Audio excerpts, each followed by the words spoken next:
welcome to Nights at the Not So Round Table. We got a little bit of a small group here today, but nonetheless we are playing some D&D. We will get into where we left off, but first we have a couple of player intros that we got done. There are still some that are yet to be revealed and some that we are still in the works of doing. So in the meantime, before we start, go ahead and enjoy those and we'll be right back. Greetings, I'm Dean Archimedes, founder of the Keep and mentor to every generation of Keepers since its creation. But that's all you need to know about me. There are many other things you must know. The world is Zaxria, a place once torn from shore to shore during the eradication. A period of time, nearly 220 years ago, when mass-spread chaos laid waste to the entire world. That was until order was restored. In the 43rd year of the eradication, the Keep was established. The Keep, being an institution dedicated to shaping honorable and good men and women into the Keepers of Zaxria. They are the mightiest of heroes, of different backgrounds, all joined together to defeat the evil that constantly tries to throw Zaxria into chaos. It is currently the 75th year of the Epoch of Peace. They have already faced hardships of which previous generations have never seen. But they are nothing compared to what lies ahead of them. A world of deep history filled with diversity, culture, and teeming with life. Zaxria is made up of a variety of kingdoms and continents. The central mainland is Aphelia. The west of Aphelia is home to the breathtakingly tall redwood trees of Nasay. Here resides the elves that protect the forest by any means necessary. Opposite that, to the far east, is the great Brimshire mountain range, where deep inside lies the mighty dwarven stronghold of the Old Guard. A long venture southeast of Aphelia, across the gorgeous yet treacherous waters of the Klemt Sea, you'll find yourself on the continent of Azash, in the tropical jungles, where the proud Bengaran people live and pursue a life to one day be worthy of returning to the Beastlands in their truest form. To the far west, across miles of ocean, there is a chain of islands, where the prosperous human kingdom of Southbrook rules the sea with their formidable naval armada. Then, somewhere to the far, far north of Aphelia, amidst the Dragon's Maw Ocean, the Dragonborn reside amongst an island that many leave but few can find. They chose to stay in isolation after eradication for fear of something similar ever happening again. Lastly, floating in the northeast, a land of nothing but frigid cold and endless winter. Now that you know more about Zaxria, let me introduce you to the heroes that safeguard it. Hi guys, I'm Connor Kepler. I used to think of myself as a normal guy. I just wanted to live a normal life, held with my grandfather in his study in the city of Southbrook. Since a very young age, I've been raised by Grandpa Edmund, who took me in after my parents' deaths not too long after I was born. Grandpa Edmund is a well-known astronomer and educator. From a young age, I became a student under my grandpa instead of attending a normal school with the rest of the children. I can remember from a young age, wizards and educators of the sort would visit my grandpa on many occasions to learn and seek his counsel. My life was normal, that is until my powers manifested. The first instance of this probably happened somewhere around 15 or 16 years ago. Something happened inside of me that I cannot explain. But the easiest way for me to try and explain it is that the galaxy and I became one. Almost anything and everything I have learned, along with things I have not, about the galaxy became clear. The sheer amount of information that I took in left me lost. For a long time I shut myself away. Then, one day, another student came to seek my grandfather's counsel. This person showed a layout that spanned across the whole room of Zaxria's galaxy. Upon looking at this site, everything started connecting together. Constellations began showing themselves, and the ley lines of the galaxy began connecting together once again. My eyes changed colors from a newborn sun's glow, then to the glow of a moon, and lastly a twinkling of the stars. I was then able to use really basic magics. Stars, asteroids, black holes, anything to do with outer space, that's my thing. Since joining the Keep, I have found a new sense of pride and duty. People normally refer to me as the smart guy in the group, reading books and even straightening up a library once or twice. My quest to the Keep started as a journey for love. Then recently, it's taken a change since I died. Yes, literally died. going to fight a shadow beholder no less named Tenebris. Thankfully, my pal Finn, who is also a keeper, was able to resurrect me through time magic, with the help of a secret society, of course. Although, that came with a catch. I would only have 16 years to live, so now I would like to gather as much knowledge as I can. Along our journey so far, I found a book with detailed ancient and long-lost spells that only those with my powers can obtain. There are more out there, and I would enjoy learning them in hopes of growing my powers and helping those in need. Greetings. I am a sentient knight of the Andros Protectorate, but my friends call me Skip. I'm a warforged that stands roughly 8 feet tall, but don't let my size fool you or scare you. I am here to help. When it comes to my past, it's a little hazy to say the least. I know that I come from a long-lost city named Iandros, somewhere in the islands of Southbrook. According to Zaxrian history, it does not exist, and those who have any recollection of it have long since passed. From what I've been told, I am at least 250 years old, and I guess this is a long time.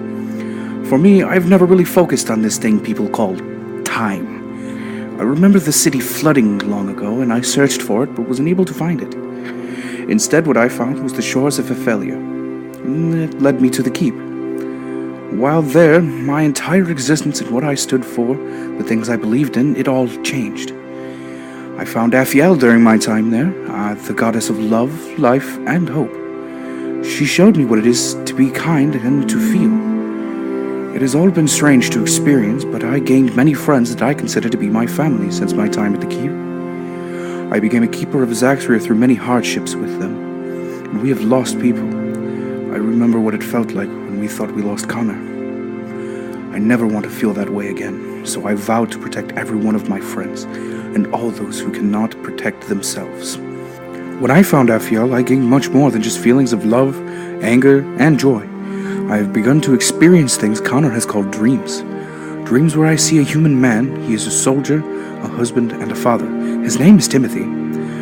But who is he, and why do I keep having these dreams from his perspective? I have vowed to protect Zaxria, but with these new emotions, I also have become curious. And I seek answers. Answers about myself, about medicine, how to help better, how to be better. Hello, friend, and Malar bless you. My name is Moldrak. I've always felt an attachment to nature and the elements. I'm a Bengaran, a proud people who've evolved from beasts and typically thrive in the humid jungles of Azash. But I never grew up in Azash like most Bengaran. A few generations ago, there was some disagreement, and my grandfather, along with a few others, left the jungles. We wandered until settling down on an island in the frozen tundras of the north. My grandfather said that it made him feel alive. We existed in peace, until one day we were forced out of our village by the frost giants who roamed the frozen tundras of the north. We barely made it to the shore in time, one of them barreling towards us with his large club just in reach to slam it down upon us. I yelled as loud as I could and threw my hands up, bracing for impact, but there was no impact. Instead, I opened my eyes to find a wall of ice between us and the giant. The villagers said that when I threw my hands up, the wall of ice appeared, but it just left me confused. It was after that I began to discover my talents for controlling the elements. I knew I needed to get stronger and to learn more. When we reached Aphelia, I was told of the keep, a place where heroes are born, where they go to gain strength, honor, and glory. They could hang on to the last two, but I needed to get stronger to protect my tribe. I promised them that I would return strong enough to take back our home. But at the keep, something happened. My tribe grew. I met a group of people who I could trust with my life, and who I would give my life to protect. And we even became keepers. It wasn't really my goal, but if it gets me closer to being able to protect my people, then so be it. Struggling and fighting against great evils, I knew strength alone would not be enough. I needed to train my mind and to learn more about my abilities. To find someone like me is rare, but the teacher might just give me the edge I need against that beast.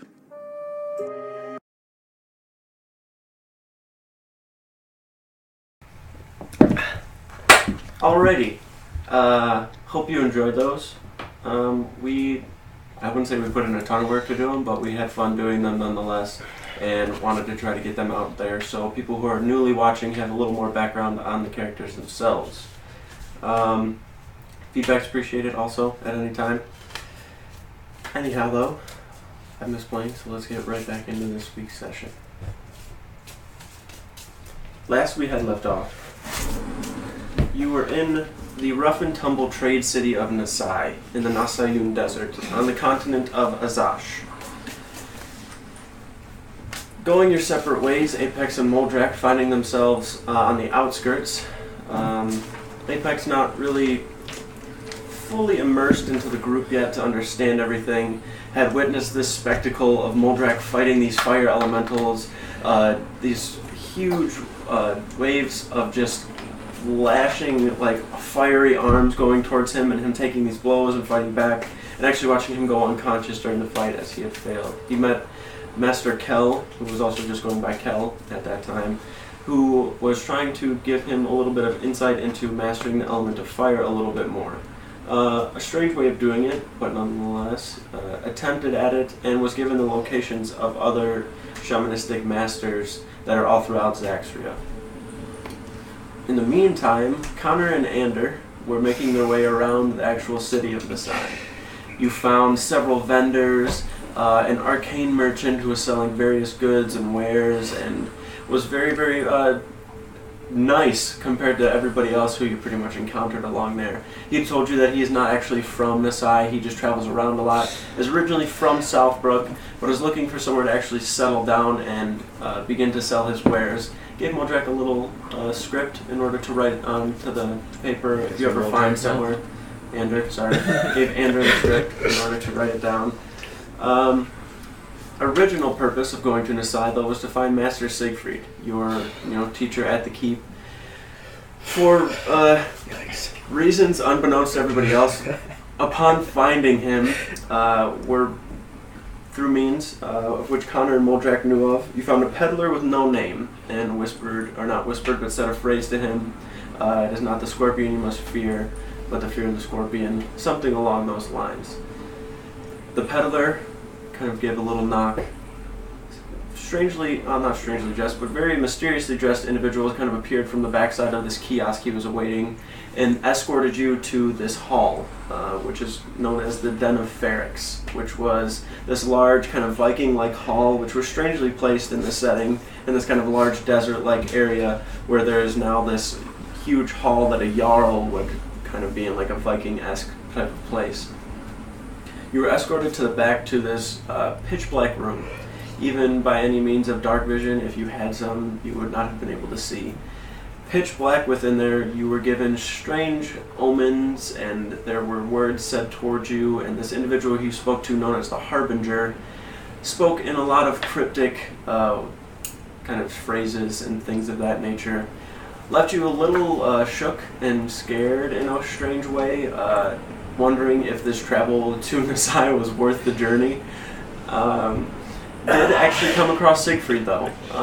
He looked like himself, but in different attire, and his hair was kind of up. He still had the eye patch over his eye, the scar there, different armor, and he had a ton of weapons on him, and you saw and noticed that his arm from this shoulder all the way down was covered in these eyes that had lines through them, that you would imagine probably represent kills.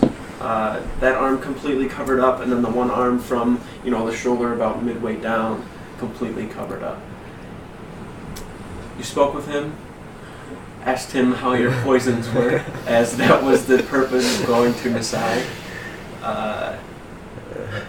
It was good to see him, though, and know he was doing well. You discovered that the city of Nasay is somewhere that you really do not wish to be, ever, in any regards. But after doing so, prior to actually running to them, ran into pirates of the Taken Serpent, crew members, that actually started to recognize you. Speaking with them, Connor was able to get you out, and that's when you ran over towards the peddler and found him in the market, in the coin bazaar, or the coin crossroad, which is the bazaar within Nasay. Made your way out towards the dock where that crew greeted you once more. You kind of looked back to find Siegfried for like a minute or so, looking into the crowd to try to see if you could see him. Looked back and saw a pile of blood, a pool of blood across the dock where they were kind of approaching you from, and no remnants of a body in any way. You guys all made your way back to the ship. Upon getting to the ship, kind of spoke with Hawthorne very briefly and let him know that you had accidentally told Siegfried that he was there, and the ship, instead of staying for one night, has now set out to sea, and that is where we left off. You guys are now at sea. Alrighty. So, your course right now is heading back to Port Krista, which is on the northern side of the continent of Azash, where you originally landed when you had come from Aphelia, from Port Creed. You're now coasting out deeper and deeper to sea, to where the land is beginning to become, more and more distant. You're losing sight of it, to where all there is sea again and ocean. And every time this happens for you, Apex, it's a little uneasy, and you can feel your stomach kind of turn at times, and you do feel a little seasick at moments. If you could, for me, make a Constitution save.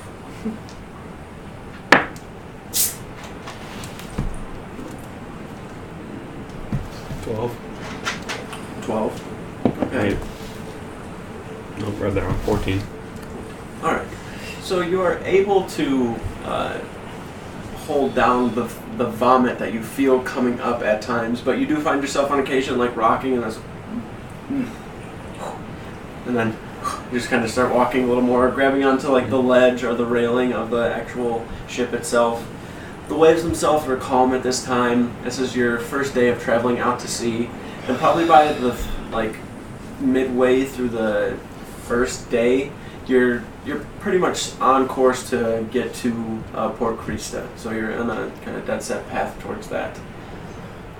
Night kind of slowly begins to wind down on that first night, and it's pretty silent. Hawthorne, for the most part, stays within his quarters and is not very sociable to anybody. And you can also see that that Jameson is like manning the helm. If passive perception, just for the three of you, what would it be? 12. Okay. And you're just 10, right? 12. 11. 11. Wise boy. Actually, alive. I'm pretty sure I fucked that up.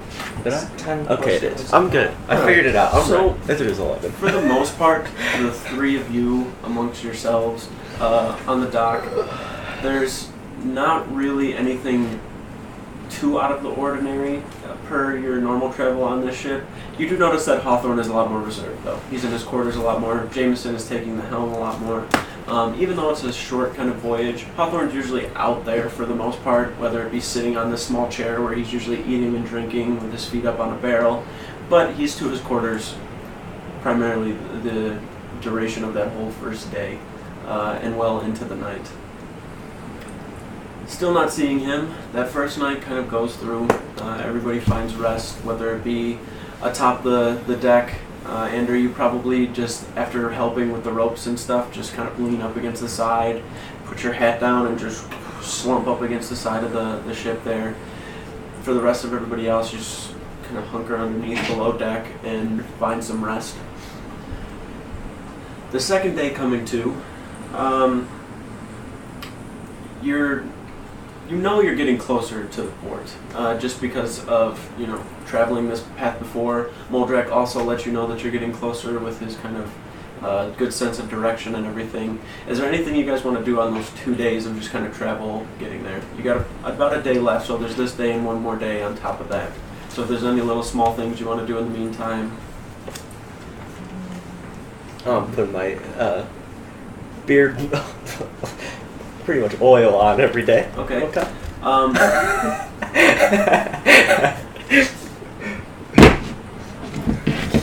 The two of you, as you're up on the deck, kind of waking up, you get up and step to the upper deck, and Ender has his hat kind of in front of his face, kind of down.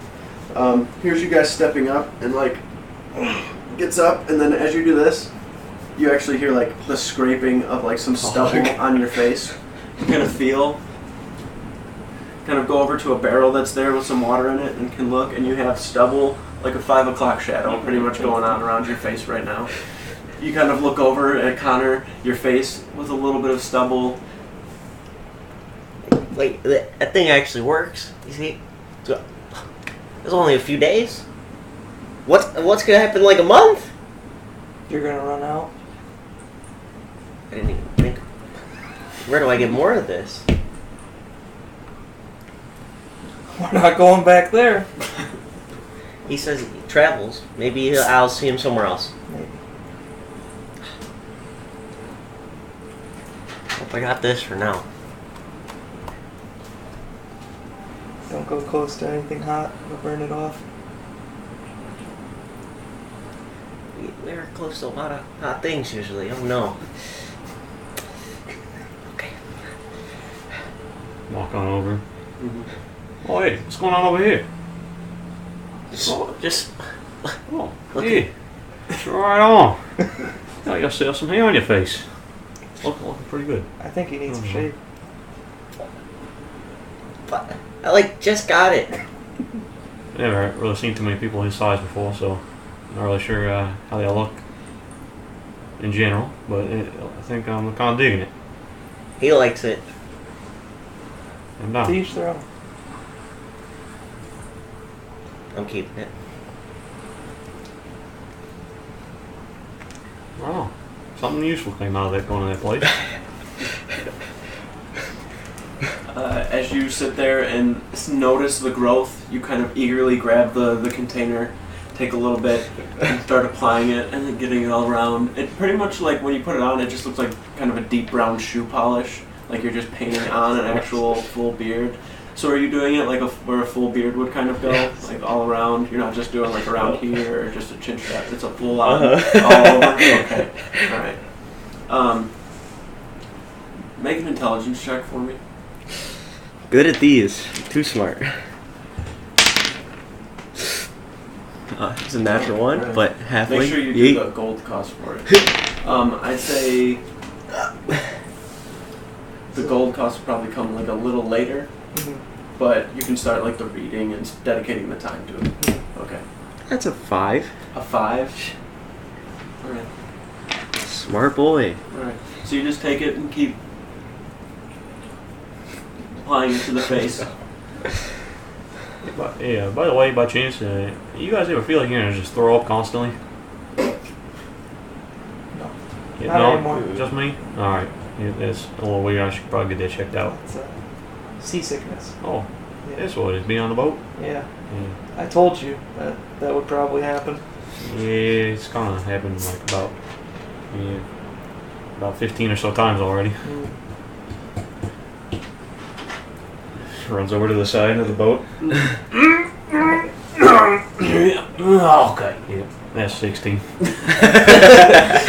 Alright, I'm just gonna go back below deck. I feel a little safer down there. And as you do go below deck, you do feel a little less queasy.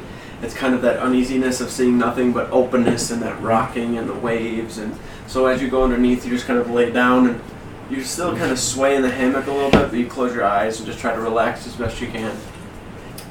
Also below deck, you can see Orm is just kind of sitting there with a book, just holding it open. Looks up, sees you, looks back down. Skip below deck is like sitting down on a pretty hefty amount of like rope and other like tattered, broken things. As he just like doesn't try to lay in the hammock or sit on anything, so he's just on this kind of pile, like hunched over, holding the book. Oh, hello, Apex. Hey, how's it going? It is going. Right on.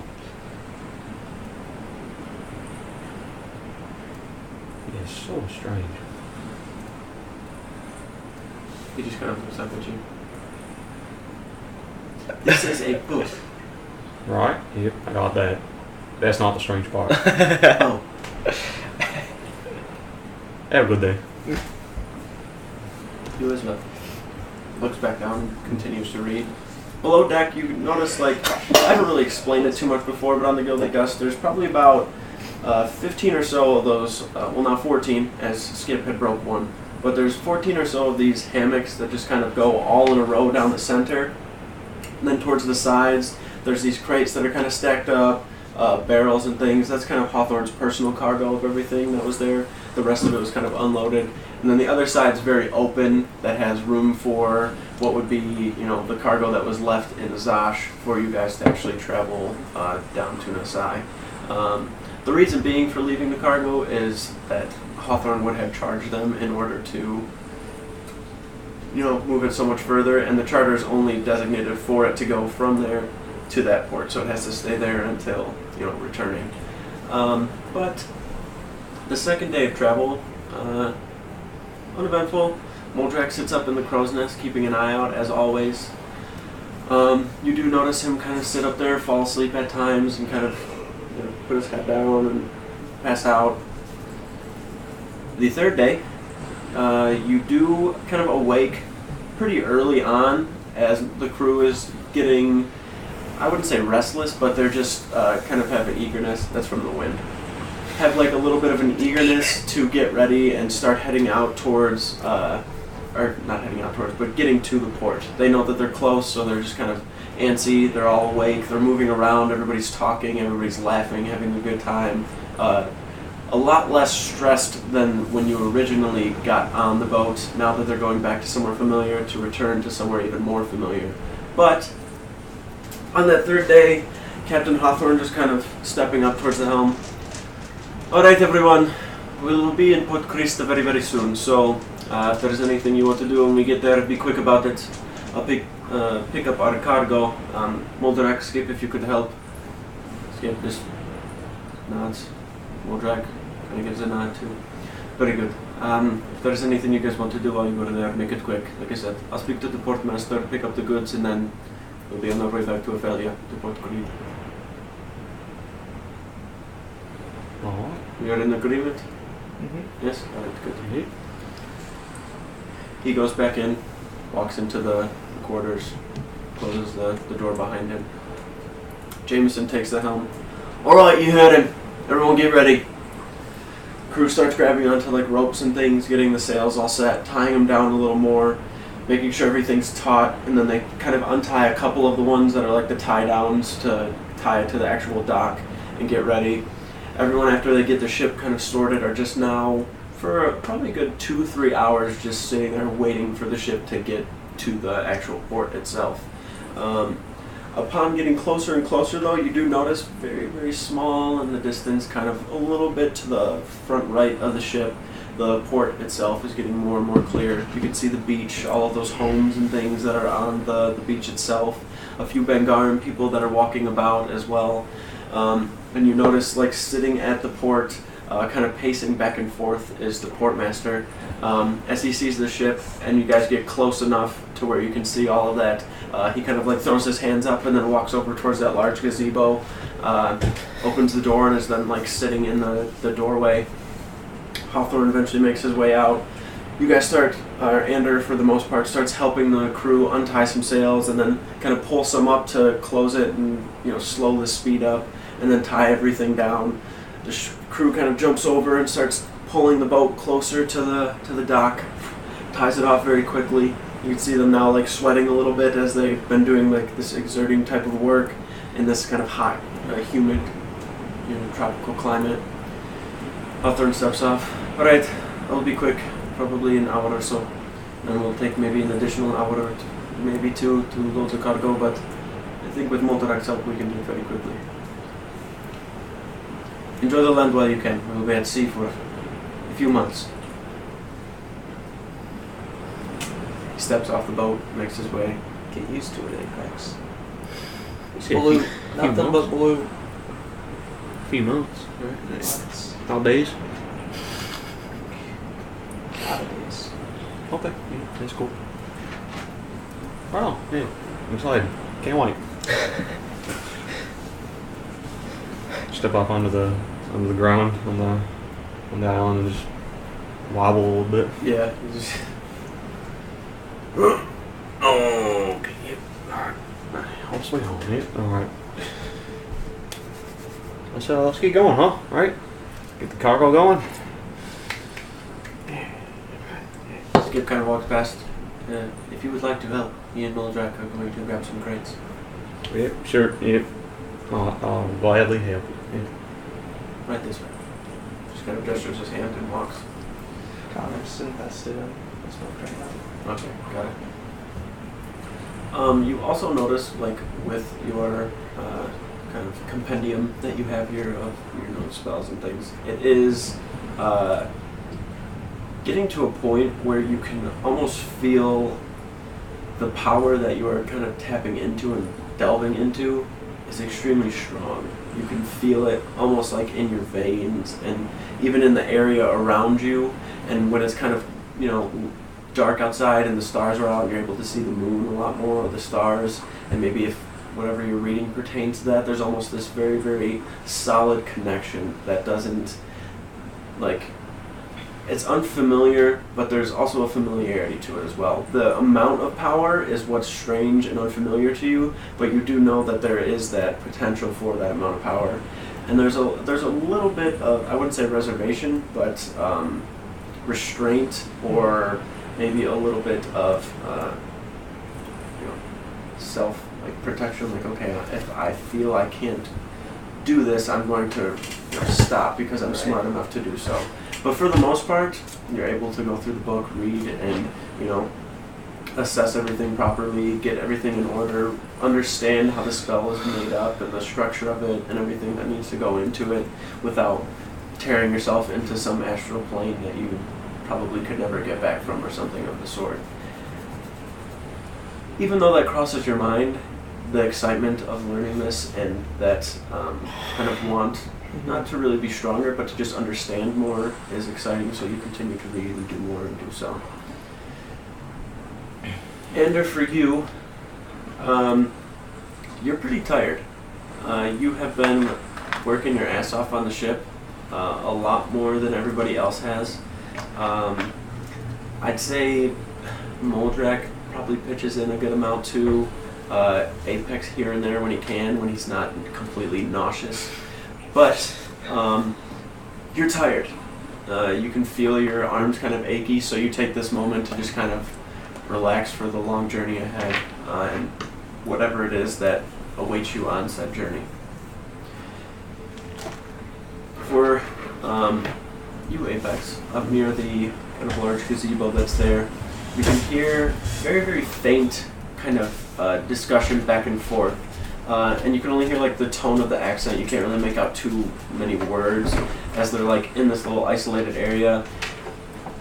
Hawthorne kind of makes his way out. Alright, the cargo is inside. We can grab it whenever we are ready. The three of you, and then I'll get the crew started. Do what you can. Quicker the better, I guess. The sooner we get it loaded, the sooner we go to Aphelia. He walks off, makes his way towards the ship, and then you watch as he gets there. The crew also begins to start walking. Moldrak grabs 4 crates and picks them up and just starts walking down towards the ship.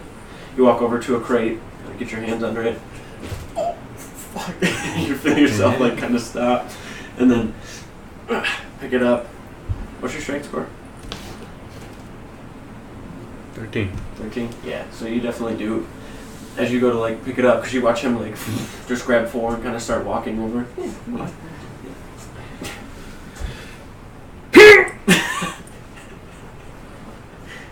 It's really strange.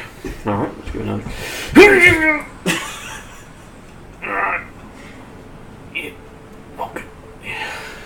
Skip kind of walks over.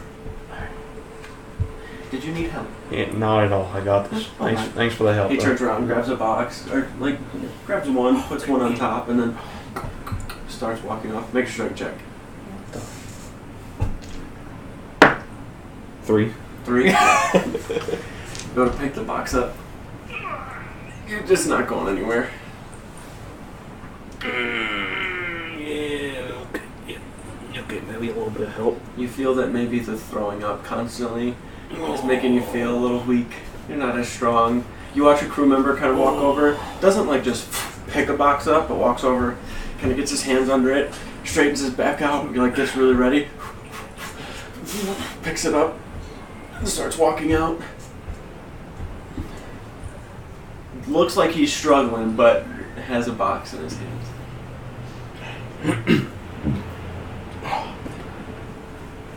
As you do that, a guy walking past just kind of like backs up, walks over, gets to a crate, kind of just. It's a light one. Kind of picks it up, starts walking. God, are you fucking kidding me? Try again. Strength check. 13. 13. All right.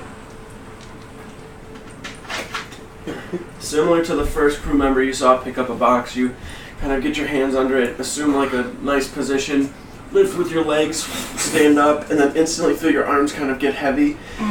Reach it back, get your arms under a little more, and you're holding it a little awkward, but you have it nonetheless, and you're walking towards the ship. You get out of the actual large gazebo and can see from here to the ship is probably a good 100 or so yards. This is fucked. Alright. Here goes nothing. Start making your way, walking across. Oh, here. Is there like the ramp to go off the ship into the dock? Yeah, the gangplank. Try not to stumble off the side. Okay. As you can't see where he's walking. Alright. As you kind of get up and over there, Moldrak has put those 4 down and is like walking across like on the other side of the ship, like where the gangplank meets on the ship opposed to the deck. You want me to... Oh! Go ahead and make a dex save. 7. 7? Oh, shit. Alright. As he says that, and he's kind of over the box, says it down towards you, you kind of like look and toss the box. It slams and smacks onto the dock. The top of it kind of falls off. A little bit of the corner breaks. You feel like you hear like a... And then you see a little bit of like grain, like these sacks of grain just fly out and start pouring onto the dock. And there's just... You can hear it falling through the cracks, just kind of like dripping into the water like...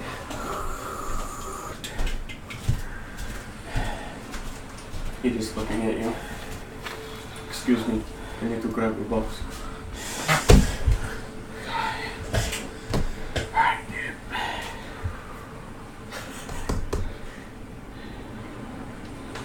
Just walk past.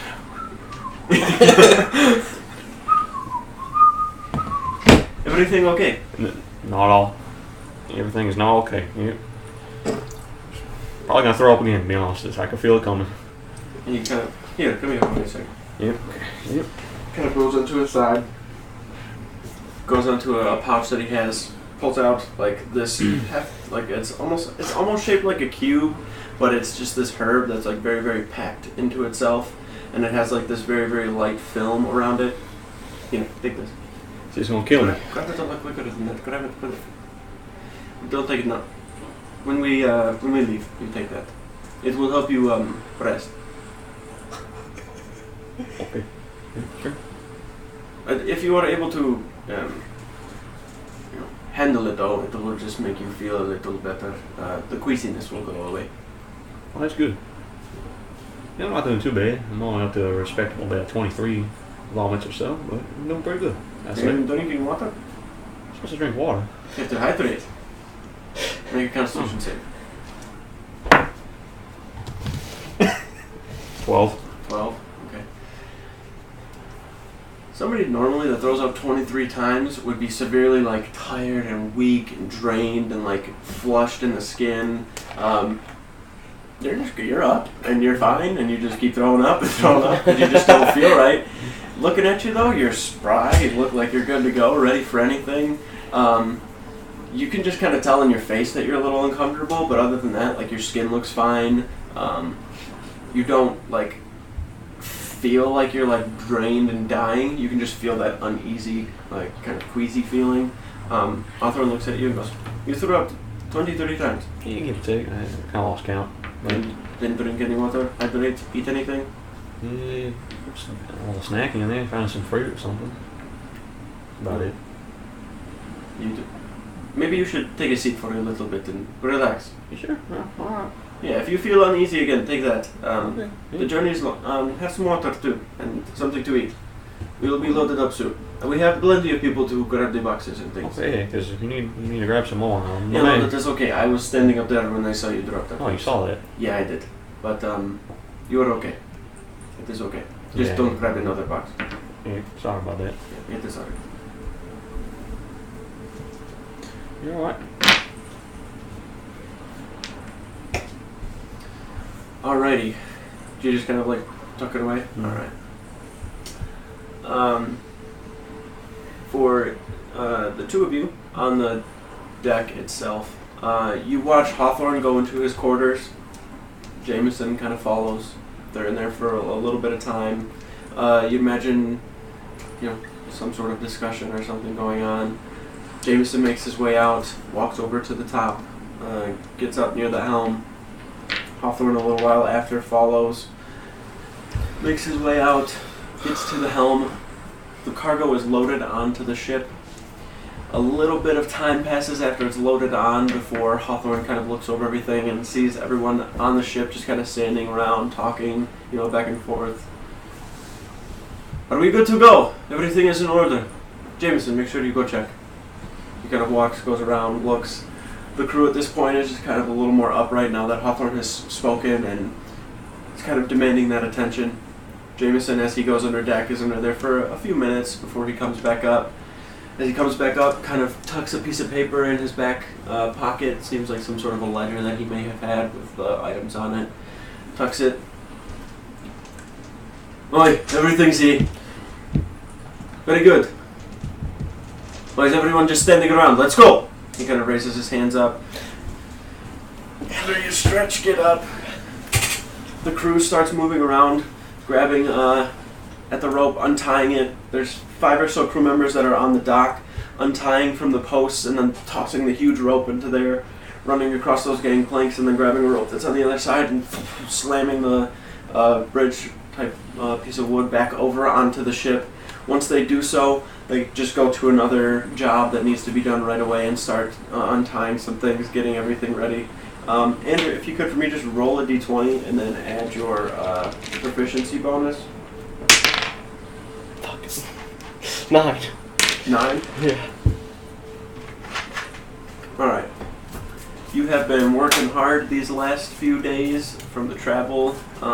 You didn't even really get to rest in Nasay. You pretty much just got there, started walking around a bunch, and then went right back to doing the same thing. So you're sore, so you're kind of walking a little slower, and this is just kind of like the preliminary, like, okay, we're getting going type of thing. So you're just kind of a little back, walk over, untie a rope, guy standing there, you hand it up towards him, he's like, grabs it, then you just walk away, and he's like, walks over, goes over, ties it down somewhere else, and then you are eventually set out to sea.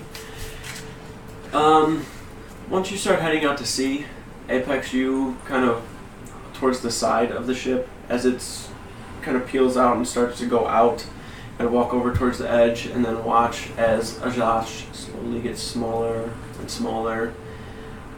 After hearing that the travel is probably about 3 months, knowing this is probably about the last time you're going to see your homeland for a while, you'd imagine.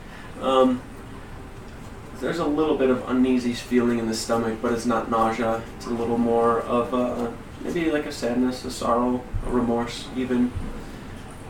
You think of why you're heading to the keep, what brought you to be amongst the people you are, and then you hear Hawthorne kind of call out again. Alright, that's a bless us on this voyage. Hopefully we get there in good time and encounter nothing along the way, but hey, with you fuckers I do not know. Kind of looks down, smiles at Ender, grabs onto the helm. You feel a little bit of wind go underneath the sails as the ship kind of picks up a little bit, almost like a car accelerating a little quickly. It's not like this huge push, but it's a gradual kind of shove where you kind of feel your bearings on the ship get a little off. You grab onto a rail, feel yourself kind of turn, and then look back towards Azash one last time as probably a good 20 minutes pass or so, and it just completely disappears from sight, and now that all that surrounds you is ocean. Alright. Now, back at sea. At this point, probably about 2 weeks have passed.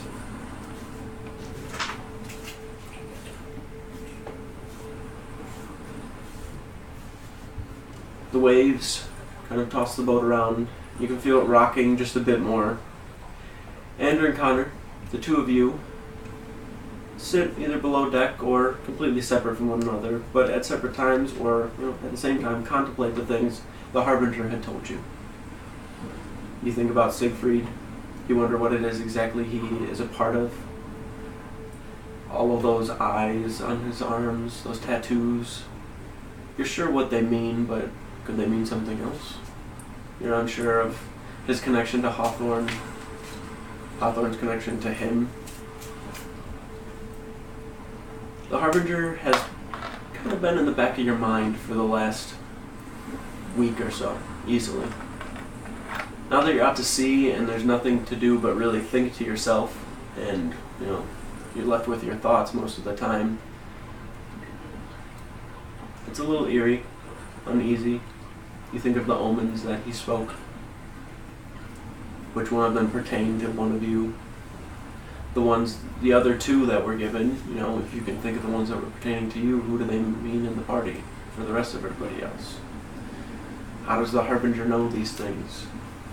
You also heard the name Ferrix said a couple of times, wondering who that is. Now, very silent, at sea. The thoughts cross your mind for a moment, but then you hear Jameson call out. Ander, you below deck at this point. Ander, need you on the deck. Winds are getting a bit hectic. Looks like a storm may be coming. Alright. Make my way up there.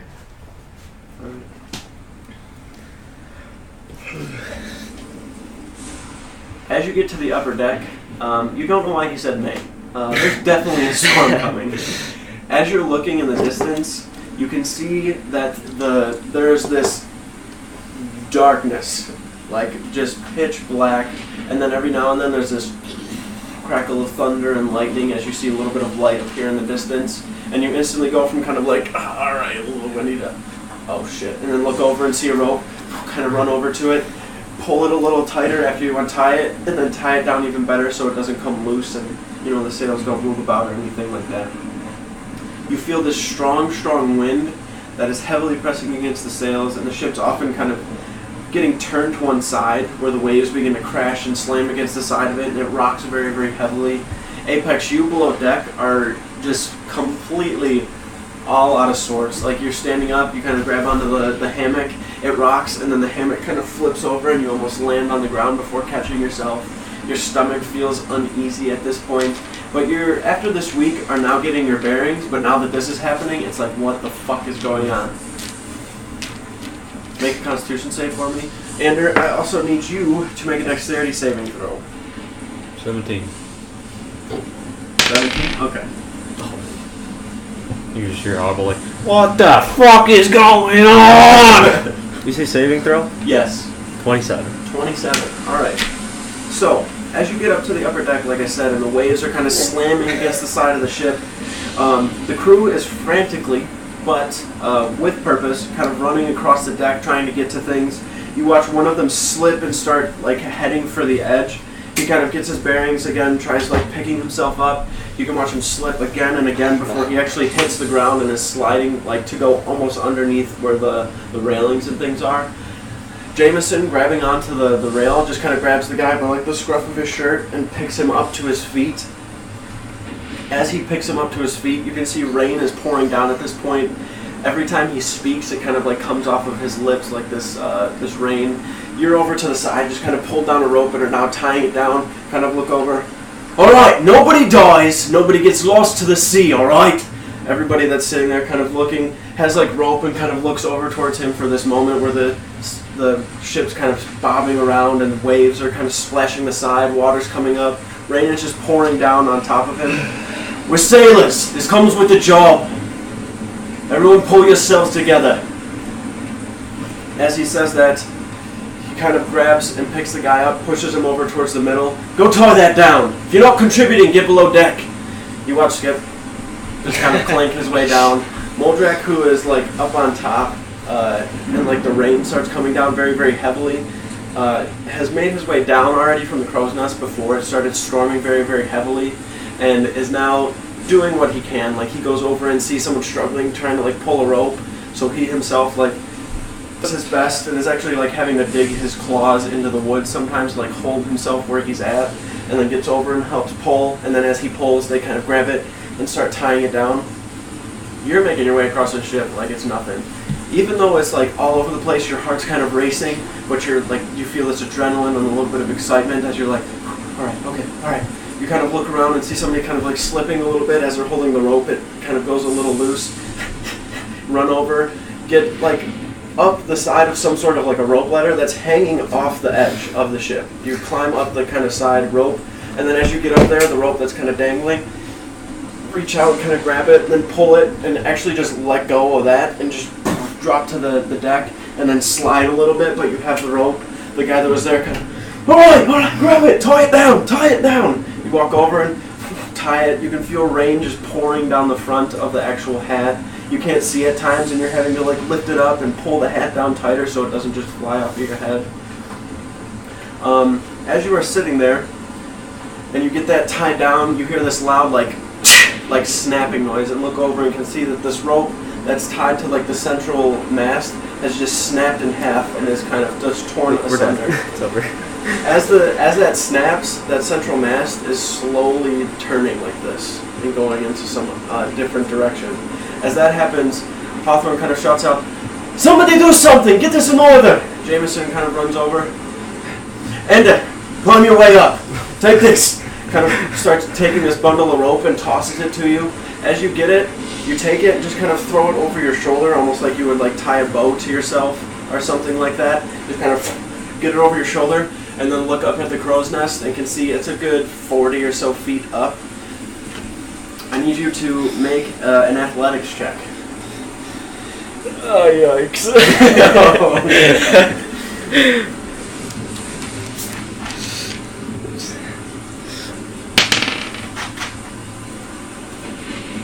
Athletics. Yep. 16. 16? Okay. So as you can see, there are like planks of wood that are in order for you to just kind of grab and climb up. The second you get up, probably about 7 or so high, you remember you're not too fond of heights. And you start getting up, and then before you go to look down, you tell yourself not to, and then keep pulling yourself up. You can feel the rope also kind of pulling you down a little bit. Jameson kind of shouts up, "Alright, I'm going to give it a little pull. Hold on." As he kind of gives it a pull and he ties it onto the actual thing. "You alright?" What? I'm panicking a little bit. I can't hear you. That's a good point. I'm just gonna do that. I'm gonna just do this. Let's tie it down. Go. Wait, keep going. Alright, you hear shouting all over the ship. The rain is pouring down even harder at this point, and you can hear the thunder in the distance also coming through. You go up probably about 6 more of the rungs that are there, or steps, whatever you want to call them, but as you get up about 6 more or so, you're now a good 25 to 30 feet above the actual deck, and you get to a point where you're sitting on there, and then you notice the ship kind of do this, and you're just peering over at nothing but water. As you kind of hold on a little tighter, and just close your eyes and hope that the ship straightens out, you kind of feel it come back to. Make one more athletics check. Oh, we're solid. 22. Huh? 22. 22? Alright, I thought you said 42. I was like, 99. 22, alright. With that, you can see where this other rope is tied to the central mast. There's like the crow's nest, right, that has that, and then there is this little bit of a, I wouldn't say like a bridge, but it's almost like those ledges you jump off in Assassin's Creed type of things. Like there's one of those sticking out towards the mast, and you can see there's probably a good 4.5 to 5 feet distance from that to the actual ship itself, or the actual mast itself. You get yourself all the way up and are holding on and can see where that rope snapped from, and the mast that's like slowly doing this and then sometimes like moves itself back, but for the most part it's moving itself far enough to where it's going to be almost completely straight on like this and possibly capsize the ship just with your knowledge. If that mast is like that and a good wind catches it, it's just going to flip it on its side. So as you see it, Nice. you see that rope that's snapped there just kind of like dangling and flowing in the wind and just like getting pulled and taut up. You know that that's where you have to tie it to, across this 5-foot gap to the mast. Fuck, gotta send it. Alright, what are you doing? I'm gonna crawl on it. Like, hold on to it. It's just... So 5 feet? You're on like the crow's nest, which was the wait. best way to get up. Do I have to jump? Is that what you're telling me? It appears as though you may have to jump. There's no other way getting there. The mast itself just doesn't have things on it where you would have been able to grab and climb, so you just went up the crow's nest right away. I'm going back down. No. You can if you want to, and then go to try to climb the mast, but 5 feet? about 5 feet. Quite a jump. Especially when you have no legs. What is it? Your strength modifier times long jump. Or not often used mechanic. True. Do they factor in jumping from a wet surface? No, but I'm going to. I figured.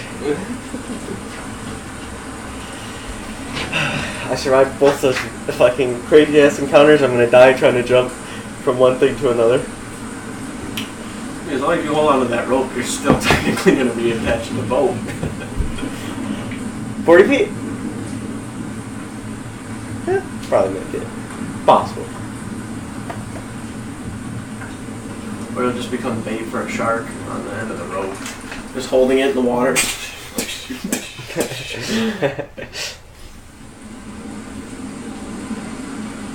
Damn. The rain stopped for a second. I could have jumped there. A number of feet to your strength score if you move at least 10 feet on foot immediately before the jump. I'll run in a circle on the little piece of wood that I'm standing I'd on. say you could do half. When making a standing long jump, you leap only half the distance. Okay, so yeah. What is the distance? Half your strength score. What the fuck? Strength score? Yeah. Modifier or score? Score. A 14-inch strength. You can go 7 feet. 7-foot jump. You can make a 7-foot long jump. What the That's a fuck? 2-foot half. Fucking You're going lake. to have to make a check. Is it different for small creatures or anything? Nope. At, Bottom left. at 2'8", I can dunk. No, it's jumping this Hey, way. I'm There's just a high saying. jump. I'm just saying. 2'8", I can dunk. 7 feet, I can dunk. The basketball hoop just has to be this way. Easy dunk. Just walk to it. Good point. Good point. Got me on that one.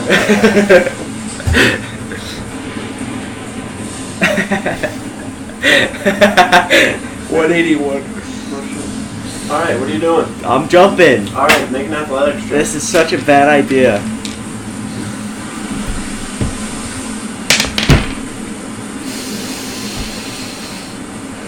10. 10? Alright, so you hold the rope, Like a kind of look, and can see there's about a 5-foot ledge there that then gets to the 5-foot distance between that ledge and the mast. With the rope attached, you can still feel it kind of taut a little bit, so you take the rope and take some slack out of it, run and jump across to the mast on the other side. As you run and jump, you can feel your foot slips just a little bit, but you see that you're still getting enough distance. You don't get high enough, but you're getting towards the bottom part of the mast, and you can see the mast is getting closer as you're jumping out towards it. You've jumped and are now heading towards the mast that's right there. I'm gonna try and grab it. Alright, go ahead and make a strength save. I either say strength or dexterity, whichever one you want.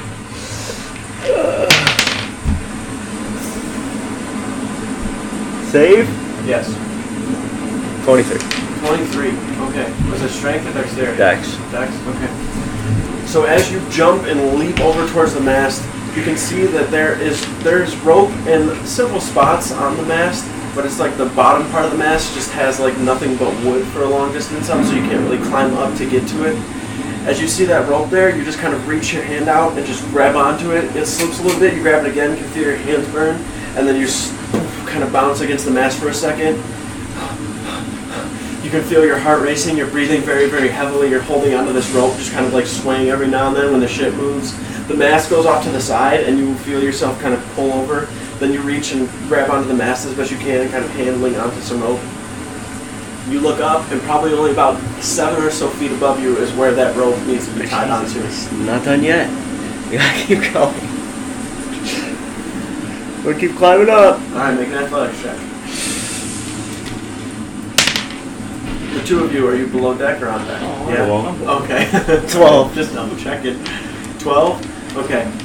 It takes some doing, but you're able to pull yourself up, and then once you get up there, you just kind of hug on for a second, straddle the part of the mast where it kind of goes up and then tees. You sit up on top of that, take the rope, kind of tuck it underneath, hug it like this, pull the rope over, and start tying it as best you can, going over and over, give it a good knot.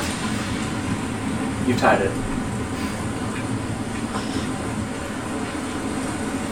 Is it a ladder or a rope to get up to the mast? To get up to the mast? Yes. There's a rope. Just gonna slide down the rope. Alright. That rope that's kind of taut, that goes down towards the deck or whatever, where, you know, the one you've just tied off, you just kind of take and grab it and just... Why am I'm doing that one? I wanted the other one that goes, like, down the... Well, how do... The mast itself... I'm so confused. I know you are. Just try to ask more questions, pay attention a little more, and maybe get to a clear consensus of what's going on. The mast itself, the central one, from the deck, like the upper deck, probably a good 8 feet up, is nothing but just this large piece of wood. There's nothing like that actually goes straight up to it. Like you can't climb up it, you can't get on top of it right away. On the sides, there are those rope, kind of, I guess you can call them ladders in a way. You know, the ones that kind of hang from the edge of the boat up towards the mast itself. You can climb down from those, but the crow's nest was like right in front of you, and the ship teetering this way and that way just didn't seem like a good idea to climb those. I'll just take the rope ladder thing down. Alright, go ahead and make it one more athletics check. Here's where I fail. Possible. 9. 9.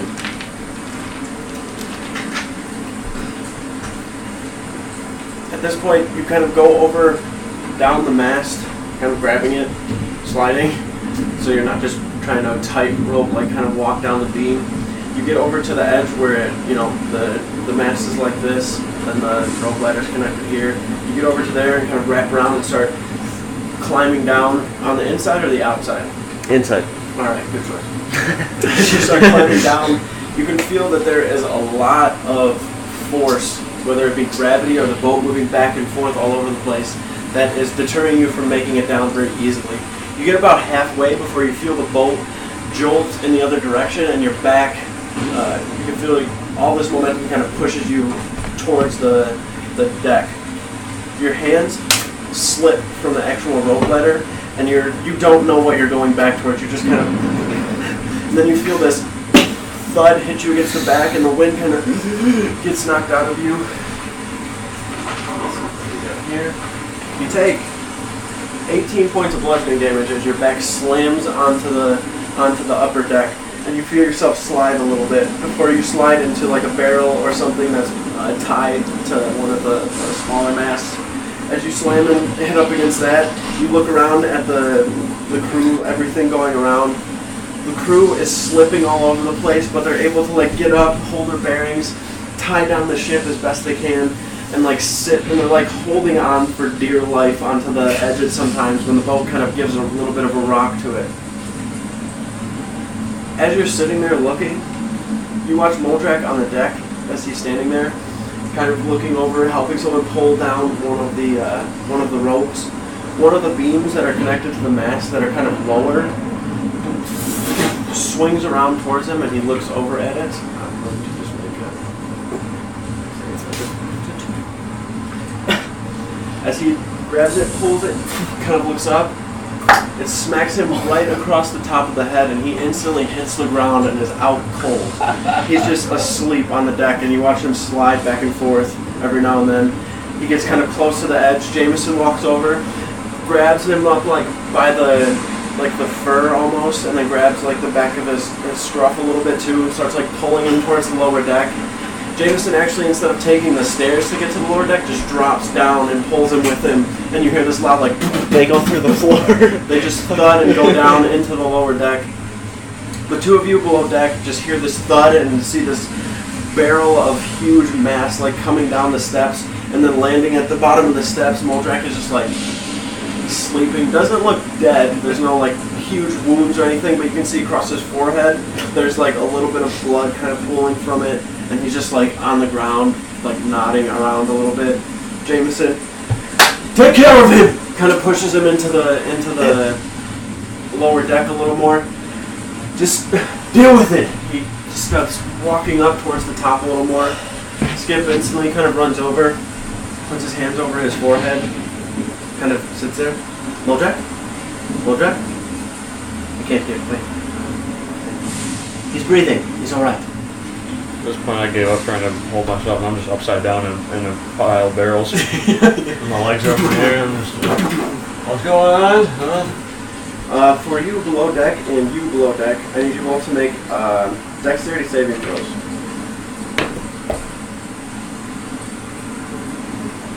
12. 13. 14, sorry. Alright, you each, you take 2 and you take 5 points of bludgeoning damage, Apex, and Connor, you take 2. As the barrels and stuff that are below deck are sloshing around a bunch. Oh, the storm is not done. Don't get excited. The barrels under there are bouncing all over the place, smacking the sidewalls, like flying towards you. You're like up in a hammock and it just kind of bounces and like slams onto your face and your shoulder, knocking you out of the hammock, and then you just roll to the other side in a pile of barrels that are sitting there. There's a little bit of grain that's tossed around in some spots too. Connor, for you, you're like just kind of over to the side, grabbing onto a very, very sturdy part, and one of the crates just kind of swing past and like clip your leg or your knee just a little bit. So you just kind of tuck to the side a little bit more. Orm is just squeezing the living hell out of what appears to be some sort of plank of wood that's attached to the boat. And as he's doing it, you kind of hear every now and then like this, like it's creaking a little bit every time he like pulls or moves in a certain direction, and then he just kind of grabs another part of the boat and is just holding on for dear life. Ender, you above deck continue to do what? You just slammed your back, slid against the mast, and are just kind of looking around at everything going around. There's shit going on all over the place. You can see over to the side, people are trying to grab ropes and tie them down. You can see that there are small tears in one of the very, very front sails where it seems like maybe a piece of wood like splintered off and just sliced down into it. Thunder is slamming down on the sides, like in the water, not near the boat, but like off in the distance, just slamming down to the sides. Rain's heavily coming down, people are slipping all over the place. Once I get my breath back, I'd probably just start helping again. Doing what? Whatever I can. Alright. Go ahead and just make a perception check. Natural 20. Natural 20. Alright. With that, you can see for the most part, the ship is kind of in order. Everything still has some form of a heading. Now that the mast has been tied down with that very heavy-duty rope, it doesn't appear like it's swaying in one direction. Hawthorne is just at the helm, water pouring down at him. He's like holding onto it as best he can to keep the direction. And you can see him actually trying to turn it back to wherever it came from. In the distance, where all of this storm is kind of coming down very, very heavily, you grab onto a rope near one of the masts and kind of look, and can see an actual break in the storm itself. Looking around at everybody else, they do not seem to notice it at all.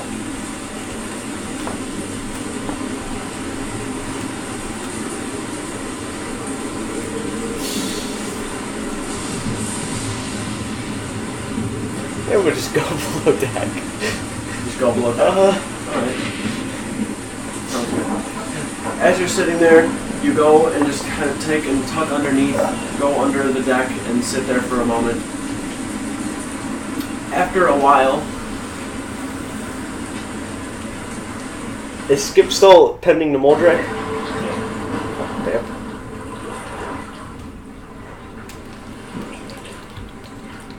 After a while, the storm calms, and there is this kind of almost universal sigh amongst the crew, as it obviously has died down. There are people that are just on the deck. The deck itself is still wet. You guys finally kind of make your way back up to the upper deck. The crew, after sitting there for a while, just covered in water. Some of them have like bruises on their face or like their side that they're just kind of holding. Hawthorne's sitting up there. Alright, we are alive. We still have a lot of way to go, but good work, everyone. Ender, you did well.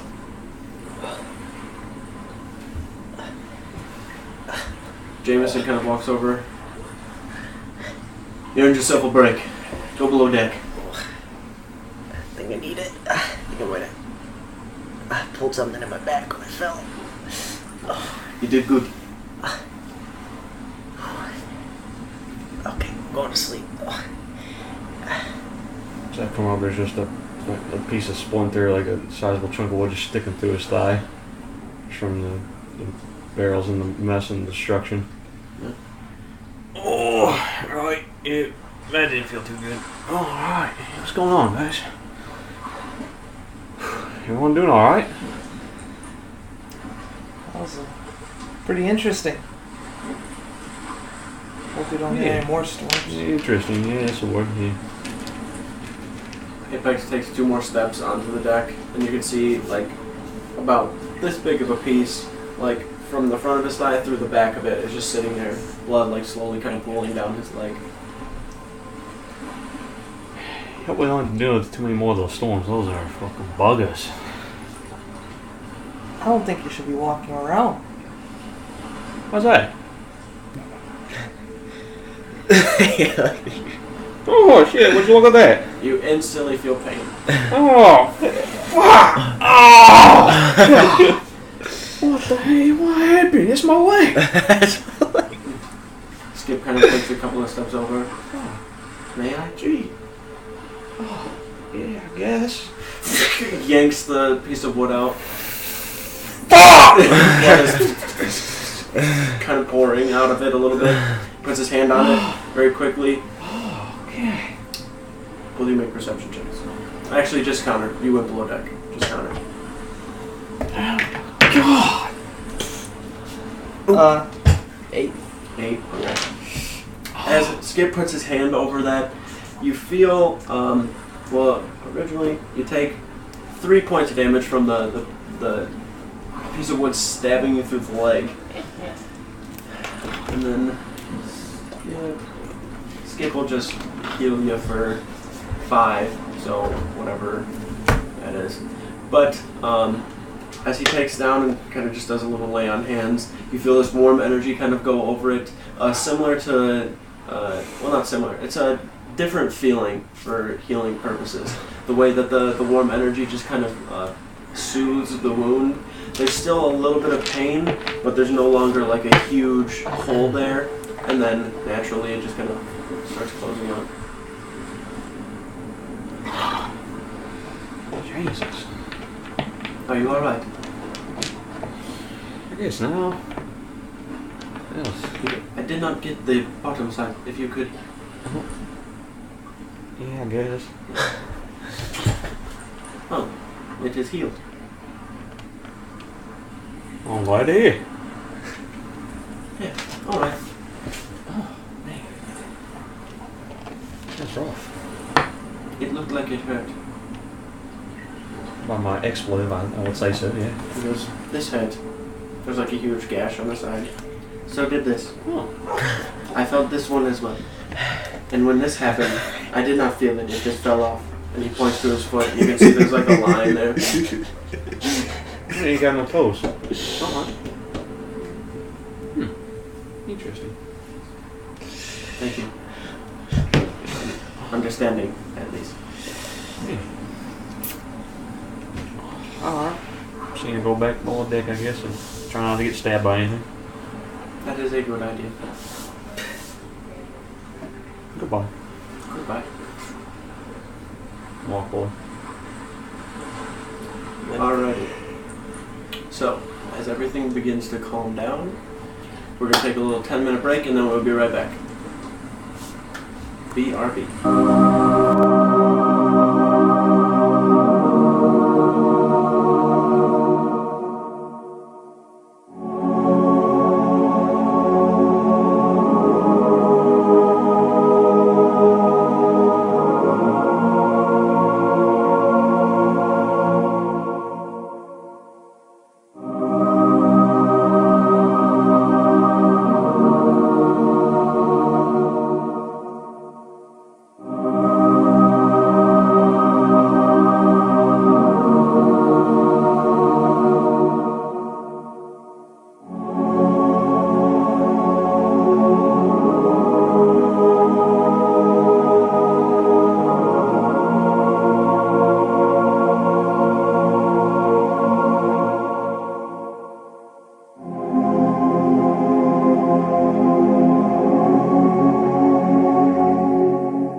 Welcome back.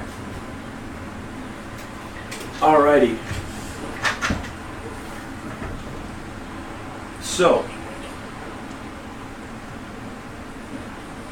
for you, Ander, you are currently resting up a lot.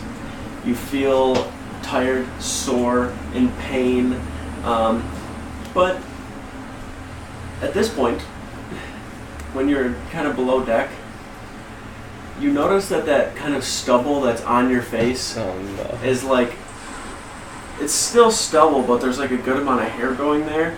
And then as you're kind of feeling it, you also kind of feel up at your nose where you accidentally put some on, and there is a little like bit of stubble like on your nose. And it's not like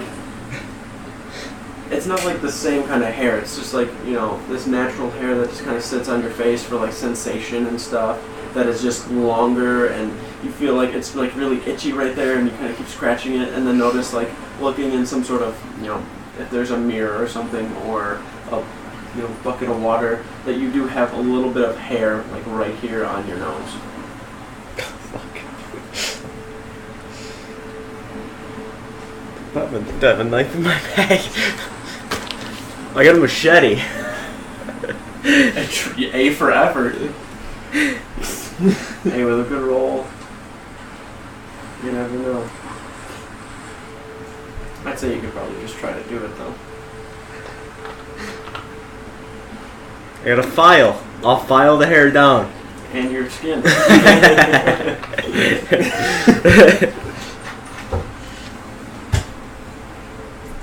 think I'm stuck with it.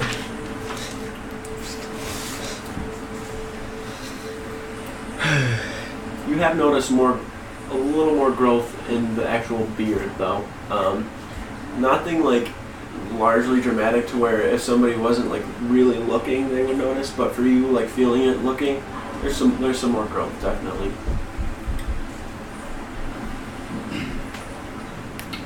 I'd imagine you would have been doing it like every day along those like weeks in the time that you were just. I'm gonna start avoiding my nose if possible. You have noticed also that this balm just makes wherever hair is possible to grow, grow. So about anywhere you place it where hair can grow, hair will grow for sure. Just lengthen up the eyelashes a little bit, and just a little right here, just in the eye. Just get a good one brow going. Okay, so as that kind of goes on, probably at this point I would say a good week more or so. So you're probably about 3 weeks into your travel, so pushing about a month or so of the travel time within the voyage, if you want to call it that. Night kind of begins to fall, and even past this week, your back still feels sore, like you really just pulled something, and you've been walking around kind of doing this every now and then, just pulling at it, rolling your shoulder a lot. Skip notices and kind of, Ender? Yeah. Can I finally look at that now? Look at what? Your shoulder. I have? Oh, the beard? Oh, that is nice. You also have hair on your nose. Right. I messed up a little bit with the thing I was using. What did you really want to see? You want to see what? Your shoulder. Oh, yeah. Here. Kind of takes his hand that's about the size of your whole, like, from here around, just kind of gently clasps it. You can feel the armor's a little cold to the touch as it, like, kind of touches up, like, near your neck. You sit there holding it, just kind of closes his eyes, just saying, like, a little bit of a prayer to himself, and you feel this kind of warm energy start to pull into the shoulder. You feel it kind of give, like, a little bit of a tear before it soothes, and there's, like, a stretch to it, and then you kind of pull it up and can feel that it's a lot more loose now, and all of the muscles have relaxed. You kind of squeeze your hand a little bit, rolled the shoulder a couple of times and it feels a lot better. Cool. I should have came to you earlier. Yes. What did I do? Oh, I thought you it was like cuts and stuff. I didn't know you could I've been reading a lot more, so restorative magic in general, lesser restorations are useful in predicaments and stuff. I'll keep that in mind. Thank you. So then, try not to fall. It wasn't intentional, but okay. I didn't intend. Alright, never mind. He goes under deck. Do you want me to make our Arcana check? Yes, so for it's going to be, what is it, a month's time for each level it says on there? Or is it a week's time? Okay, a week's time. So that'd be 3 checks total. Okay. And do you want the gold then or want to finish it? So you can dedicate the time. It says on there, right, if I read it correctly before, that you dedicate the time and the gold if you It says, learn spell, must dedicate a week's time for each level of spell, pay per spell level, 250 gold per spell level, and complete a successful Arcana check, 10 plus, or repeat the process again. Yeah, okay, so 10 plus so it'd be 15, right, is the DC for each one? If that's I think, no, just, oh yeah, so 10 plus the spell's level. Okay, yeah, so for the first week, go ahead, make a check. Alright. Get advantage on these. Yep.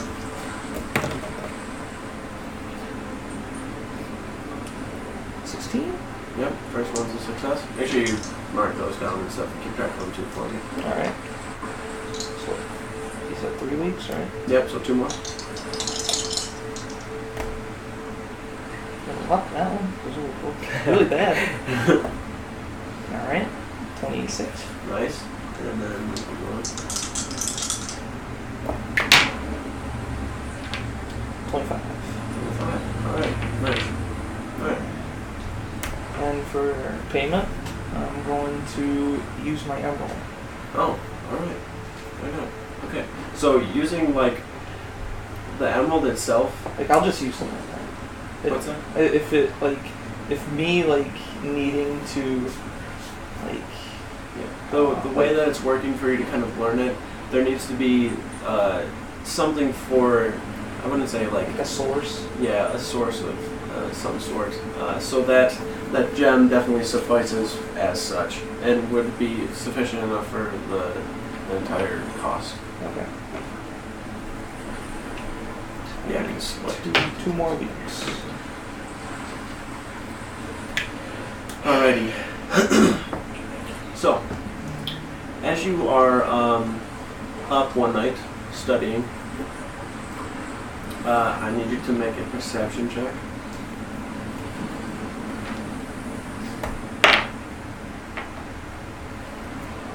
18. 18. Alright. Andrew, if you could please leave the room for a moment. Oh.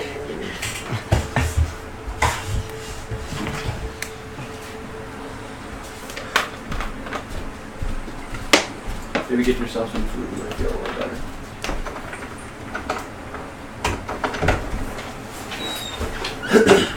Alright. So, as you are lying or sitting on the upper deck, kind of studying with the book, you get ready to close it. The deck itself is pretty calm for the most part. Mm-hmm. The waters are very calm. Jameson's just kind of up at the helm, and there's 2 crew members that are on the upper deck, just occasionally making sure everything's in order. They'll walk over and tie down some rope and then just go over to a barrel, sit on it, and just kind of put their head down and pass out. You do, however, as you kind of close the book, you can see Apex up near the bow. It's just kind of this. It's kind of sitting there, and his head kind of turns one way, and then turns back another way, and you can see his mouth kind of moving as though he's speaking. Kind of look, and you can actually hear a little bit of a voice.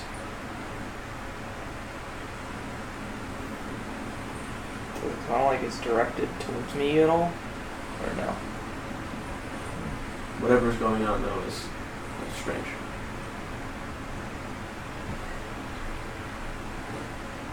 Just walk up to him, ask him if everything's alright. Okay. As you get probably 15 to 20 feet from him, you can actually hear him. What do you mean, why did I tell him? I didn't tell him. They're doing a good deed for me. Well, for us, I guess. I'm not gonna let them just not know. They're doing all this for me. I think they deserve to understand at least a little bit. Turns his head. You're going to get this kid. What's wrong with you? What do you mean they're gonna kill us? They're not gonna kill me. Why would they do that?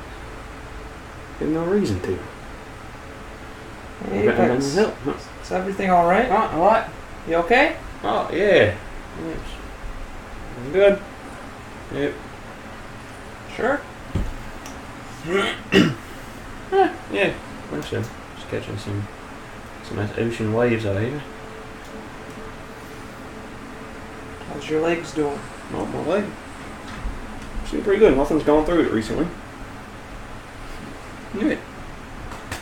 Still in one piece. Your stomach? Stomach a little empty. Not gonna lie.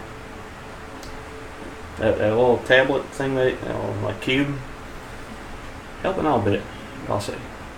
Very generous of them. Yeah. Everything alright with you? I'm alright. Oh, that's good to hear. Just looked like you were just probably talking to yourself about something. If something's wrong, you can talk to me about it. Oh, yeah. Well, it's, yeah, everything's, I think, alright. Nothing too bad, I don't think. Well, if you have any issues you want to bring up with me or anything like that, Okay, no problem. Yeah. Will do.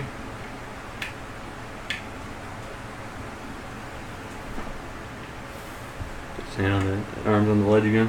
Mm-hmm.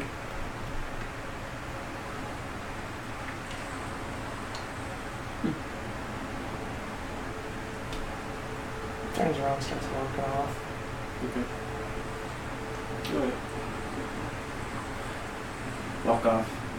Make your way down to the lower deck to get some rest and kind of sleep.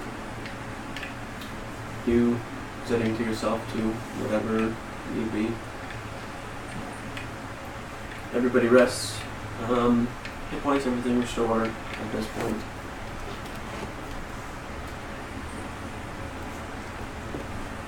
Another week passes, so you can make another check if you want, Connor. As that week passes, let me make sure. And you'll have like all your luck too and stuff every week. 25.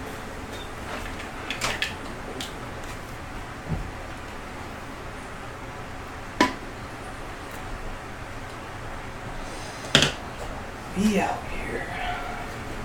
Alright, so that's another success, right? Mm-hmm. Alright. Alright, so, out at sea now for a month has passed, making the month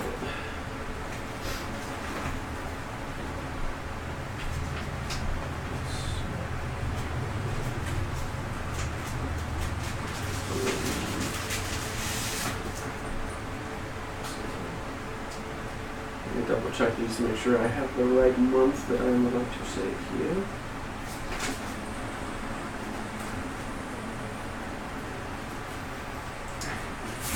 Month I'd say probably isn't, you get out of here.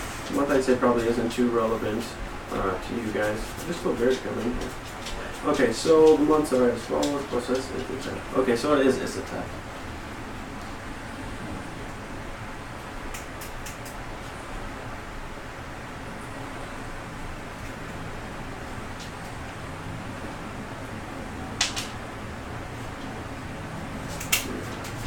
I'll try to come back in. front.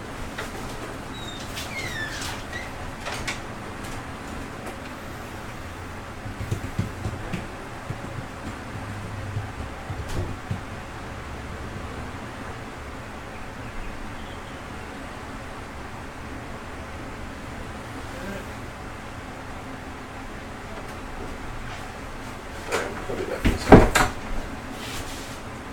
Alrighty, so now out at sea,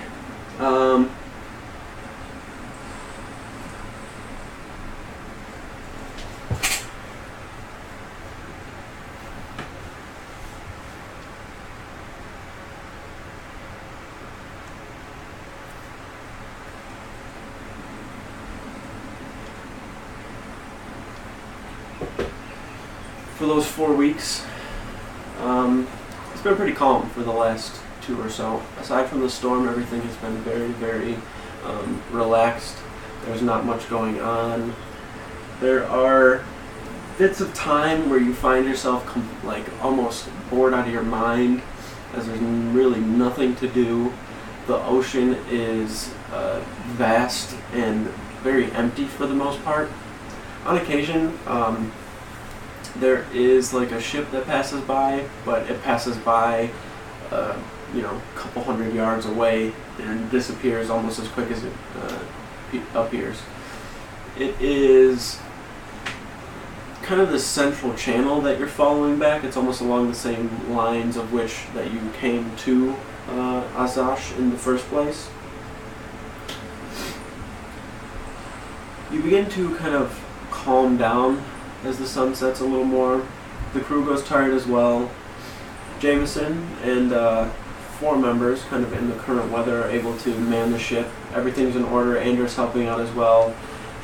The ship kind of keeps its heading. You go to kind of head below deck, and you kind of hear this slight kind of melodic tone of a voice coming from Hawthorne as he sits on a chair with a cup and some dried foods in front of him on a barrel. Hayum, hast a blessed thy voyage, a long, long way from home. I've missed the warmth of my woman, and my child calms my soul. Fill the sails with wind, move with haste, this ale has too bland a taste, such a long, long way from home. Sea, be kind to me, so an orphan my boy will not be, such a long, long way from home. When I close my eyes, I see her face, even though I am such a long, long way from home. Keepers, come join me for a drink. Alright. Apex, you as well. I do not know if they consider you a keeper, but Yeah, no, it's something I haven't earned yet. I'm sure if I want it. That I don't see this. It seems a little crazy of a job, to be honest.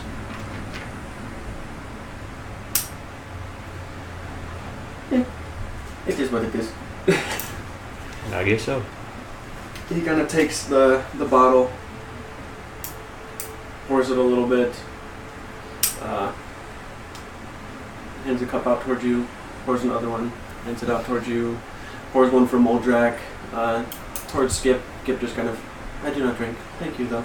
No, I do drink, but it does not do anything, so thank you though. Takes it, hits a cup over, has it, hands it to Orm. Orm just kind of takes it, drinks it, takes another cup. Currently, Hawthorne has invited you to drink some ale with him. Just kind of gestures it out towards you if you would like to take it.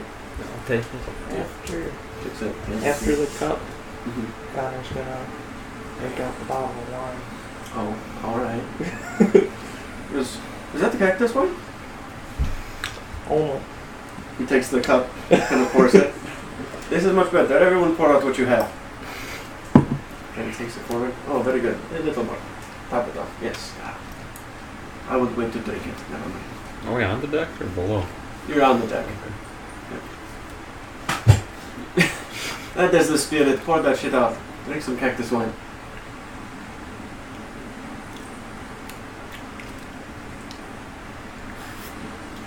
What the fuck? You were supposed to wait. No. Not everyone. Yeah, one little quick taste. Sorry. That is fucked up. I'm sorry.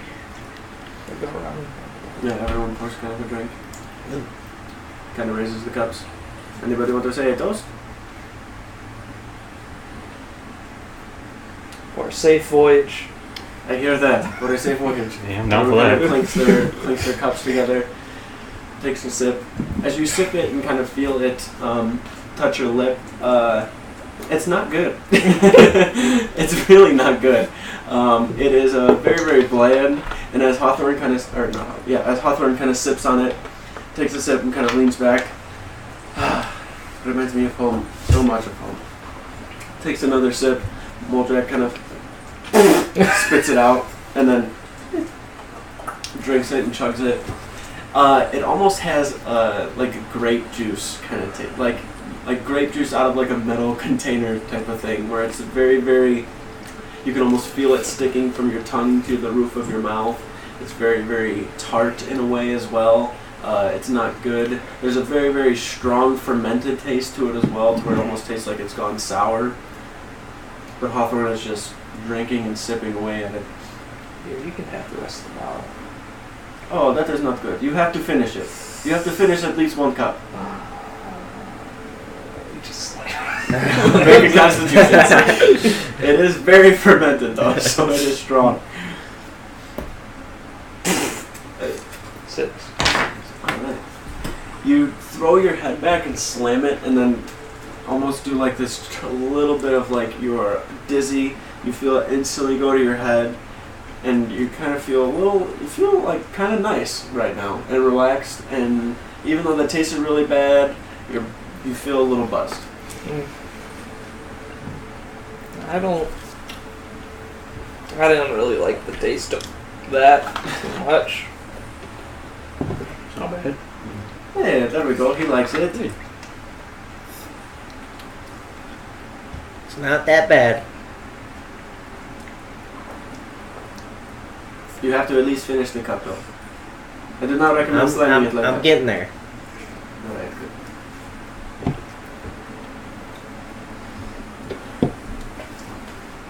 So, what is the plan once you reach Aphelia again?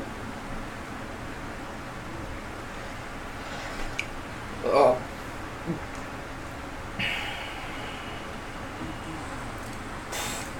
We didn't even. Oh. Don't you have to do something? We need to take him to the keep. Yeah, I don't boy. think we talked about anything else. That's it. I have to find a way to Southbrook for Skip. You going to Southbrook anytime soon? Not anytime soon. Ah, I am going to be staying in Port Crete for a while after this voyage. makes sense.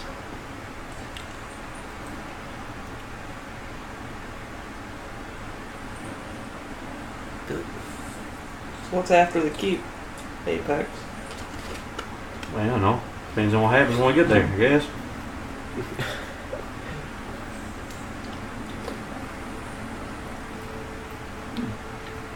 Amber?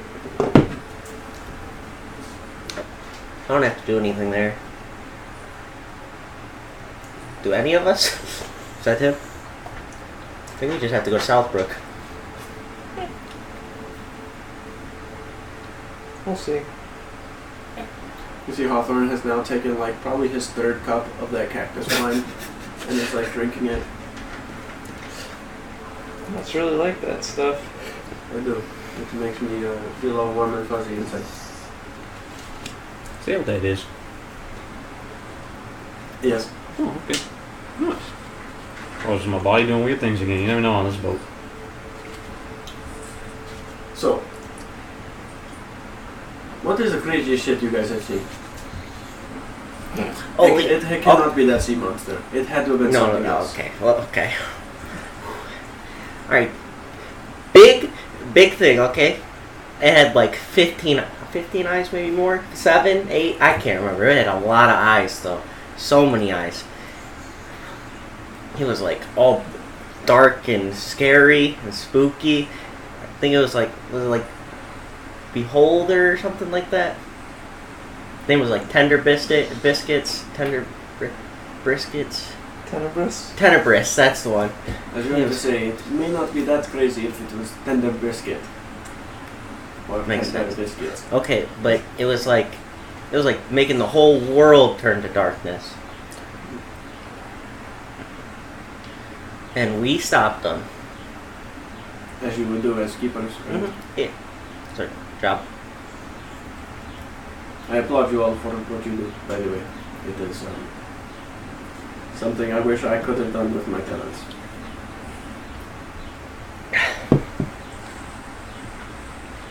What sort of talent is that? Yeah, dude. Yeah.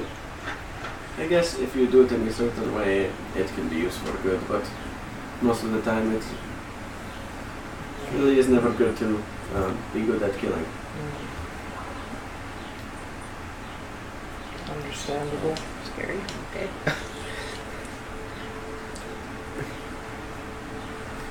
At this point, Connor's like getting water from his swollen skin. Yeah. Swishing around his mouth.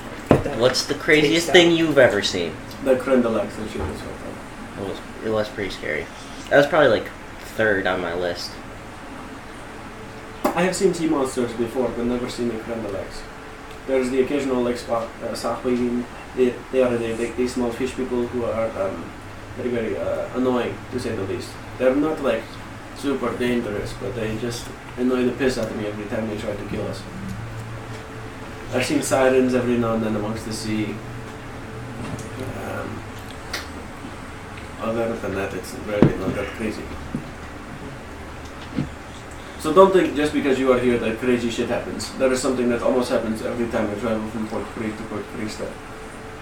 It is a far way, so makes sense. 3 months of nothing but ocean, there is bound to be some shit along the way. I'm hoping the some shit along the way was that storm we came across. That would be nice. Agreed. Apex, what about you? Craziest shit you've seen. Oh, well, one time I saw my elder trying to mate with a Bengaran. That was pretty nasty. So many questions. But the only one I want to ask is why were you watching? It's just, I was going to see him. I was going out for a hunt. Oh, so it was like an accident. Yeah, it was real crazy. Turned right around. Not really sure how it works either, to be honest. I have done it before. It is not super easy, but it can be done. Apparently it can. Oh, and it had massive, the little arms, big legs. What do they call that thing? Vorpal something? Varsha. You gotta know the name, right? It's your job. The land of the giants? Yeah, sure, I guess. Was he with us? Remember that? There's a lot of big shit when I was with you. I remember that. A lot of big shit. He's talking about the T-Rex. Yeah, Or that's, Sasa. yeah, that's the There one. it is. That's the name. That's a close second for craziness. Second, No, what is the first?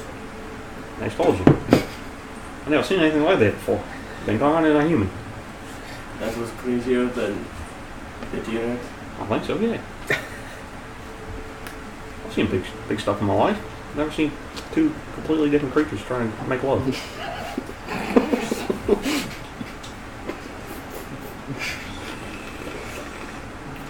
Is everything alright? A little quiet now.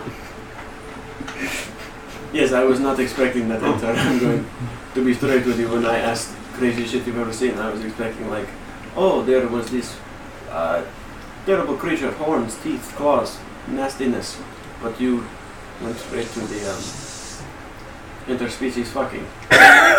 Is that not crazy though? I do not think so. Well, speaking of that, we Love is ran love. into some Yanti, No, I do not know what that is. snake people. I think I heard about this before. Never met one though. You don't want to. See, that is some interspecies fucking, right? Snake people, it has to be snake, and how does that work? Yeah, See, that's crazy as shit you've ever That seen. is fucked up. Yeah, I'll say. I think that is worse than person and been gotten. Oh, for sure. Yeah. I'll say so. And snakes are really small too.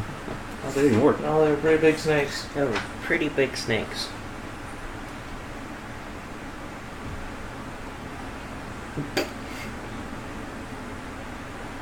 I'm gonna try and jump how big, but my arms are really fucking small. About 4 feet. Yeah, it's about 2 feet. No, about 2 feet this way. Just stretch his arm out, almost 3 feet. They were at least this big. Maybe about. Okay, maybe they were bigger than this. I can't. They were bigger than Skip and Moldrak combined. Yeah, there you go. Hey, yep. You know what? Have some more of that. Yes, you will. Yep. Thanks. Yep. Thank you. Hey, yep. Bad imagery. That was right before we met you. Nice. Good timing on your part. Hey, don't want to be messed with that.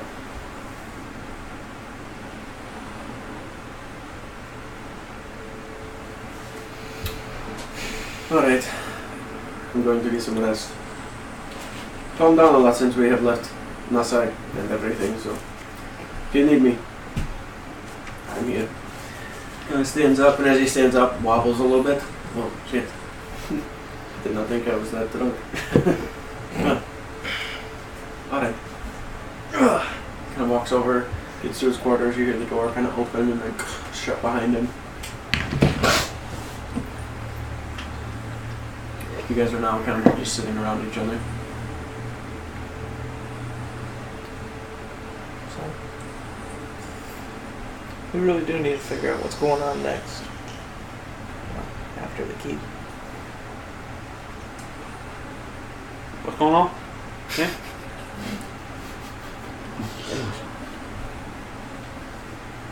You okay over there? Yeah, I'm doing great. You're gonna be there.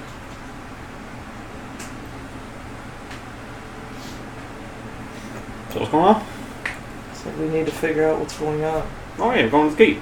after the keep. Oh shit, yeah, nothing. I guess you use mine.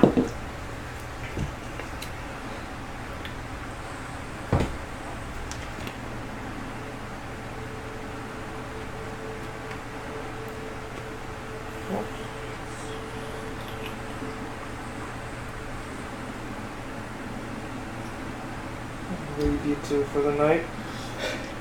Does anyone else feel like the world is just spinning around him constantly? Is that just me? I feel like everything you say is just you.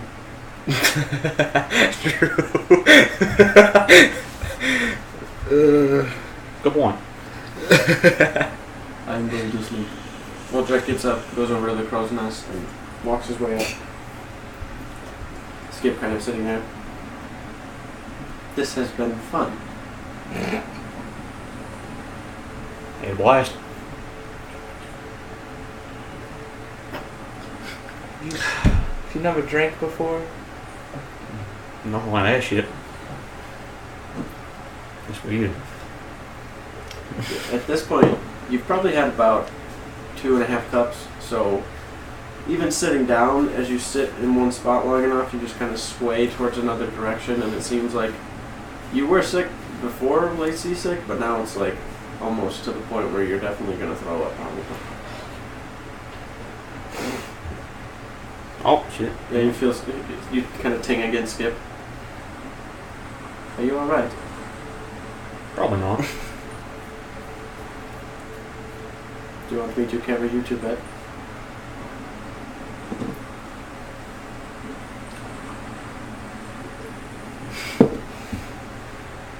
Fuck it. Yeah, sure, why not? Alright. He just kind of like puts his hands naturally behind you as you're like swaying back on the barrel. You just kind of land into his arms. He looks down at you. Are we moving? No, we are not moving. Oh, okay. Yeah. Really confused. Alright, It feels like I'm moving. Alright, now we are moving. Oh. Does it feel different? No.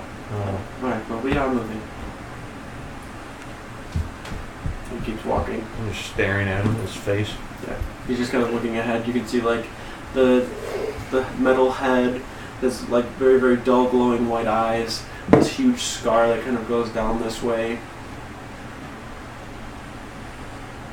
So fascinating. I've heard that this is a compliment, and I'm supposed to say thank you afterwards. Oh, hey, no problem. Thank you. Yeah. Makes his way down, gets over to a hammock. Put you in one. Good night, Apex. Good morning, too. Yeah. I've been told when it is night, you say good night. Alright, I'll tell you tomorrow. And walks off. You guys make your way around, finding the hammocks to find rest, and end up falling asleep. You wake up the next day not feeling as good as you did the night before. The second you get up out of the hammock, Apex, I need you to make a Constitution save. 19. 19. Alright. You get up and you know already that you're not going to feel so great, so when you sit up, you're just kind of sitting there for a minute. You feel the effects of probably being a little hungover, but it's like your body is healing itself much faster than it normally should, so you are able to not be as intoxicated, but you still feel a little uneasy. Kind of get up, stand up, stretch a little bit. Feels like just normal seasickness, as you've kind of gotten used to it over the last 4 weeks, so at this point it just feels like it came back, but it's just going to go away eventually. Alright. See what everyone else is doing, I guess. Alright. As you make your way up, you can see everyone going amongst their business. Connor continues reading the compendium. Skip is in his prayer book. Orm has been pretty isolated for the most part. Moldrak up in the crow's nest, constantly keeping a watch. Also, below kind of deck, a good amount of the crew is still, at this point, fixing up a lot of the boxes and cleaning up grain from the floor. And they're actually like cleaning it up and just putting it back in the box. They're not Nice. like just tossing it overboard. They're just kind of fixing it, putting it where it belongs. Ander is about the ship, tying down ropes and doing some sailor stuff as normal for this kind of voyage here. At that point, another month passes. If you want to make your last roll, right? Mm-hmm. Go for it. Hopefully it's Unlucky. Not even need it. 26. 26. Alright. With that, the emerald itself doesn't like disappear. It almost has this little bit of energy that almost pulls itself into the necklace. That you can see it's as you're learning the spell kind of to yourself. You can see this almost like solar flare type energy, and then there's like this light kind of starry type energy and this lunar kind of energy all kind of melted together in it that just kind of warp it into the necklace, and you can almost kind of like feel it in the air around you and like everything. Your hands can feel it, you can feel it kind of in your legs and in your chest, just the way that the spell will just kind of become a part of you almost after learning it like this. You also feel a little bit of discomfort as it is this kind of higher power level, the spell level itself. So it's, I would say, hard to obtain, but at first it's hard to get used to and kind of feel, and I wouldn't say like just take in, but altogether it's a little strange, but for the most part you definitely feel that you're able to do it. You don't know if the first couple of times, you're going to be able to cast it and everything, but you're definitely still hesitant when it comes to the book, but at the same time, like I said, there's that hunger for wanting to know and understanding. Yep. Alrighty, so after that, a month has passed at this point. As you are going through the channel here, you kind of hear Moldrak. There is something in the water ahead. I do not know what it is. He kind of starts making his way down as he shouts out. You guys kind of all come up to the deck and get to kind of near the bow, or probably essentially like the bow of the ship. And as you are at the bow, you come upon what appears to be large, broken, floating bits of wood.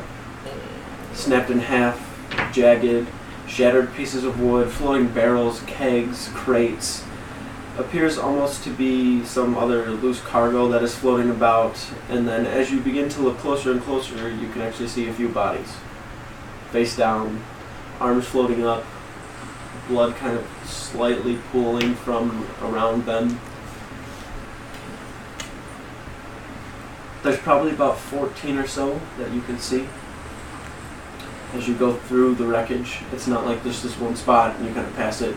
It's this about 200-foot span, probably more area, with kind of no specific shape, that is just sitting in this kind of general direction of all of you. Hawthorne kind of looks over towards you. Do you wish to continue or look for survivors?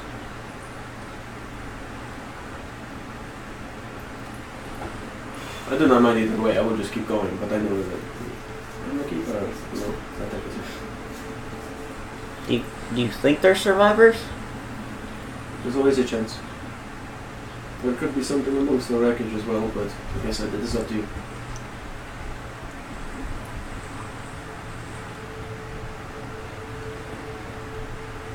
Hey, I got plenty of time. It's all on you guys.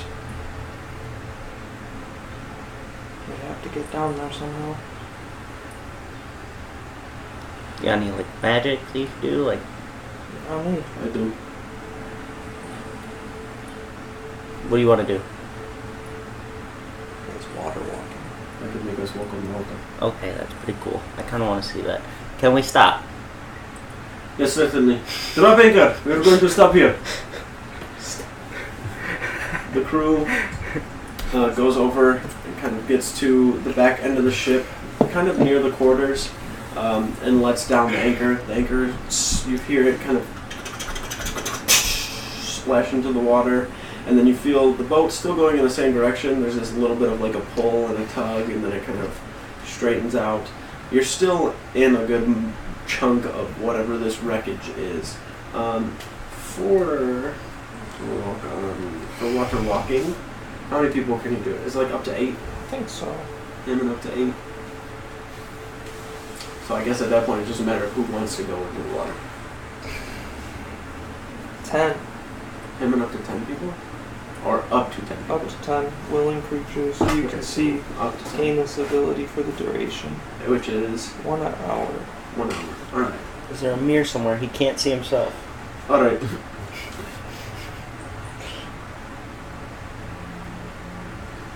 Do we want to go in the water?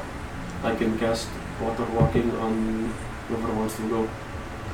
It is only an hour though, so we need to kind of be quick, but not quick. Just don't be in there longer than an hour unless you want to swim back. Yeah. Raise a hand who want to go. Okay? Alright. I'm going to... A couple of the crew members also kind of raise their hand, and then one of them kind of like looks over and like nudges the guy, and then he puts his hand back down. You gotta hear him. Do you remember what happened with the Crandall That thing was in the water. The guy like puts his hand down, and as he kind of says that, a couple other guys they start kind of putting their hands down a bit. There's still like 1 or 2 crew members that have their hand up. Alright, be quick I guess. Moldrak walks over to the edge of the water, kind of puts his hand over to the side, pulls it up, and you watch the water actually as it comes up, he goes and sets it onto the deck, and then has it like a pool of it in front of him. Alright, step in the circle. Ooh, it tasted some magic. Step in, and as you step in, you feel the water kind of like just stick to the bottom of your feet. As you look at your foot, there's like a little bit of water just kind of like sitting on the bottom of it. Oh, no kidding. Yeah. Yes. That's cool as hell. Skip walks forward, steps in it. And you walk over, get your feet in it. You can feel the water kind of like hold the bottom of the boots. Kind of you as well. Kind of step and jump down and get into it. So, as you go down the side ladder, you just kind of climb into the water itself. It's extremely uneasy.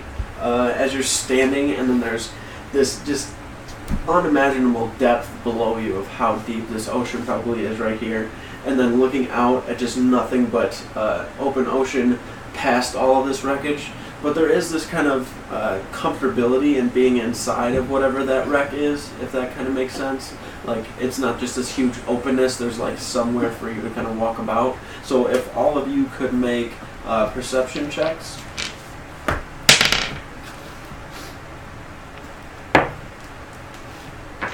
$22.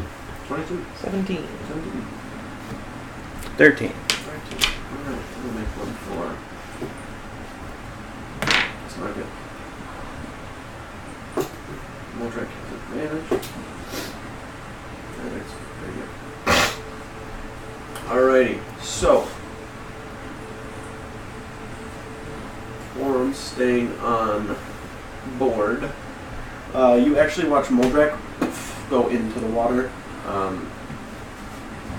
Is under there for a little bit of time as well. Seems like he may have cast water breathing on himself. Cheater. As he's swimming around underneath, you actually like walking on the water, watch him go beneath you.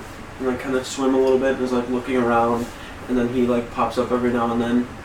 Going to check out over here. I think I see something. Goes back in the water, starts swimming away. Are you guys just kind of spreading out, walking together? What are you doing? Probably spread out. I'm gonna spread out. Okay. I will also spread out. Alright. So, Ander, you stay fairly close to the ship. Come upon a lot of broken up wood, as most of you do, but it is still kind of floating. There are also some intact crates and barrels and things of that nature. There's also a lot of just wood, like large planks that don't seem like they're broken. They just seem like they were possibly part of the cargo. These very, very large, 10-foot big planks. You can see a bit of like the mast is sitting there.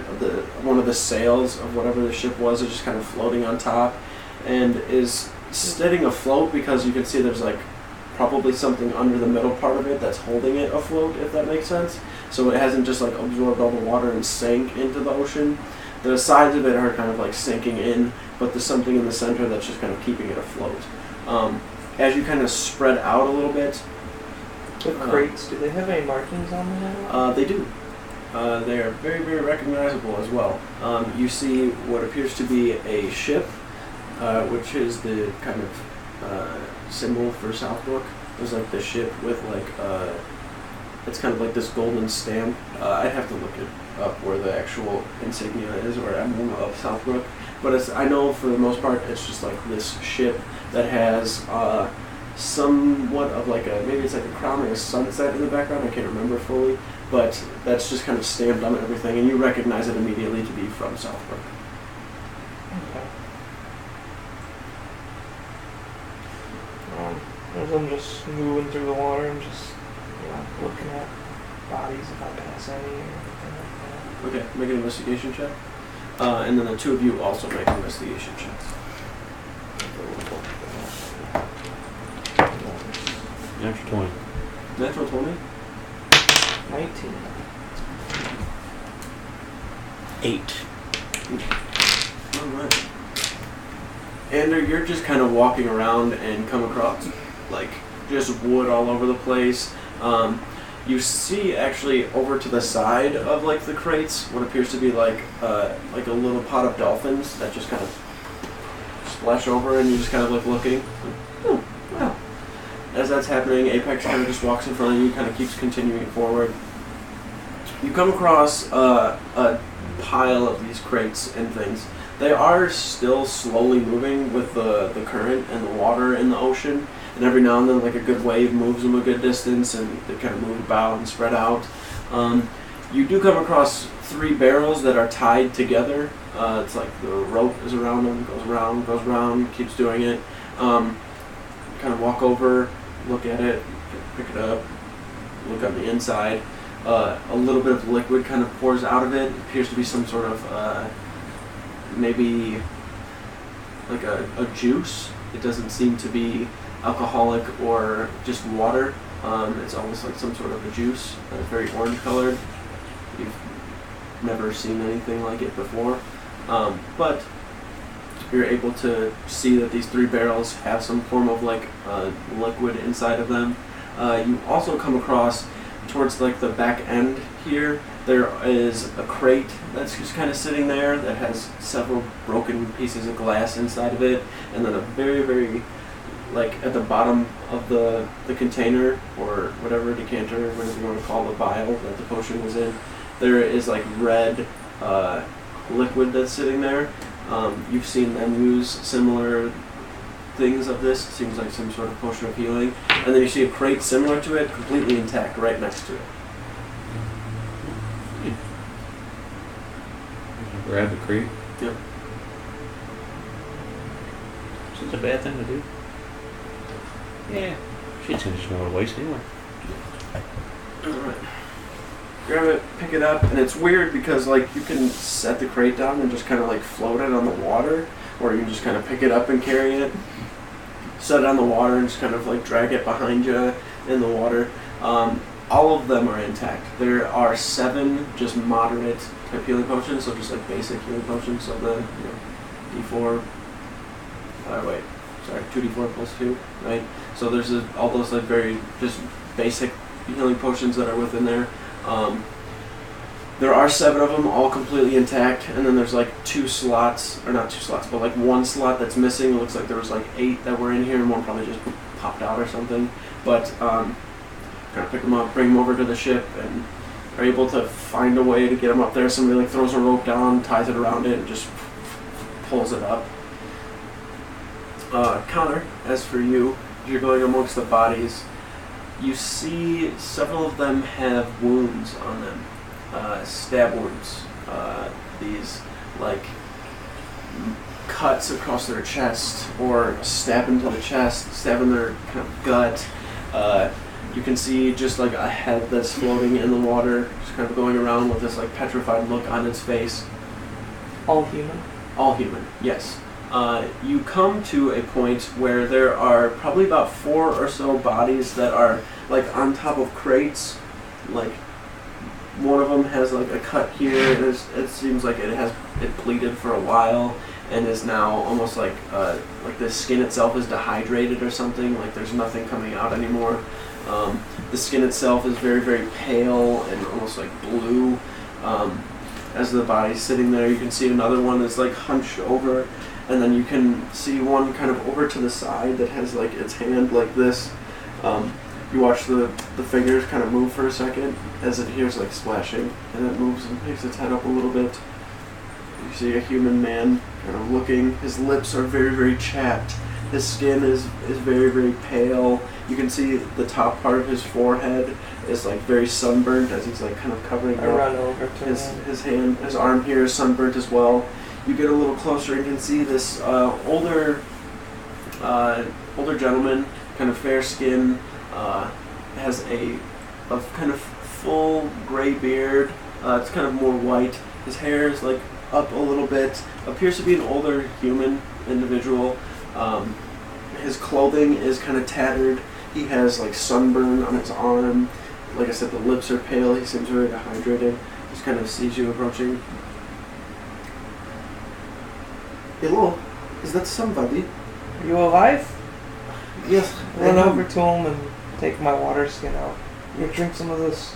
Oh, thank God, thank you. Kind of takes up. Oh wow. What happened? It is there? How are you standing? Don't worry about it. Can we get to? You have a boat? It's right over there. Can we go to it? Is anybody else here? That's it. That's it. I know if I've been floating for a while. I'd bring him over to the. He starts walking with you and try starts to like get him up there. Yeah. As you kind of help him up, you can feel that he's a little heavier. It's not that he's like a heavy-set person. He's just very weak and trying to like move. And you're actually having to like carry him as he doesn't like have water walking on himself. So you're almost like floating him in the water to get him over. The waves are kind of splashing. Moldrak eventually like catches on, sees. Skip does as well. Skip kind of walks over. Are you hurt? No, I'm not hurt. I'm just weak. I'm thirsty and tired. Kind of still covering his eyes up as he's like squinting every now and then. Skip kind of, alright, goes to lift him up. Moldrak peers up out of the water and picks him up and starts walking over to the ship itself. As you see, like Ander and Apex, as you guys see that everyone's just kind of making their way back to the ship. Probably a good 40 minutes had passed in the whole, like, kind of looking over everything and getting a good amount of coverage over the entire wreckage. You bring the individual up onto the actual ship. He gets over and is able to climb himself up the ladder. He kind of sits down and Hawthorne takes a blanket and just kind of like puts it over his body as the sunburn. You can see blisters and things that are there. Doesn't appear like he's been there like super long time, but just long enough exposure to the sun without any break or anything in between. He's just not in good shape. Is still able to talk, seems weak for the most part, but is alive nonetheless. Doesn't have any serious trauma or anything to him. Skip is like looking him over. He is not hurt. He's fine. Just needs some more water. I'll retrieve some. Grabs the water skin that he currently had and goes and fills it up. As he's kind of sitting there, Hawthorne kind of kneels. Are you alright? What are you doing here? It was on the boat. He kind of looks over towards you. Like you said, what happened? I've never seen anything like it. It was dusk, and we were heading towards Port Creed from Southbrook with some cargo, of course. We could see in the distance, but from what we had with the lanterns, it appeared to be a boat, I would guess. And he kind of takes the blanket at this point and is kind of retreated towards a little shade, is sitting on the side. We thought it was a small fishing boat, but as it got closer, it seemed off. Something was not right. And it sits for a second. It headed straight for us. It was about to make impact. We yelled for them to stop, and then, before the impact, they were gone. Not a trace. Some men peered over the edge and they appeared. They started climbing the sides of the boat, armed with blades. We thought they were pirates, so we fended them off best we could, but none of us are capable fighters, and our blades did nothing. Okay, since I saw one of the blades pass through one of them, like he wasn't even there. The eyes were empty, the skin grey like ash, their faces stoic without emotion. They didn't want gold. They were there for blood. They said nothing. They just killed and killed and killed. The boat the next day, as I lay on the lower deck, hiding, I heard a storm. It's been days since I've even seen the ship. The ship tore apart in the storm. I had no use, I could not do anything. I sat there.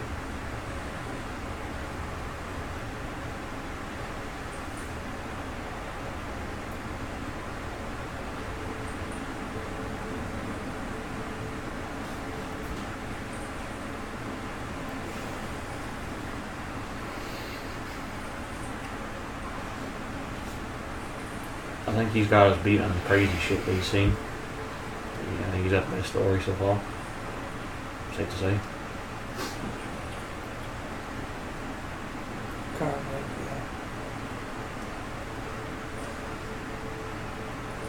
Thank you, Zor. Had you not appeared when you did, I surely would have been lost to the sea. Skip comes over with the water and he starts drinking it really fast.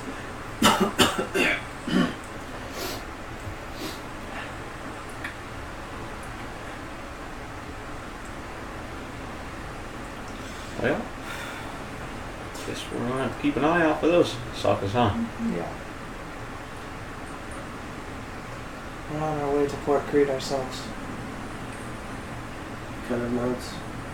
No, I was on my way to Brunswick, but Crete was the only way to go, so.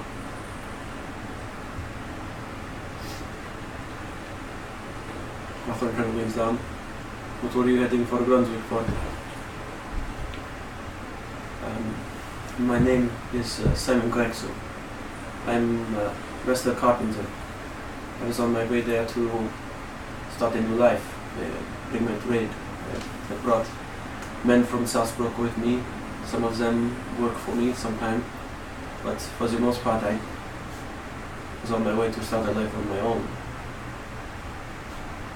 Looking for some work, but I cannot fully make it, and all of the wood that I brought with me is damaged now to the water. I do not have much of a choice other than to go with you. It's either that or you'll be swimming, I guess. He kind of smiles a little bit. I do not want to swim, so I will go You won't. with you. It's nice to have fun. I am not very handy with the ship work or anything. My first time at sea, when I got on the ship with the other crew. You know what? Me neither. But if there are repairs that need to be made, I can do so. I'm good with carpentry, wood, other things. You sound more useful than I am already. You're just gonna be a keeper. Never mind. I do not want to be a keeper. Okay. I cannot fight. You seem more qualified than me already to fix a ship. Are you trying to be a keeper? Yeah, no, I don't know about that. No, not being a keeper. No. So, yeah, it's a little complicated, I'd say. I've heard many things of the keepers. Yeah, you seem pretty nice fellas. Nice. Yeah. Kind of looks. You are the keepers? On Zaxria? Yep. That's us. That's us. And at this point, him sitting there kind of with the water skin, and then, you, the three of you standing there. You can see Skip in the back is just kind of like standing up, like kind of doting towards him, like looking him over. Moldrak is standing there, like hulking over him. Orm just kind of standing there too as well, like looking him over. Well, by the gods, I thank you. Whoever it is you praise, you have saved my life. And someday I will find a way to repay the debt. If you are heading to Brunswick, and we're heading to the keep ourselves, we might be able to help you find some work at the keep. That would be something. It would. I did not know if that was a joke. He's like a carpenter. Oh, yeah. That's a good catch. I got that one in my repertoire. I have heard many of the word jokes. Would you like to hear any more? He actually kind of... Because that was actually funny. That made me laugh.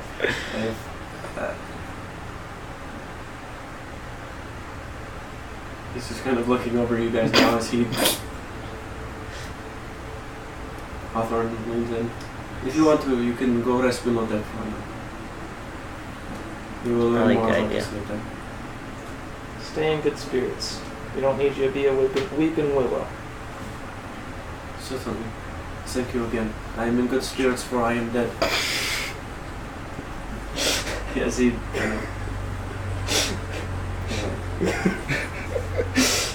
Like, weird choice of words there, Jerry.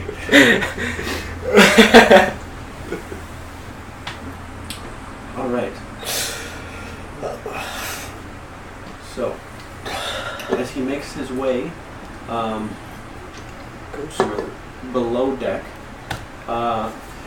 excuse me, you are able to kind of just be amongst yourselves for a minute. If there's anything you want to discuss.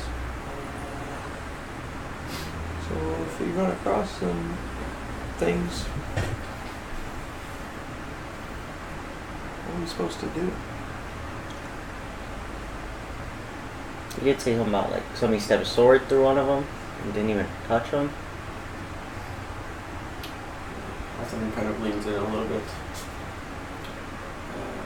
Remember when we first started setting sail?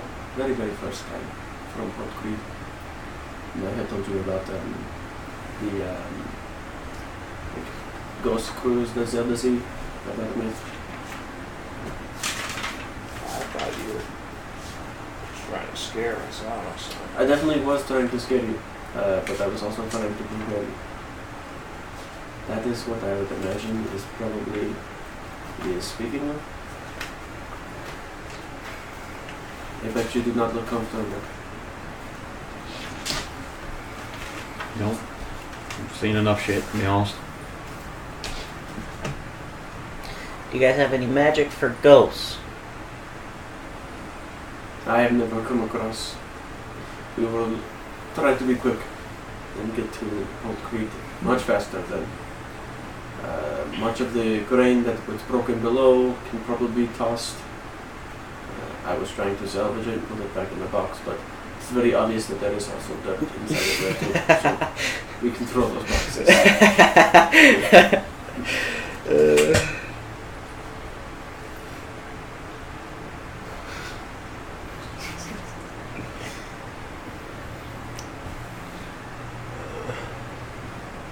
Alrighty. So, is there anything you guys want to do? Keep an eye out for ghost cruise. Alright. Coincidentally, no, I'm just kidding. Alright, so, your travel at sea continues. A little more on edge now than it was before. The storm that kind of hit out of nowhere, after it passed, there was a universal calmness to the entire crew and ship and everything. That has now passed. You are more on edge. You are a little bit more weary of your surroundings. Nothing but vast open ocean surround you, so you'd imagine it'd be easy to see something if it were approaching. At night, I'd say the two of you have probably been out on the upper deck every night for quite some time. Ander, if you would, make a perception check. Because I'd imagine every now and then you're going to have to be on the ship with Natural one. Hang on. Round two. Halfling. 18. 18. It's a perception, right? Yes. So, as you're on the upper deck, most people are asleep right now. It is dusk. There is light coming from the ship itself, as there's like a large lantern on the front that's constantly lit. There are several small ones that kind of hang towards the edges. You go up onto the bow to just kind of tie, make sure some ropes are all in order. And as you do, you can see light in the distance, just kind of slowly swaying and getting closer.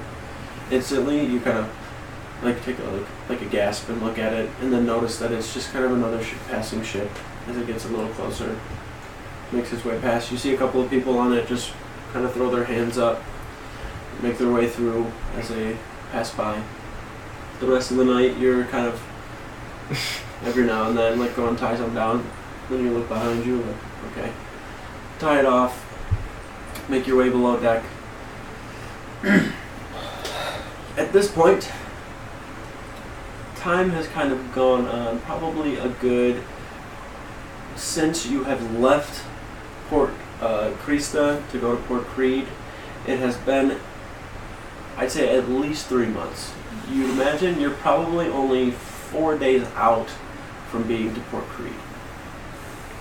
Over that span of time, probably about a week ago, Simon would have kind of walked up to all of you as you were just kind of sitting, eating, or doing something of the sort. While I was here below deck, I was able to find some remnants of some wood that was below. It is not much, but it is something, I guess. He just kind of takes and kind of lifts his hand up, bends it kind of towards you. I saw the get up, so I see it appropriate, I guess, in a way.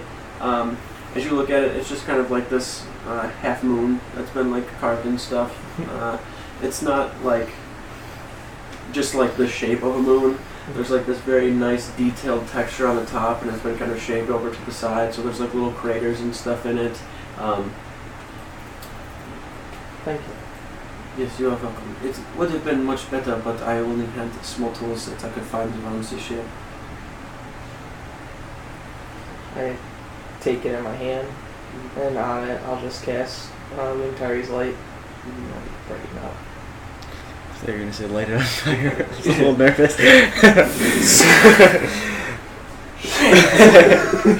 This sucks. As you do, it kind of gives like a very like climactic type of glow where it starts out very, very subtle and then glows brighter. I say gods, what? You are the keepers, aren't you? One and only. I do not understand what all of that is, but I'm glad that you are the ones keeping Zaxria safe. I'm just a friend. Not really keeper. Just don't want to get confused. People No are credit guilty by here. association sometimes. Some can be given credit by association as well, so Fair enough. I did not find enough wood for everyone else to make things, but I promise you in times that I will try to do what I can to repay the debt. You don't have to worry about it, Dad. Like I said, we're here to help. He kind of nods a little bit. Where from Southbrook are you? From the capital. I was responsible for building well, my family was responsible for building most of the residential area within Southbrook. I myself had built probably only 3 houses within the last 2 years or so, and they are getting a bit overcrowded, so I decided to try and come to the mainland of Aphelia to try to find work. I've been to Aphelia before, but I'm from Southbrook myself. Ah. Capital. My grandfather is a well-known researcher there. Edmund is in the astronomer. Yeah. Ah. Recently done work for him. The stairs to the tower on top, where the I don't really know much of what it is called, but the stairs needed work done. I helped build them. Really? Ah. It is a small world. I'm also from Southbrook, but you probably wouldn't know where I'm from, so it's Where are you from? Redwater. Probably haven't heard of I it. have not heard. Yeah, It's a red water. makes sense. So you were from Southbrook but went to the key? Mm-hmm. I don't know. All of us keepers are from all around the world. That is interesting. The only generation of keeper I knew of, or had heard of, or read about, was the first generation. That is from the main continent, primarily. So it's none of them were from all over. I just assumed the keepers just came from Aphelia. Nope. So, a few generations down the line now. How many generations? 5th generation. Right? Well, as I said, thank you. I feel like I'm disturbing your relaxation, so please, thank you. Like I said, all right. He turns around and kind of walks off. You can see that he is probably about 5'8", has a pretty decent build to him. His arms are like kind of veiny as well. You imagine from doing the trade that he does, he's just in pretty good shape. Definitely appears to be an older gentleman too. Probably at least into his mid-50s, which is a pretty good age. I mean, he seems pretty healthy for his age as well. There's a good amount of people that you probably saw growing up that were, in their 40s and were not looking good. But just probably his lifestyle and the way he carries himself, he's been able to maintain health for a while. A little bit more time goes on. About a day passes. Night falls, and you are on the upper deck. I feel like everyone's like, oh, alright, great. If I could have the three of you make perception checks.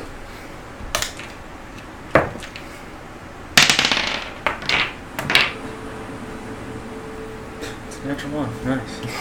Just re-roll it.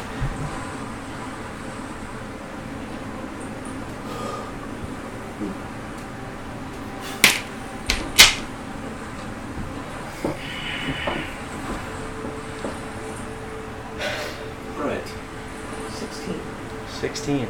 26. Damn. Oh, damn. I was like, do it, John. Do it! I rolled a 16. Yeah. Oh, alright. I figured out that he's. Wait, what? Perceptive shit. So.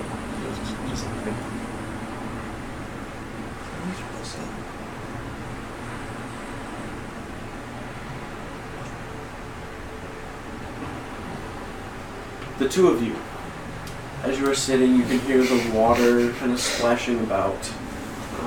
You kind of look up in the distance and for a moment think you see something.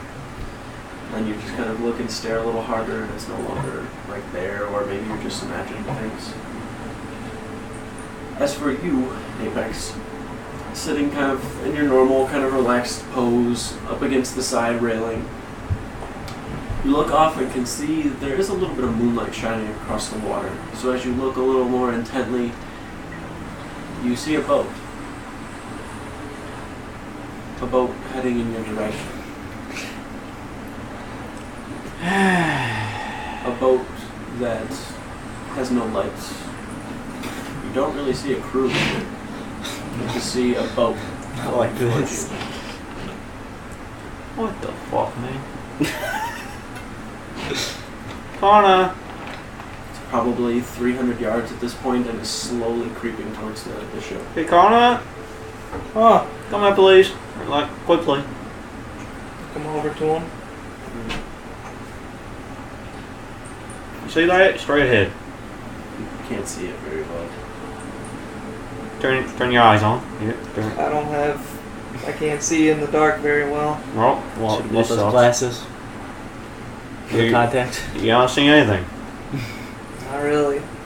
Well, doesn't that fucking suck? What's out there? About 200 yards now. There's a ship coming at us. With no lights on, believe it or not. 150 yards. It's getting real close. Like, as I'm speaking. Please do something. I just yell out, "Guys, get up on the deck!" As you do, you hear everyone kind of like stepping and kind of looking over. Everyone kind of looks. Hawthorne steps out from the quarters. What is it? Get ready! For what? You see that ship coming?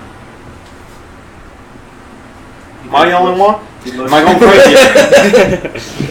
Apex. It's right there! He kind of looks and goes and looks. It's about 100 yards at this point. For the love of... He looks and kind of squints a little bit. And then as you're looking right at it, kind of pointing at it. You watch what almost appears to be a bit of mist go over the ship. And as it goes and passes the ship disappears. We're dead. What the fuck, man? Now it's gone. Right, yeah. It's probably behind us now. Oh, yeah. Look behind me. I get perception. 14. 14. Okay. The crew gets very quiet. Everybody kind of steps up on deck and is like looking at one another. Everyone's staring at each other. You can hear the boat kind of creaking. The boat is still moving. There's like splashing of waves every now and then. Simon kind of makes his way up and is looking about. You can see Hawthorne has his hand on the handle of the scimitar. You look and look behind you. Kind of squint a little bit. See nothing but open water. Yeah. It's not behind me. Turn back around. One more perception check. 19. 19. As you look towards the back, squint and don't see anything, you kind of take the time to turn back around one more time and look out to where you originally were looking. As you do, you see the boat. It's probably only 50 feet from the actual ship at this point and is creeping up. As it's creeping up, you go to say something and look and say, like, you know, like there's a boat there, or there it is, or something. As you do and go to like open up, you see a hand kind of creep over onto the rail, and then another one as it creeps up over, and then it picks its head up, and you can see a blade held in the teeth of whatever this creature in front of you is.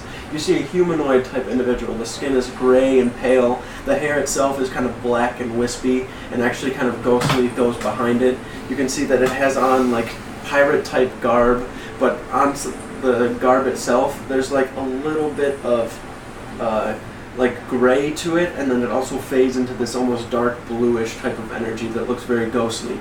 As it does, it just kind of gets up towards you. The eyes are completely empty. There's no color to the iris. As it gets up, it kind of takes the blade, draws it back, and stabs out towards you. Good hit. More than likely. That's a 7 to hit. Negative. Alright, so as he takes the blade back and goes to stab you, what do you do?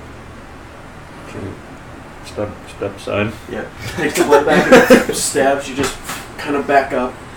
As that first kind of stab goes across, Hawthorne sees it and takes the blade out. Ready yourselves! He kind of looks around. And then you see Simon. Oh no. Not again. Not like this. Not again. No. We need to go faster. We need to... And he kind of ducks and goes to the below deck. You watch Skip make his way up with the sword as well. You see several hands start kind of curling themselves over the sides of the ship. I need everyone to roll initiative.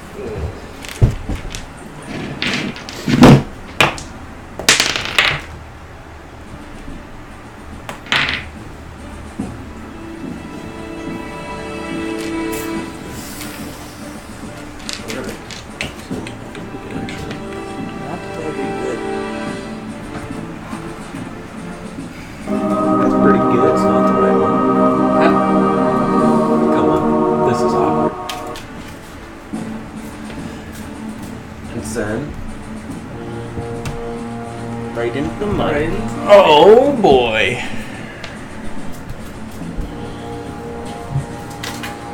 Sweet.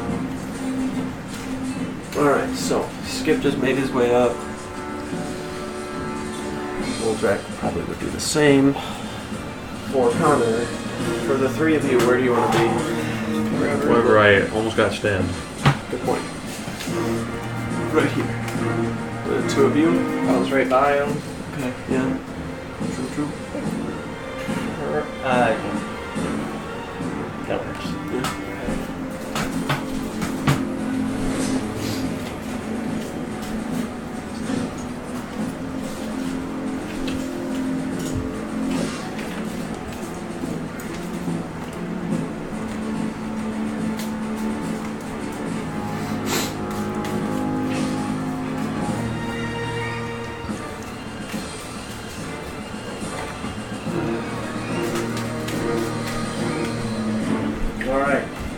So, for initiative,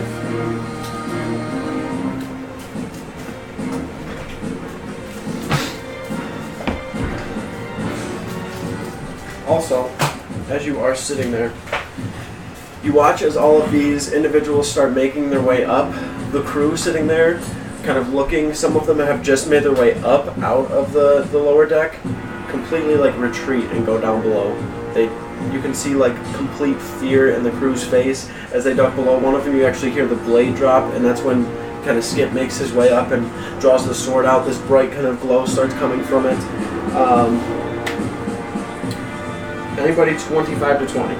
24. What?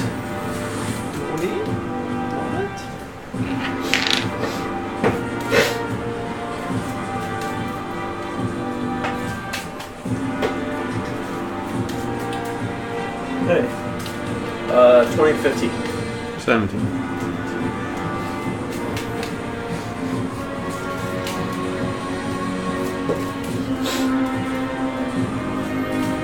How's it going? I'm gonna move the camera just to get a better shot of the. Oh yeah, if you want to, go for it.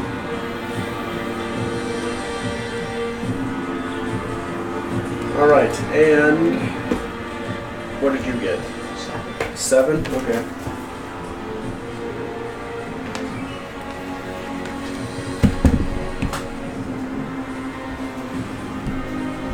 It's kind of dark because the minis are dark on a dark boat. Yeah. Alright. It's alright, kid. Let me just. That didn't do anything. I'll sit like this the whole time? Oh, fuck. That's actually not bad. But Okay. We Take ready? the light away. Oh shit. We got it. Don't worry. No, you're This fine. You're production right. quality right here, I'm gonna sit here the entire time. Okay, and Please then... Please don't. It's like you're right on the corner of my eye, blinding me. 2 for 1. We get good lighting here, and I get the blind Jerry. Yeet. Yeet.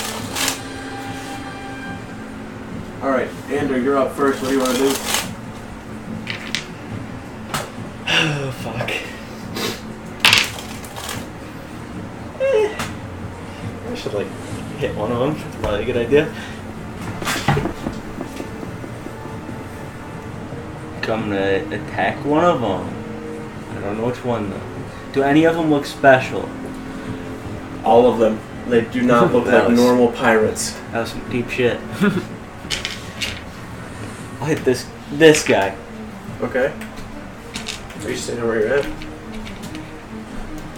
For now. Okay. Yeah. Shit.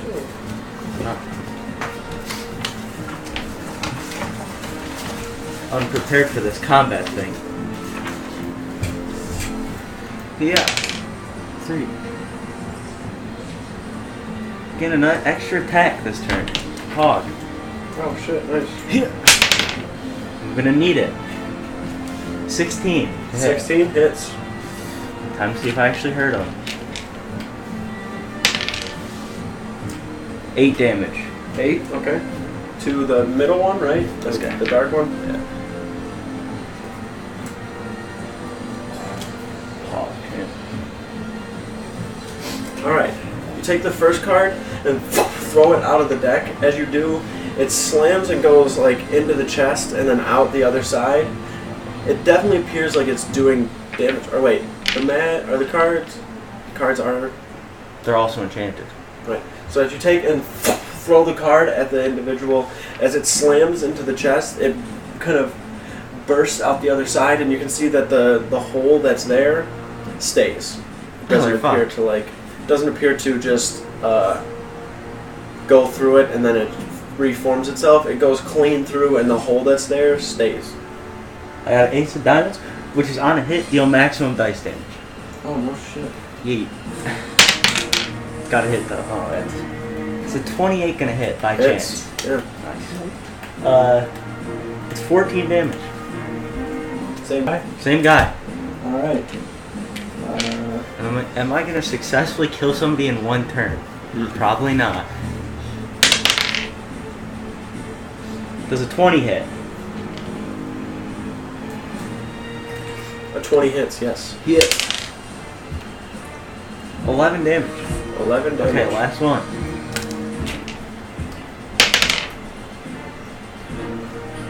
Okay. Does a 22 hit?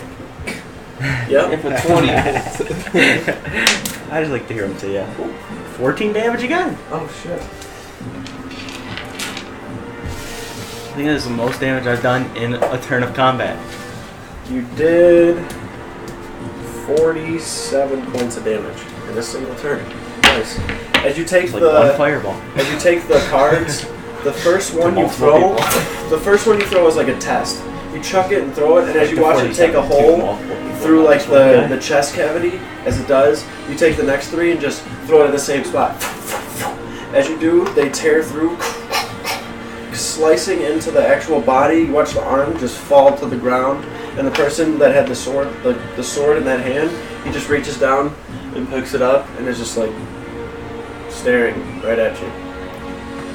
I'm gonna run over to where Skip is. Actually, in between Moldrak and Skip. Through the other side. Oh, you can make your way there, right? 5, 10, 15. Okay. Yep. Towards the crow's nest. Right there? Yeah. Alright.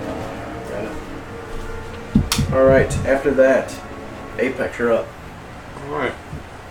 I'm just gonna use my action to take the dodge action. Alright. And, what the hell's going on here? You can't even say, like, I'm coming aboard, you know, coming to take your lives or something. You just come on and you stab me. Not cool. Not cool, dude. Alright. I'm going to use Shadow's Mini as Hawthorne. Shadow Spike? Lit. Oh, good, here. Oh, that'll actually work pretty good. The sauce. Just want to wrap it around the base a little bit. Hawthorne would have been right over here. I can see it from over here. Alright. So, Apex, you just kind of sit there, throw your hands up and give your little rant. Moldrak is up. Let me pull up his spell sheet. Or his sheet in general, I guess.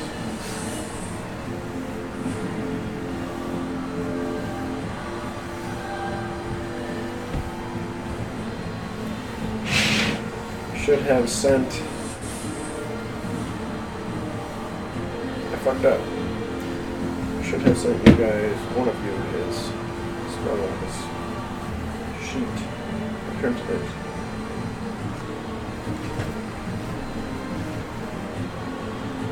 Here it is.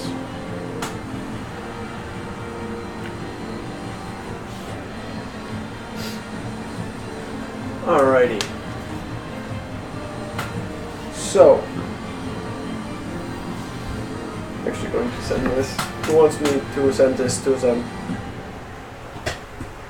So you can take care of this for me. Shab, you want to do it? What am I taking? Moldrak? I guess, sure. Alright, sweet. I'll do the first turn though.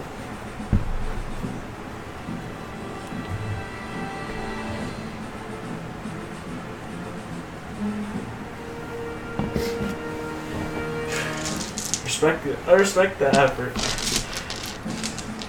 You're gonna have dice start coming out, Sean. It's not closed. Like I said. What'd you roll? Alright, so Moldrak is going to go. Can you put him on the guy right next to him?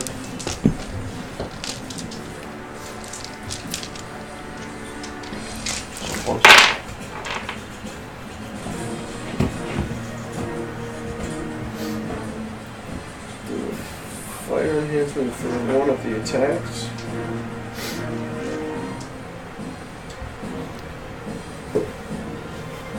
Hit. Second, natural 20. Don't steal anything from me. It'd be kind of hard, you'd notice. My light fall off. Oh shit, Jared's taking money out of my wallet. This will be better. Okay. 2. Nice, plus the 7. 15, 16. Alright, 16 total. That one.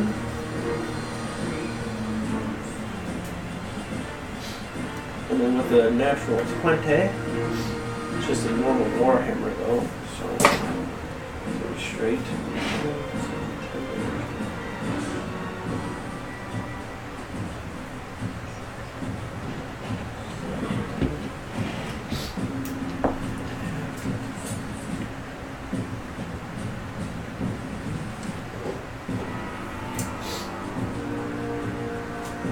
Alrighty. I sent it to you on Discord. His Who's on oh, that is unlucky. I'm just gonna make basic attacks with them, so just tell me what his like attack shit is. D8. Yeah, that's just what we'll do. It's just a D8, and he's got a plus 11 to hit, and then I already did his turn this round. So D8 plus 11 to hit, and then plus 7 for the damage. Okay.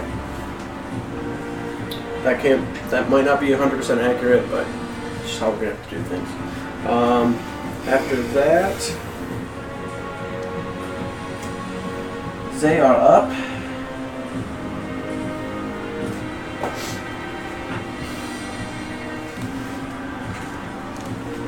So, can you put that one on top of Apex? The one that Andrew hit on top of you. That one on top of Skip. And then the other one also on top of Skip. 200 IQ. Insane positioning. Flank. Is that? He doesn't have the HP to be flanked. Brian's stuff is right here. So.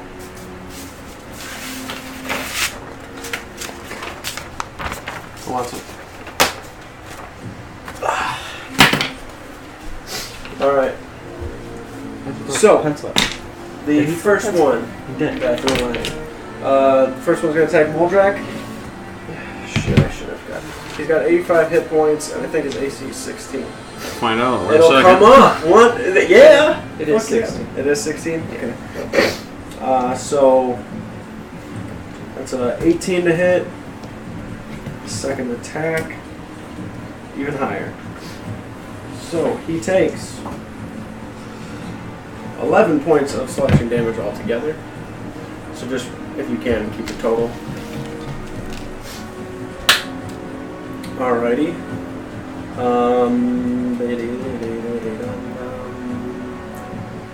That one attacked. One onto me. Connor. Yep. 2 attacks here.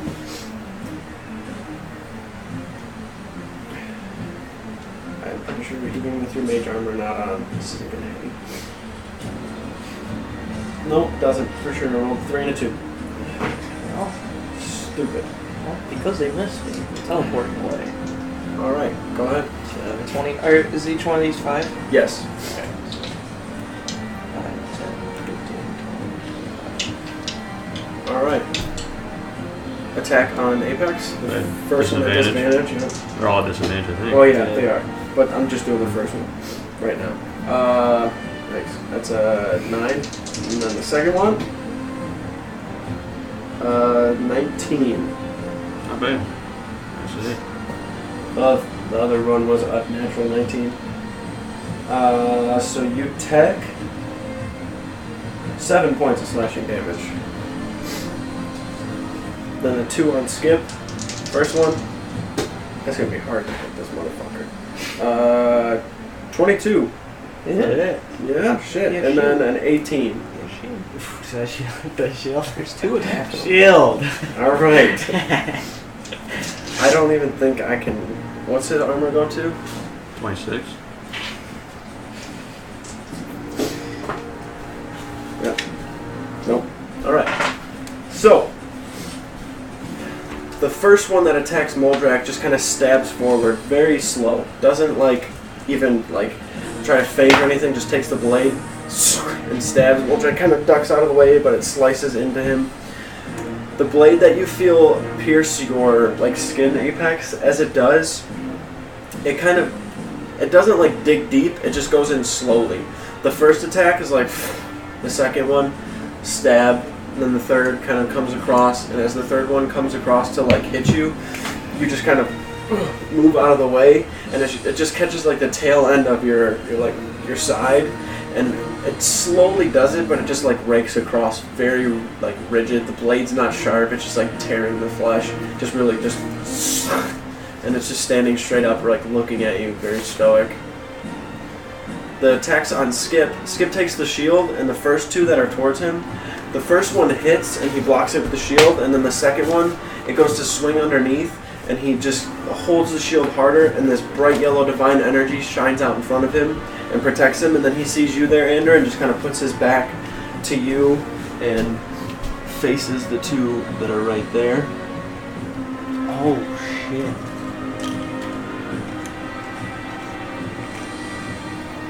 I'm glad I got to play Skip for this fight. Alright, and then after that, Hawthorne Where's his sheet at? Where's his sheet at? Are we on? These guys are undead. Mr. Hawthorne? Journey, dude. These guys are undead.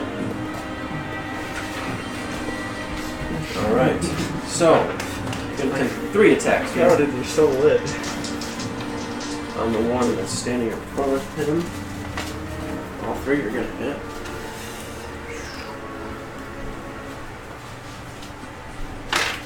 Okay, so that is. Holy shit.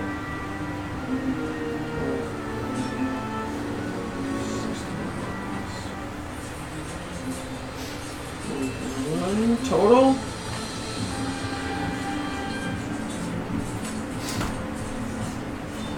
Alright. So as Hawthorne stands there, he has the scimitar kind of at his side, hasn't like, or actually he did take it out and tell everybody to brace themselves. As he took it out, the pirate that kind of comes up and starts walking, the cards that flow and fly through it, and then the arm falls off.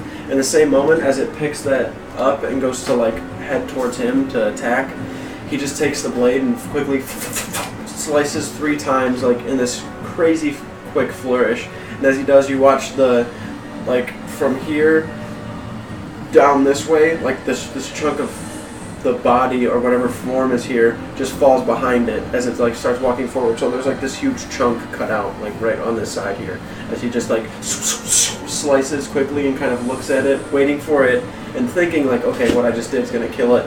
But this huge chunk just kind of falls behind it, and you watch that chunk that fell just turns to like mist and disappears. After Hawthorne, Connor, you're up. Skip's on deck. Gonna cast Scorching Ray. Alright, at which one? Gonna start with this one. Okay. So.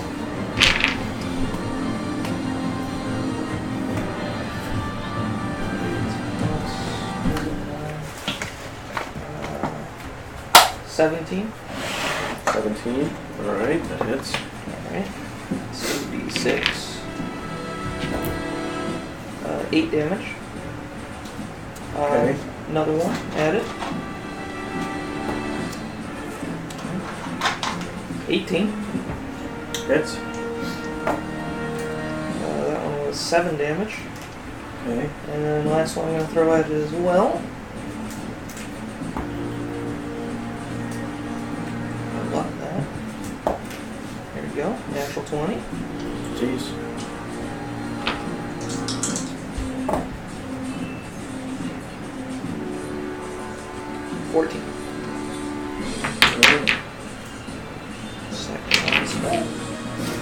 So, as you take from the necklace and pull this energy out, there's like these balls of fire that are just sitting inside of your hand, and as they're sitting there, you just kind of all of the rays flying out. The first 2, one of them goes clear through like this side and goes like just completely blasts the face off. The next one that you hit takes like a huge chunk off of this top part, and then the third and final one you just kind of hit up at the top, and as it's sitting there, Hawthorne kind of just like ducks out of the way, and you just rake the entire ray down the body, and as you do it splits it in half, and then it just turns to mist and fades away. I'll take the mini. Alright. You want to move it all? Yeah, just back up right up here. Alrighty. Skip is up. Skip is up. What? Whew. Paladins are busted is all I know. Are they undead? Or fiend? Don't know. I may need to know about my damage here. Because Divine Smite, you expend the flip, you do the 2d8 and then extra 1d8 if the target is undead or fiend. Oh, he'll tell you if you hit it. Oh god, I'm about to hit him. He's hit. Look.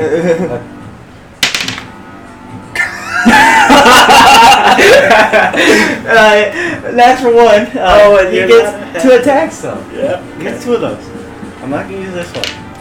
You should use regular size dice. I don't have any right now.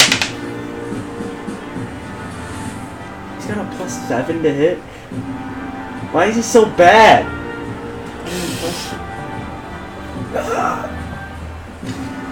Why can't I do math? 13? 13 does not hit. Also, he lost the...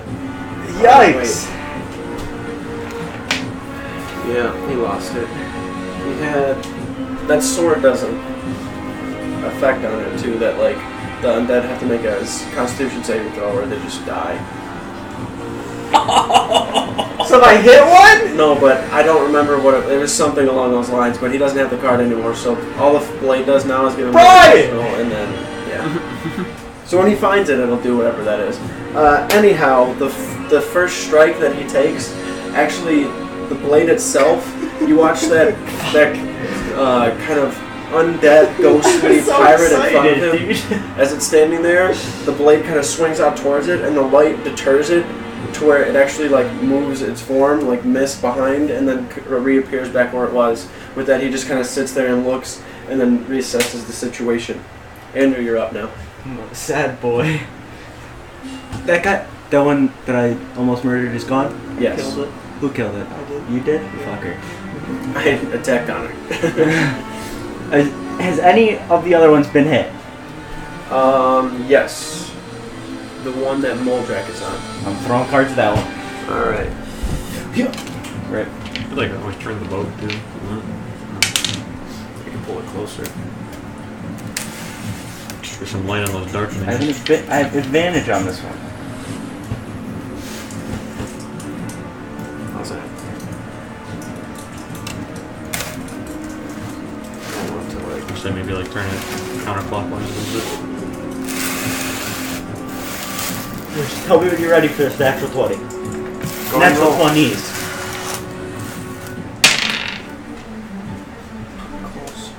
True. 23. Hits. Was that your first attack? Yeah. Okay. I'm looking at the wrong character sheet. 5 plus 6. 11. 11 damage? Is he dead yet? No. I throw another. Yikes. 18? 18 hits. Did you do any gambling points? Yes. Used to. 11 again. Okay. Last one. Ooh. Scary. King part. On a hit, a target takes card damage and any target within 10 feet takes half that damage. Fuck you, Moldrak. Did you mark his health from before? Okay. He's about to take more damage.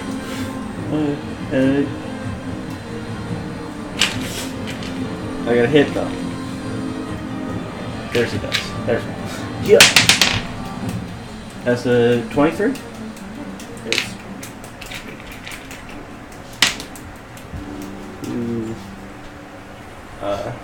8 damage. So he takes 4.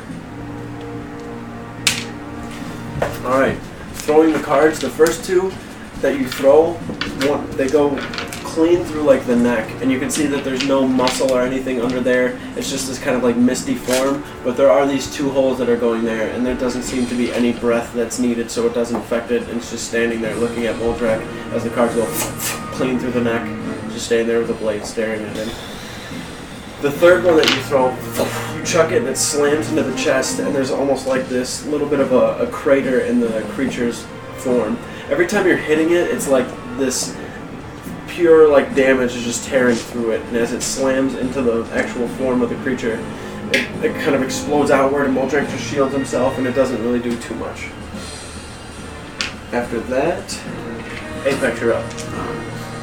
I thought you were gonna say died and I'm all upset. This shot kind of pissed me off a little bit, not gonna lie. It kind of didn't feel too good. That scrape. He's gonna arm himself Alright. and then make some attacks. Okay. Here, do what? Arm himself with His regular stuff as usual. Okay. What? Okay, I was just double checking. Mm-hmm. I didn't want to say the other thing. Okay, go ahead. First attack. It's a 12. 12 total? Yeah. Misses. Damn it! Hit him! The second one is a 14. 14 just hits. 50 damage. Big 8. Close to 50. Alright. And I don't know if they can be marked by that stash effect or not. That I do. Do you know what's going on? You keep Let me looking read at me that. like you know what's going on. Do you know what's going on? I have no idea. Alright. So,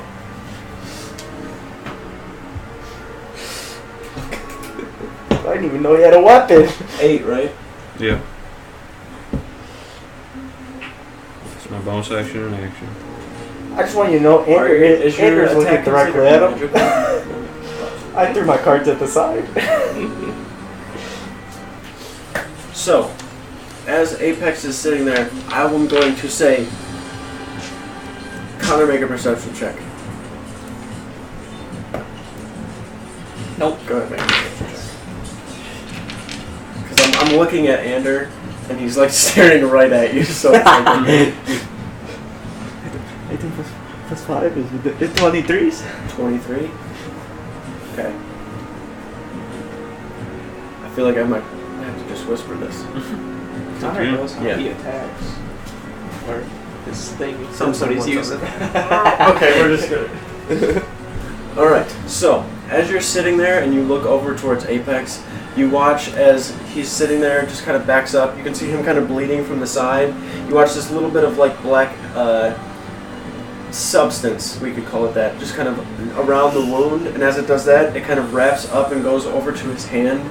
You watch his hand kind of open up and twist. You watch the meaty, fleshy part of it kind of twirl with this black energy as these large kind of claws start to form. You can see him just kind of staring forward. This claw goes to about 2 times the size of his actual hand. The blades are about this far out and they're like extremely sharp. The first one he takes up towards it, it just kind of, this huge gust of wind pushes the creature back a little bit, then it starts walking towards him again.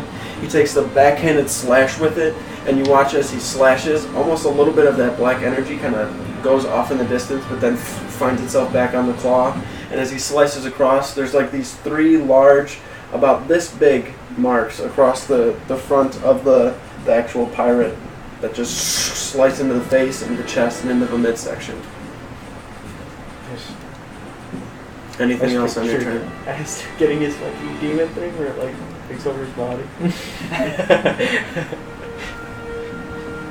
Alright, that's all. That's That's it? my action bonus action. Alright. Moldrak is up now. Moldrak. I think the loose got it too.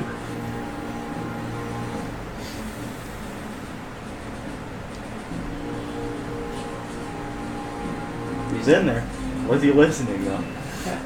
Do you want to just roll for Oh, that way I'm not doing it? Yeah. Plus 11 to hit, and then a d8 plus 7 for damage. Do you like enchant his hammer? at all? Yeah, so he's got an extra d6 fire damage right now with his fire lash.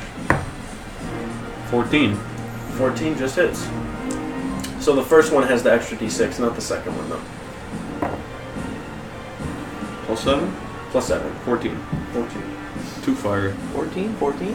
That's relevant. It is not relevant, but thank you. Alright, go ahead and make the second attack. 21. Hits. This is just the d8 plus 7. 15.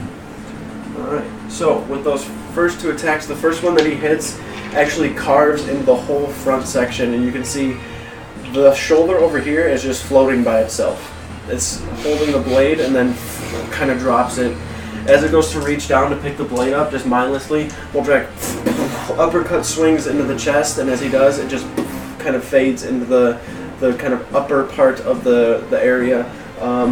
Actually, I've been fucking up. I'm gonna do the most damage I've done this fight, That worked out. and then not kill anybody. I'll take the menu in front of Moldrak. I need to start doing no damage and getting the kills. This is what I've been doing this whole time. Fuck. Alright, Moldrak still has 1 attack left, because he had used, I'm pretty sure he has his 3 attacks right now. He has 3. Yes, he has 3 right now. I gotta get So my he still has his G2 hoodie. 3rd attack. Well, in that case, as he would swing up, you probably see the one over by me right next, so he'd run over there. Yeah, you can, I don't know why I'm walking over there and do everything. 27. Hits. 11. Alright. After doing that and hitting, just kind of looks over, takes a jump up, and then slams into the shoulder. And where you're expecting like this loud thud or some sort of a contact of like noise, he hits through it, and then you watch like this shadowy, almost like, it looks like this wispy, fleshy type of energy that he hits into, and then as he does, some of it kind of reforms to the shoulder, while the rest of it just fades away and disappears. After that, it's the pirates.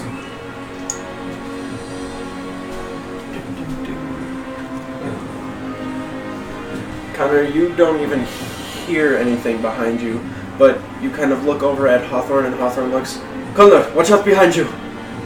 As you look, you can see them just now getting over onto the boat and start walking. They're not like moving quickly and running, they're just slowly like taking steps in your direction.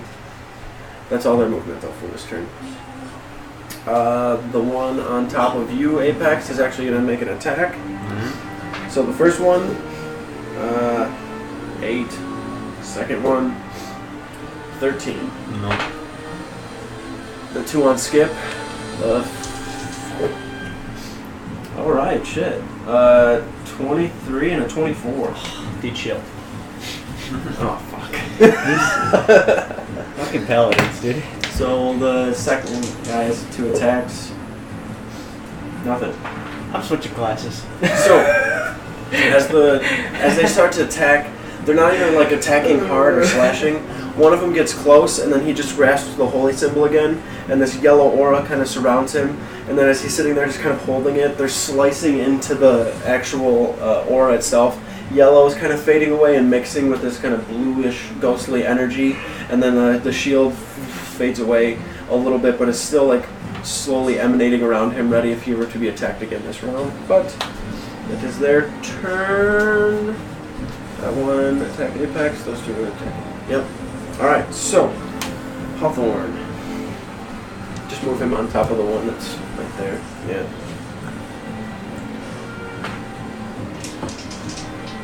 Attacks. Oh my god. Natural ones. So one's gonna hit. Pretty good for the damage.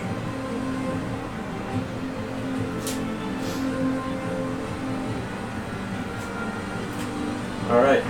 As Hawthorne walks over and he's trying to like take these large slashes in this tight kind of area. So he just kind of takes the blade forward, takes the first slash and just calculates it, slices downward. As he does, there's like another huge nick across the chest. And as it does, you can see there's like this blue, like ghostly energy that's fading from them. But there's almost like flesh to them as well that just kind of is almost more of an appearance type thing than actually being there. So as it just fades away, there's no blood coming down, there's nothing like that. It's just this bluish, ghostly energy that has this fleshy appearance to it.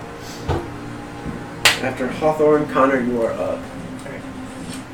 I said watch out. This is a good fireball right here.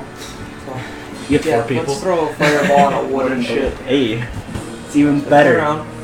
As I turn around, do I see is that their ship in the background? Do I see it? Make a perception check. That's an even better fireball. I say make it with advantage though, because you know it is over there. 15. I'm be honest, you kind of got scammed on that one. I did. You It's can like see 18 or 30. sometimes when the waves kind of pick up a little bit, you can see the back end of the ship, and then you see like on the ship itself, just a couple of them like walking, like 5 or so.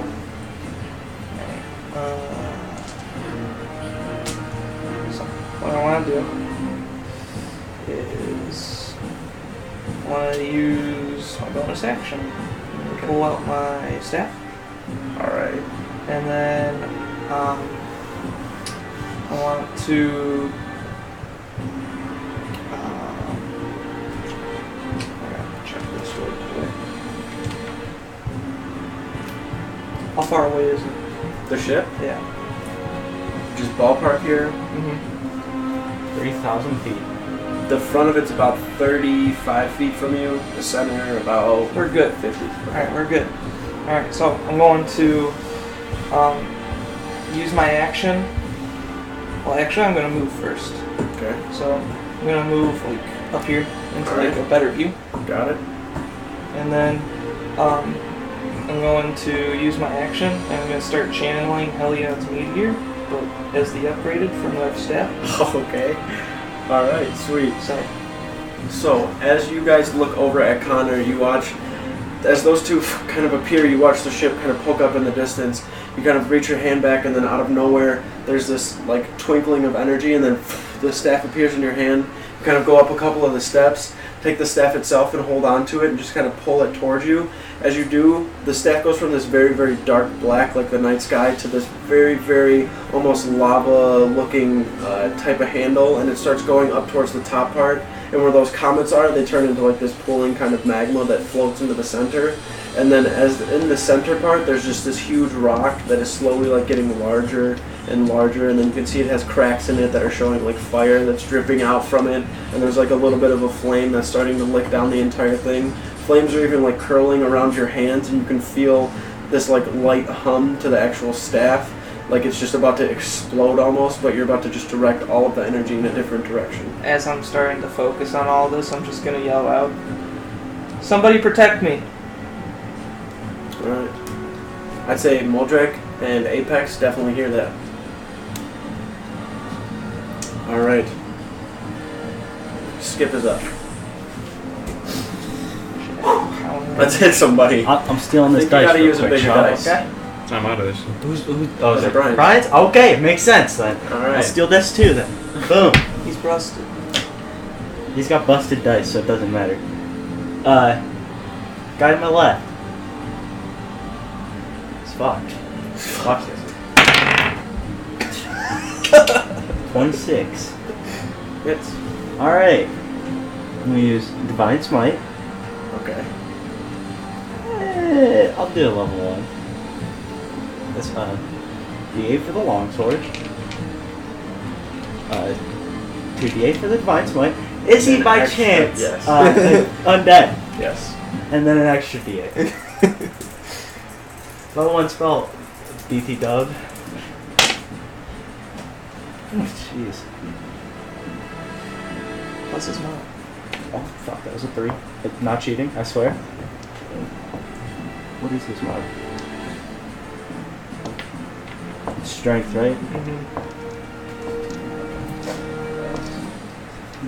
22 damage. 22 damage. Here's one more attack. He does. To the one on his left, right? Mm-hmm. Grab that so weird. But that's why. I was so. Why'd I grab it with my right hand? Fuck. It's so weird. I was like, what? Why do I feel weird writing? You're like, how do I do this? Alright, as Skip takes the sword and swings it down towards the creature, it slashes into the like form of it, and as it does, the blade almost explodes with this holy energy outward. As it does, you can see that it actually, for the first time, you see some sort of a reaction from these creatures as it like hits. It kind of bounces back, and there's this huge hole inside of the center that has these like almost like little cracks that are reaching upward, but they almost look more like cuts with the fleshy appearance that's going on. And there's this very, very dull, like kind of yellow glow that's still kind of sitting there. And the creature itself doesn't look like in pain or anything, but just kind of looks like drained, like it just hit it really hard. I could have insta-killed him, but it's with fucking Brian. It definitely seems like that did way more damage than it was rolled, if that makes sense. Makes sense. Makes sense. Round 2.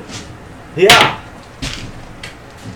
25. Brian actually, I think, did do something to his dice. Or 24, my bad. Like did lower something than- to his dice, dude. Just better than everybody else's. I'm gonna do a level 2 this time. This guy lives through his attack. I'm failing. That's all I'm saying. He might.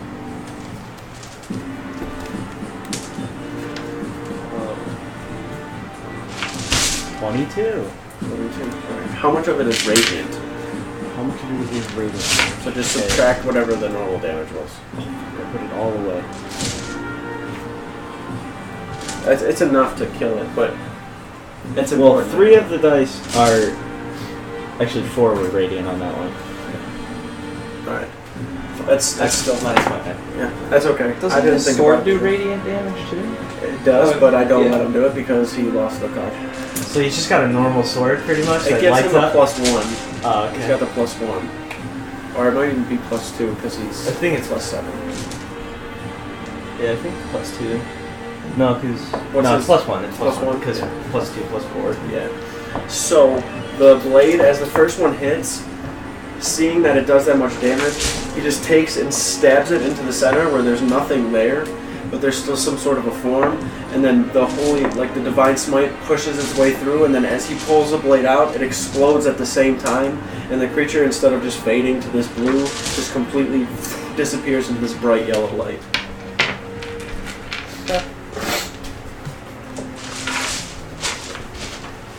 Alright.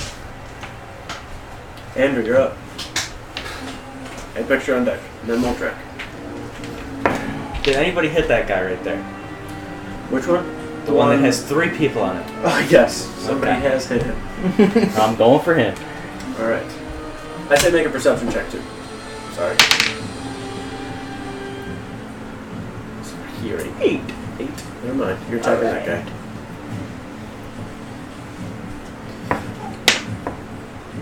Right. 23 to hit. Oh, wait. Yeah. It's 23 to hit. Oh, I had advantage.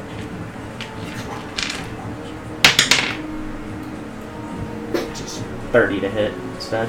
Okay. Unluckily, 30 doesn't hit, but the other one Oh, did. fuck. Yeah. Luckily I had advantage, so I get to use the other one. Damn. Got him. 14. 14 damage? Alright. Still by fuck. I hit again. You hit again? I hit again. That's a 29 to hit. I think that Yep. misses.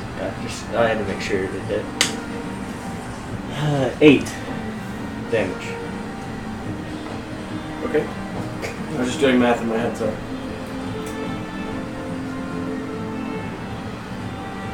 You know, like this 9 minus 8 equals 0. No, that's it. 17. It's 8 again. alright.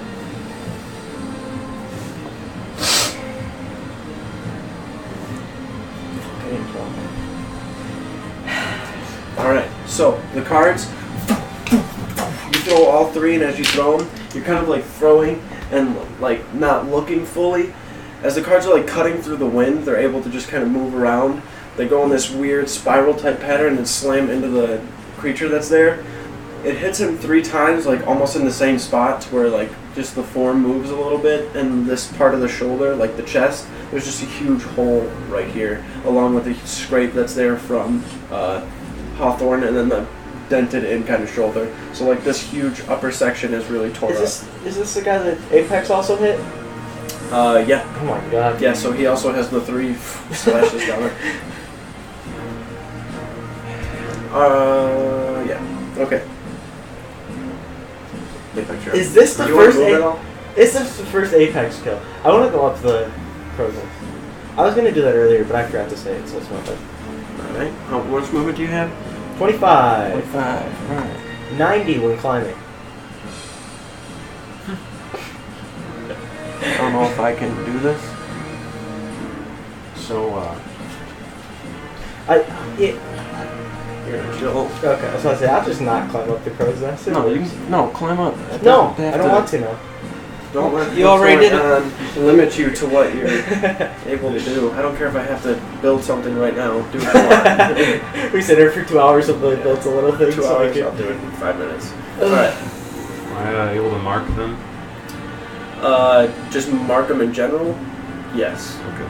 You just don't get that effect, I'd say. If that makes sense, right?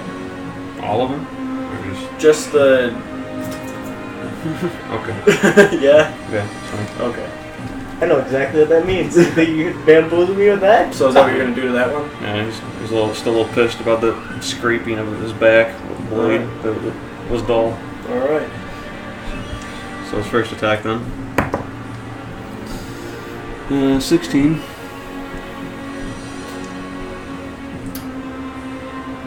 Yeah, sorry. I don't know why I was like 12? That's 8. 16. 8 damage again. Yep. Second attack. 23. Wait, 8. Yep. 7. All right. Bonus action for one more. Yep. 16. Yep. 9 damage. 9. Yeah.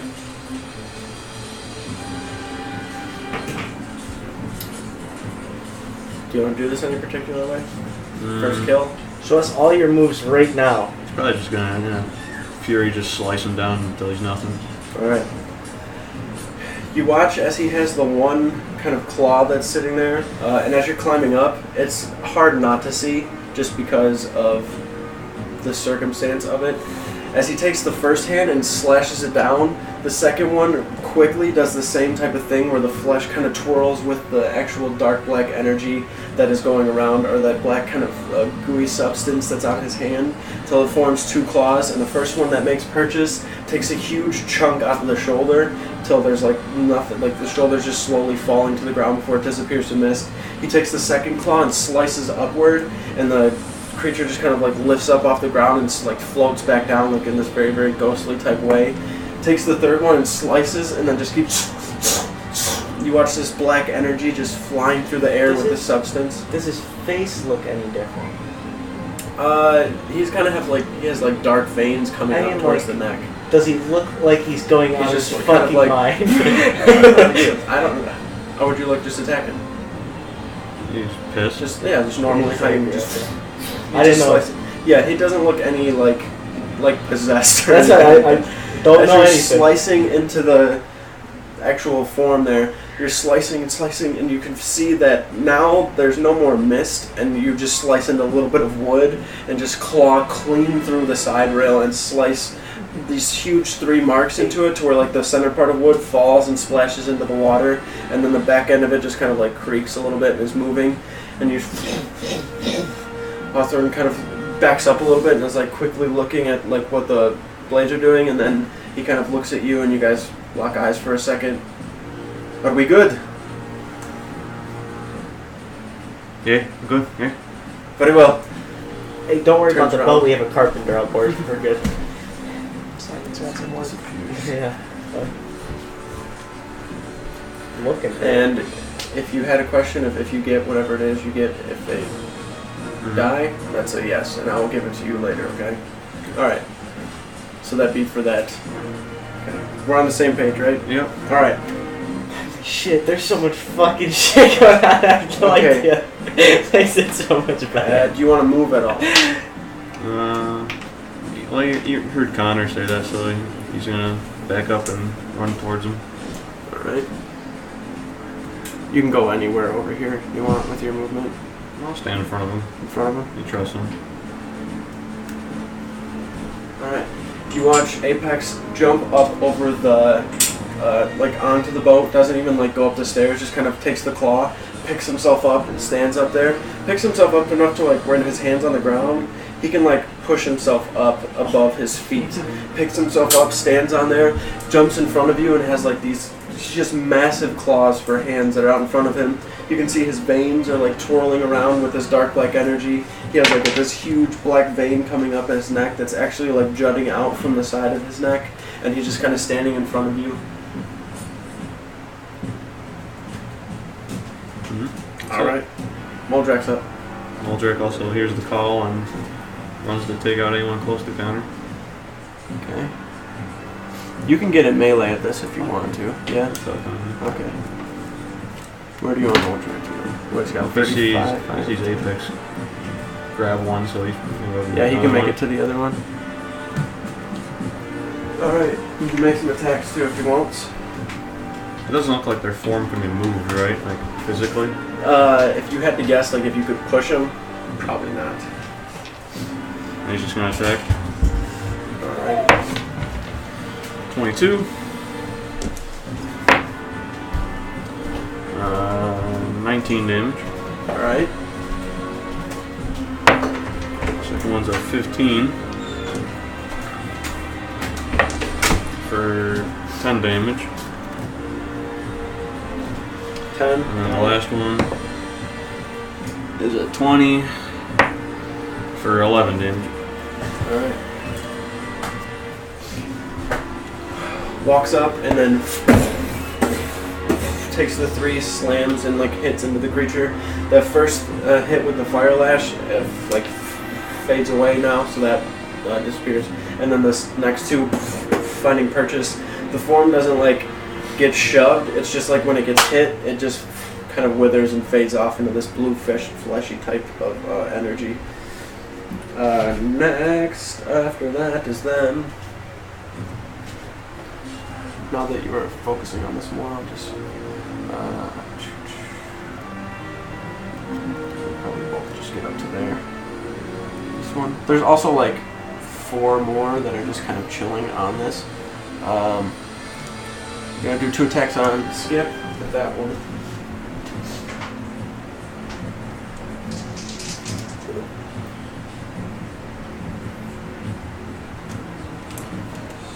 Nope. 2 attacks on Moldrak. 20. Probably the only one that's gonna hit. Sounds like it. And then he'll take 5 points of slashing damage.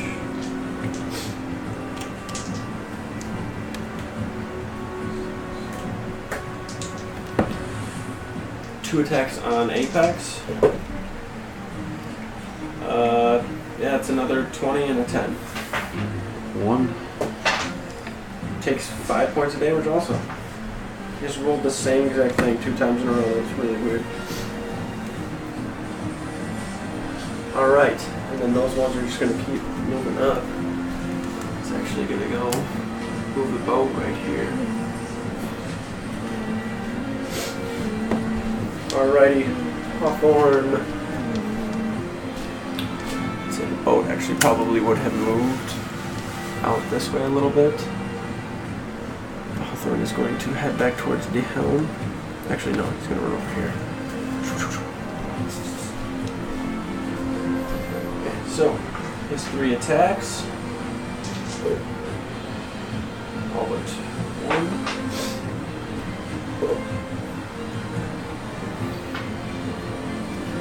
20 points of damage. Alright, so starts slicing into the back of the creature. You watch this wispy energy kind of fade off. And then after that, Connor, you're up. Alright. Probably since the ship's moving closer to us, I'm getting a better sight of it. You are. And as it's coming into a better visual. And the way like the ship is turning too, they're kind of like almost side by side. Alright, he's pointing his staff at it. You know, it's like shaking because it's got so much power in it. Yep. And then he just lets it all go.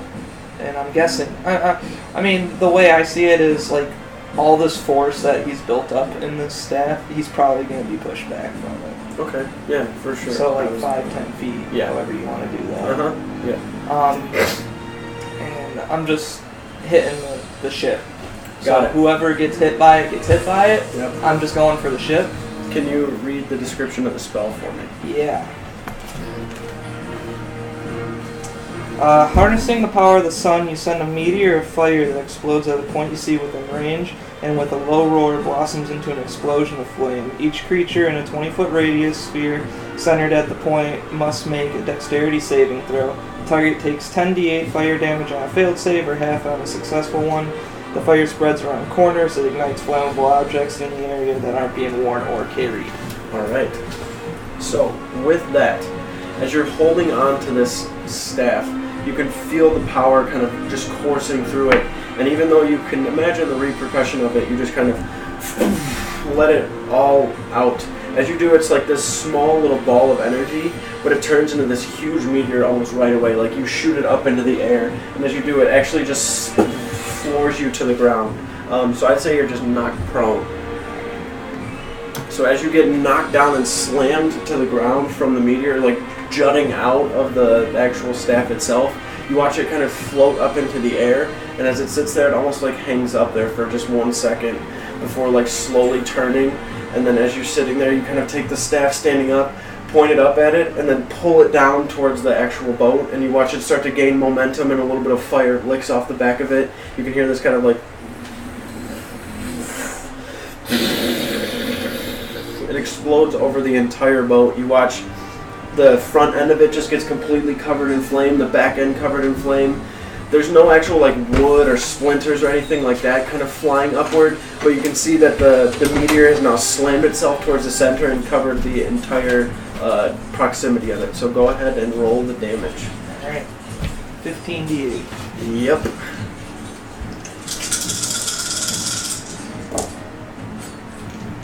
Wait. You take 15d8?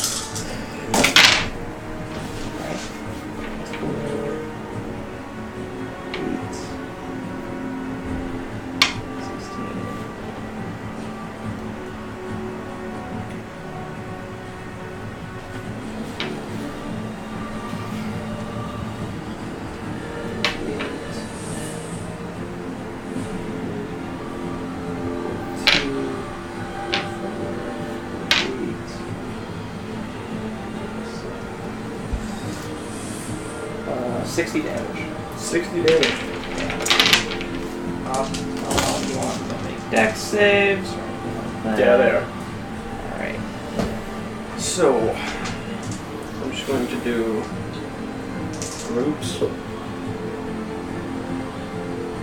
Highest I got was a 16. DC 18. Oh shit.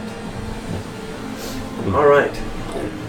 As the meteor slams onto the ship and explodes outward, the creatures are still there. The fire licks over the backside of them and pushes forward.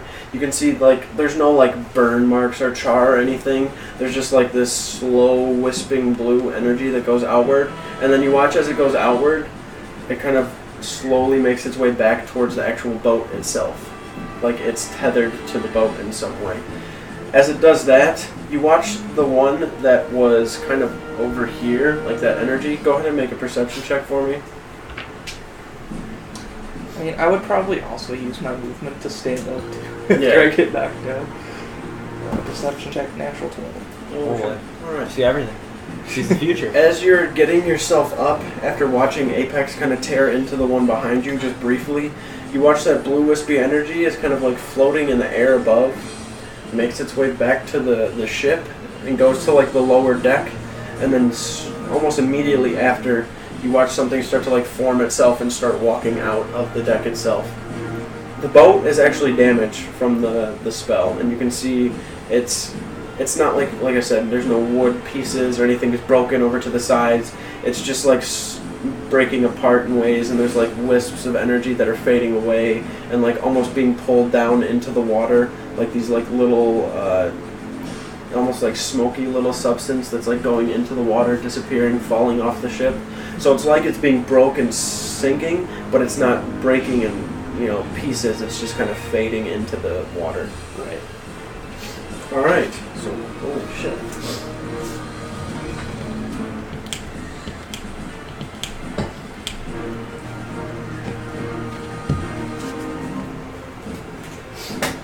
All right. Is there anything you want to say? Constitution save also. Me? Yes. Okay. This is for me. Can I luck it? Yeah. Okay. 6, 10. 10? Okay. After using all of that power and that magic, you kind of slam it down onto the boat. You feel fine. You feel full of like all of this energy and this power, before, like, for a second, you kind of, like, reach back and try to, like, get your bearings for a second after standing up, after being knocked down. You kind of get your bearings and kind of sit there and look around and can just feel that there was definitely a little bit of a toll. Not as bad as it could have been, but something definitely was like, holy shit, that was a lot of power. Alright. Up next, Skip. Skip. Mind fucked. Alright.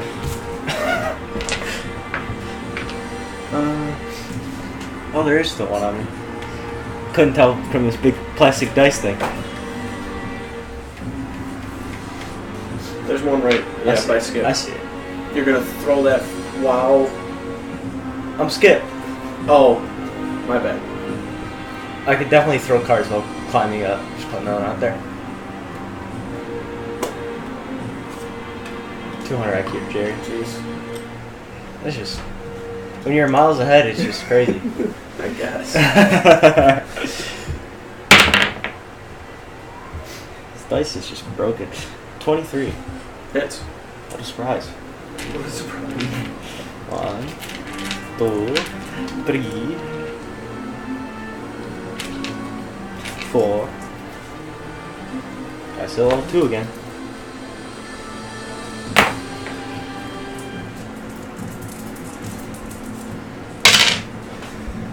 This dice will be his actual attack. The normal damage is 5. The radiant is 25. I'll take that, Minnie.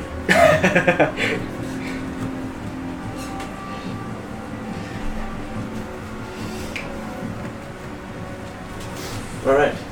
As you take the sword and just slice across, it glows with this bright yellow energy, even on top of the bright light that it's already shedding.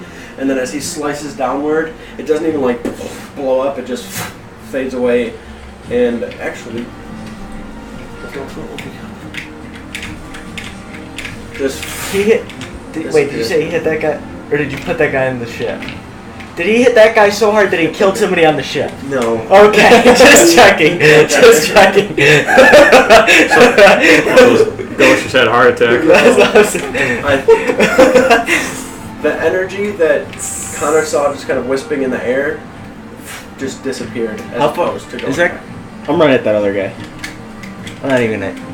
We're just gonna sprint at him. Alright. And then jump to the other ship! Athletics. Okay, hit him. I'm gonna make you roll on that one time. Next, I'm telling you, next time you troll me, you're doing it. It's gonna be some crazy shit like, alright, 22. there's a dragon in front of you, and it's like, I'm gonna go punch him in the face. I'll Okay, punch a dragon, roll. that's lit. That hits. You doing another divine swing? Yeah, come on. Should I just third level it for the fucking hell of it? Sheesh! Then a boss shows up and we need all of his power to kill the boss because he's fucking... I'm not gonna explain what I did. Level 2 again. Alright. Almost tried to write with my right hand again.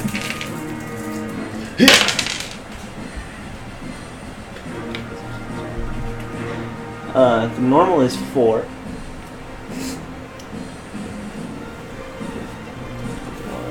24 for the radiant.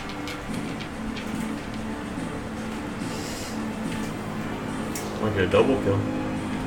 Yeah, I was hurt a little bit.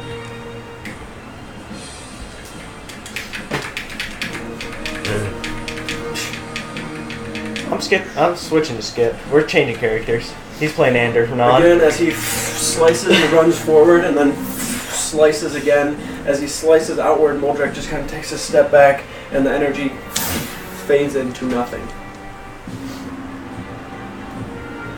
Andrew, you're up. I'm gonna continue my ascent.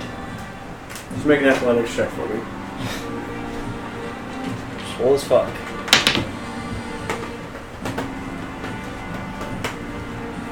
That's a 24. Andrew is atop the crow's nest. What do you want to do? Can I see anyone? Yeah. Actually, you can see everything. Yeah, but like, how big is like? Is it like a bucket, like a normal crow's nest? It's a good size, but like there's. Can I see over the sides? It's not That's like what I'm trying to it's ask. not like this. It's built it? like this. Okay, So there's like spaces between like a fence would be built. Makes sense. Makes sense. I just realized that on the stream people can't see what I'm saying, so I just said it's not like this. It's like this. So it's not. Just saying. Go ahead. It's built like a fence. Just making sure you're. Yeah. One more time. How's it built? Go ahead. Okay.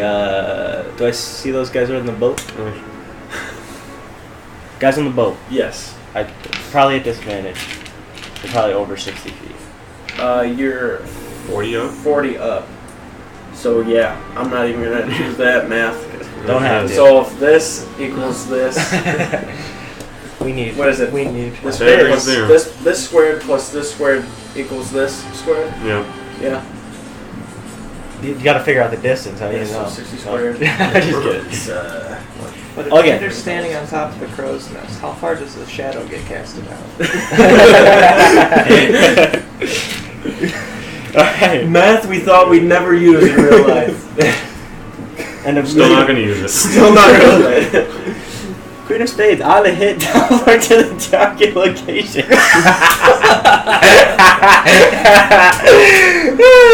I can't miss, so I'm fucking going. Ship's gonna sail away. Yeah, I'm fucking. Does a 29 hit by chance? Yes, it does. Wait, disadvantage? Does a 20 hit? Yes. I literally don't miss. I can't miss. Even if I get a natural 1, I have to re-roll it. So, Andrew, you appear from on 215, top of I'm the pretty crow's sure nest to right on the ship with them. I don't have movement either because I just climbed to the top of the crow's to the nest. top. You throw the card down, it hits him. You do the damage. It's oh, 8 damage. So it's 16 or 14. How many more did you say were on the deck? 5. So this one actually dies. 7 of them. Andrew, you get a kill. Let's go! As you throw the card, it's like you get up and you're kind of tired. Take the card out, and then as you throw it, you're like slams into the chest, and then you blink back, catch the card, put it in, and you're right in front of the other one now. It's just as it's looking out, you appear, and it just looks down at you. Didn't I use my? I'm by D14 attacks. What if I just fucking kill all of them right here? Please do. A lot of them are very hurt. I will didn't add use that. my gamble A last huge time. meteor just last hit. time. Oh wait, is this the extra attack? I get an extra attack. This shit's pog. Whoever made this class is a fucking genius. I'm just saying. But if he kills them, they'll just come back, right? Then they won't be weak. We'll see. 16 to hit the guy in It's front of endless me. loot. 16 hit the guy hits. 12 damage. All damage. So the perfect opportunity to just rack up 1,000,000 kills right here. What'd Keep you say? They keep respawning. Do they? Oh shit! I'm never leaving this boat. You guys put the wrong. Missing a couple of minis here. I am. Where'd I put it? There they are. Make a perception check also, by the way, after that. 23 to heat. Yes. Make a perception check. Ooh, not good at those. 8. Make a perception check to find the die. 17 total. I guess I'm not that bad.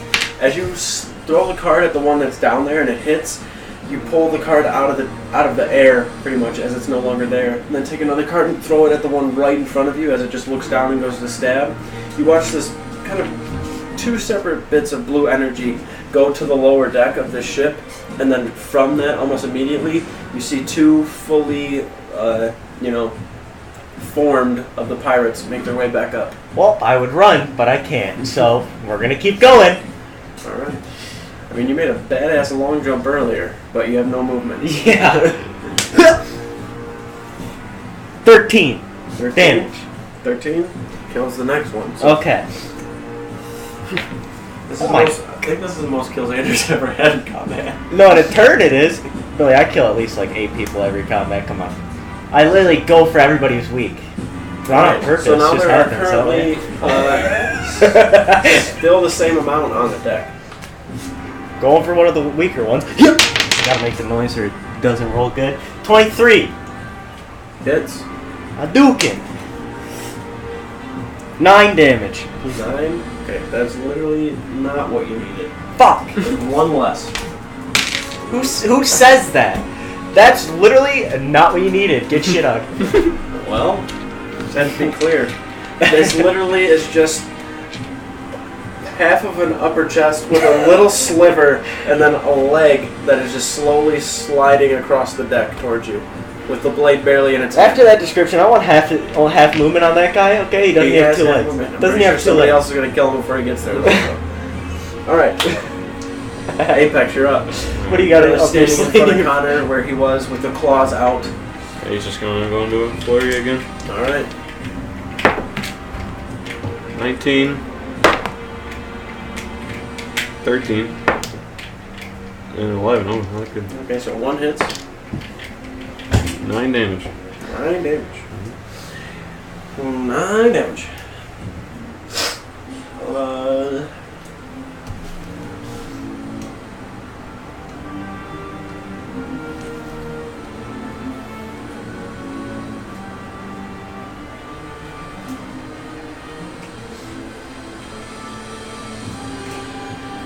Alrighty. Take the claw and then rake it up forward. As you do, the leg on the bottom part just kind of disappears to where you're just like floating with one leg in front of you. Take the claws and kind of slash across, but the energy just kind of, the whiff from it just moves the form and then it reforms itself right in front of you, just staring at you, ready to attack. Uldrek's up. Uldrek sees Ander over there and he's going to take a step back and take a running long jump to try and get over there. Let's go! Go ahead and do athletics. Oh, plus. It's at least plus 5. He has So a it's probably lot. plus 9, so He's it's probably got, 18. He's got expertise in it too. Oh. So. Why'd you even roll? He probably just jumps across the boat anyway. 13, that's about 22. He just thinks about it and he does it. It's just nuts. Uldrek takes a step back, jumps and runs over. As he jumps, he just clears you and lands In front of me? in front of Yes! you. As you see him like slowly starting to come towards you, you regret being on the boat, and then Uldrek slams down, and you still regret being on the boat, but it feels safer.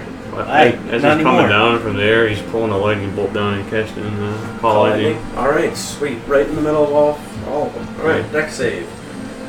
That one, that's not the good. That's not the good. Holy shit, I just rolled this in. No, that's the opposite. That's a 9 and a 6. 3d6?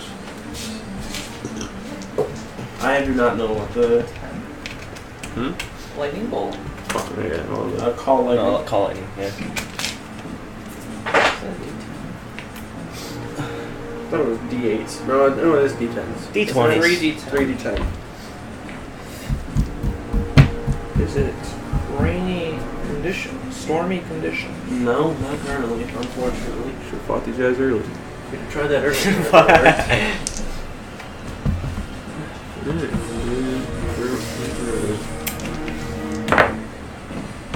14. 14 damage. Yeah. Alright, Well, hit so. the ship too. Yes, it will. Good.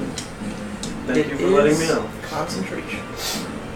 And he times it where the lightning bolt crashes as he slams into the deck.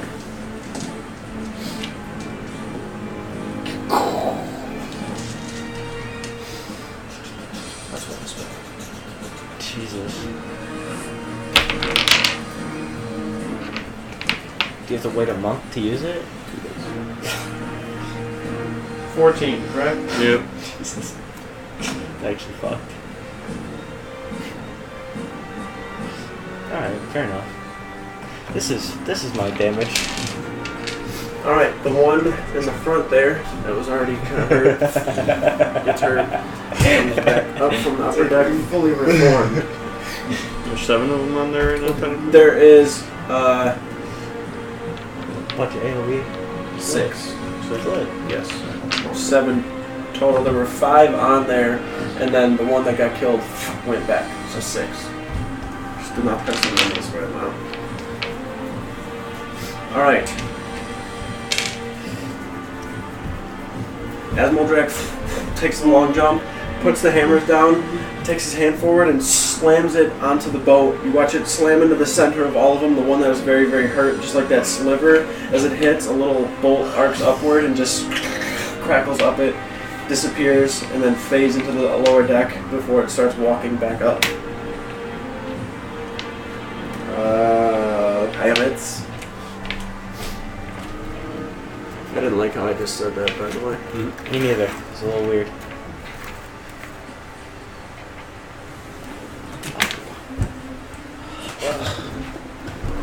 I don't think that back one can reach. Oh, that one's gonna make 2 attacks on you. You guys want to see the fucking guard? Go for him. So I have a 15 and a 21. 15 misses. Wait, not yet. I'm chain my line still. So 15 misses. Alright. The other one does not. 7 points of slashing damage. You hate to see it. 4 attacks going against Moldrak. I'm at 69 HP though, so you love to see it. Eat.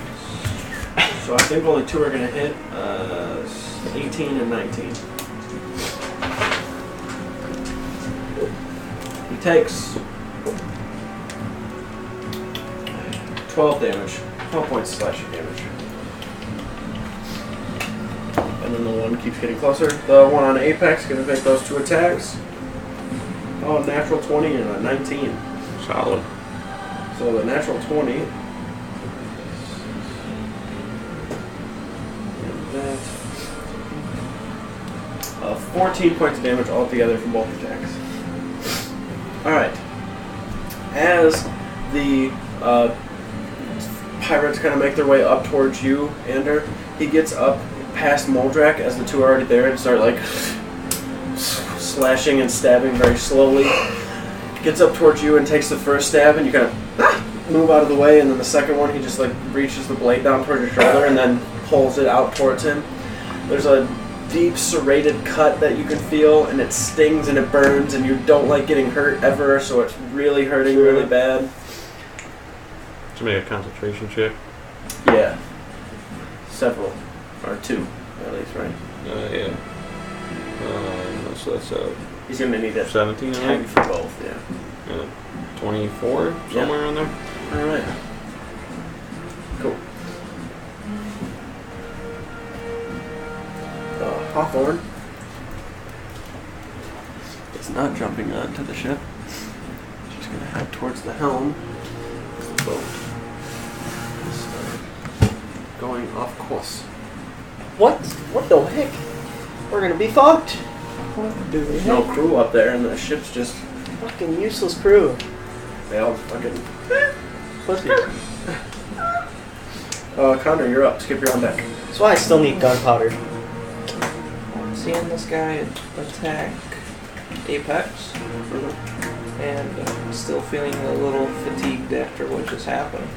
It's just gonna cast a Moon Target's Light at the Ghost Pirate. Alright.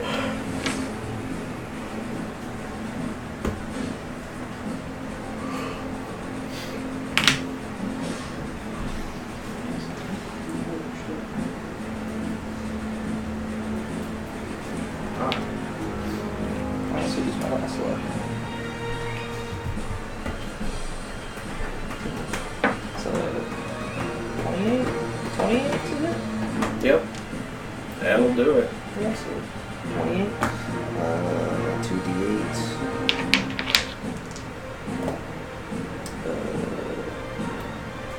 6 radiant damage.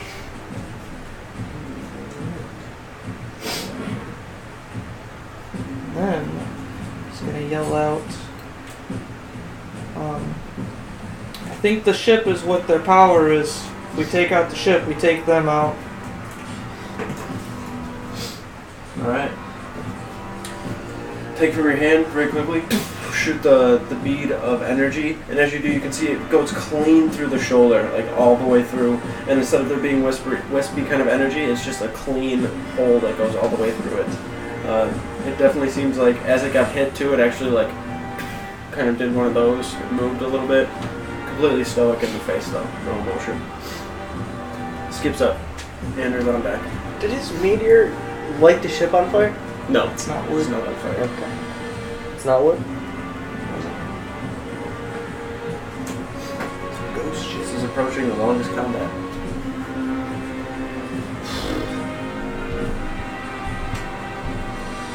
Oh, you said Skip's up. Yeah, I forgot that's I was you. Skip. I forgot Yeah. I was playing Skip. It's my bad. I was like, why the hell is Bush staring at me? Did I have something on my face? Think we're good?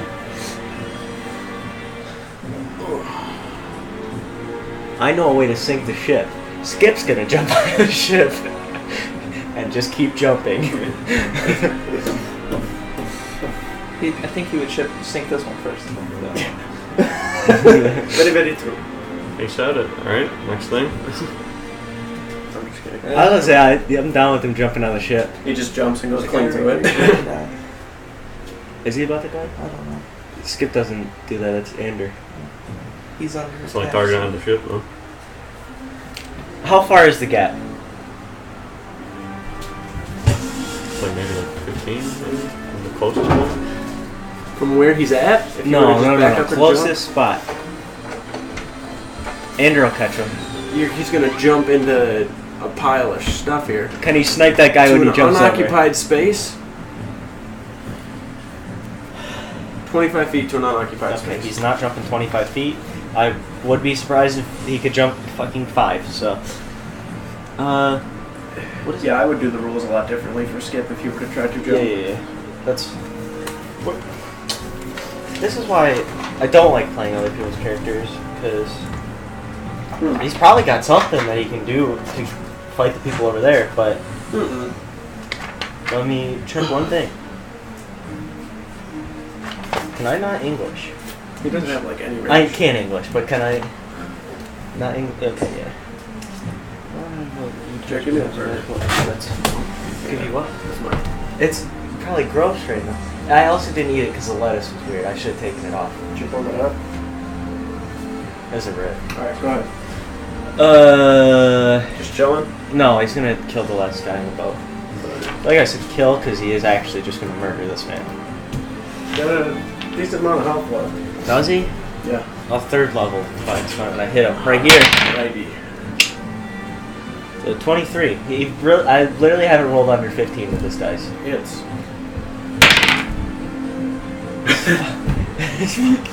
The fact you just rolled it and went. Alright, so that's. Isn't that 5 now? Yeah, 2 for the normal thing, 2 for it being up, and then 1 for 5. That's a third of Jerry's 5th level spell. And he can do it twice in one turn. He can't because he can't cast his spell twice. He gets a second level. It's It might 8, actually say once per. 8 normal damage. Okay.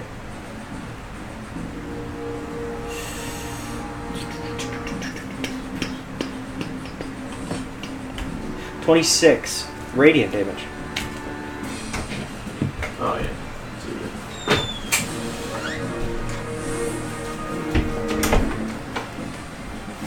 Welcome back to the boat, brother. Oh, no, that's just the one that was on there. That one didn't go back. It just- So only some of their essence goes back. No. The ones that Skip has hit, Oh, when Shit just Skip kills disappears. something, they don't go I back. thought that was obvious. No? Yeah? Okay, thank you. I thought you said it for one of the guys I killed. I wasn't thinking. It's correctly. okay. That's my bad. Skip needs to get on that boat. Needs a slash to him. I'm going. It's Anders' turn now. Yep. You're now on round. How far is the leap for Ander? To get back? Yeah. I'd say about 17 feet. Is there a ladder on this side? Yes. Where at? right where the posts are. So there's one. Do you think like I could here? jump and catch the ladder? You jump. can try. I've been able to say that in a minute.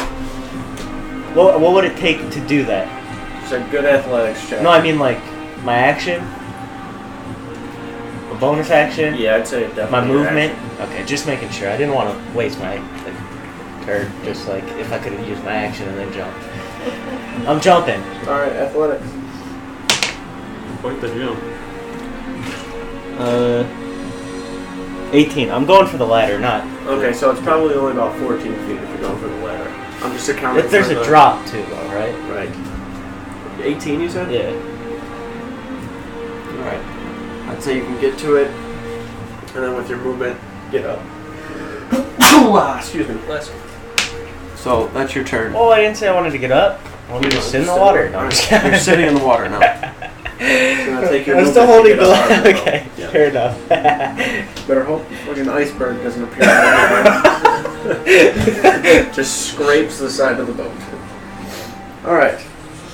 Apex will be on you are up. You're sinking. Probably just run over to the edge of the boat. Just to be ready for something. I'm not going over there. Like here, Yeah. it's your full 40 right there.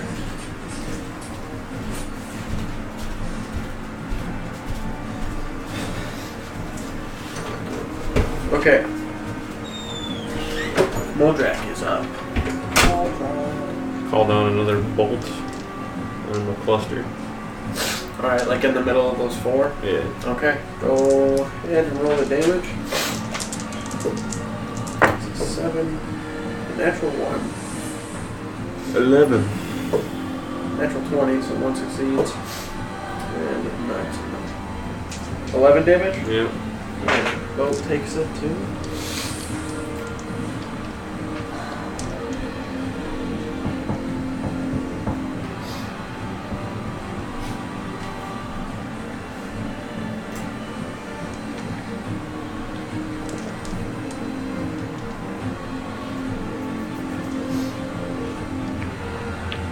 Alright. And I think he's smart enough to know he can't just sit here and keep fighting them as they keep coming. So he saw Andrew get out safe, so he's gonna run and try and jump back to the boat.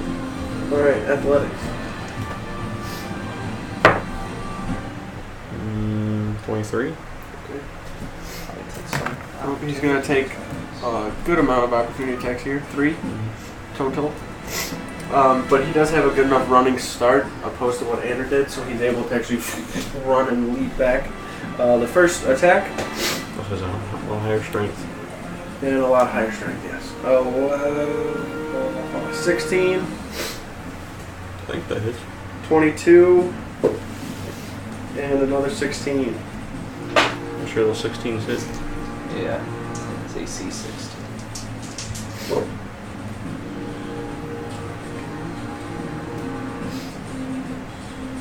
16 points of slashing damage altogether. Ironic. And they are up now. First one. That'd be 10, so yeah, that's good. That's 20. And con is +3. Is he proficient? And con saving throws? Con saves. Let me pull up the spell sheet real quick. Why would you roll? 6. Oh. It's right on the edge. Con might even be 18. Is it? I don't know how long it's gonna take to cycle back. It's okay. Just pull it up right here. No, it's a +3. And he is not proficient. So he drops it. Alright. I hate to see it. So as he's running and jumping, 3 slashes go into his back. As he jumps across and makes it to the other side. His feet kind of clasp and make their way into the boat. He is bleeding down the side, and you watch that cloud just kind of fade away and disappear. Mark the boat damage. It was 11, right? Okay. How is that boat looking? Very faded? It's fading, and you can watch like the wispiness of it going into the ocean and like fading away. It doesn't look like it's just pulling all the way down. It just looks like it's dissipating, almost like Kool-Aid mix in the water. It's just like fading. All right, and then Hawthorne is gonna make his way up here, and we're gonna make a roll. It's only a plus fishes. Alright. That will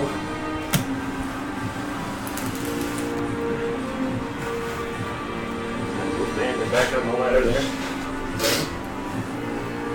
Alright. Connor, you're up. So, knowing the toll, like that first spell put on him, he's not sure if it was the spell or if it was the staff. He's going to, I'm going to use 7 of my sorcery points to get back a 5th level spell, and I'm going to use it again. Same spell? Yep. Alright. Go ahead and roll the damage.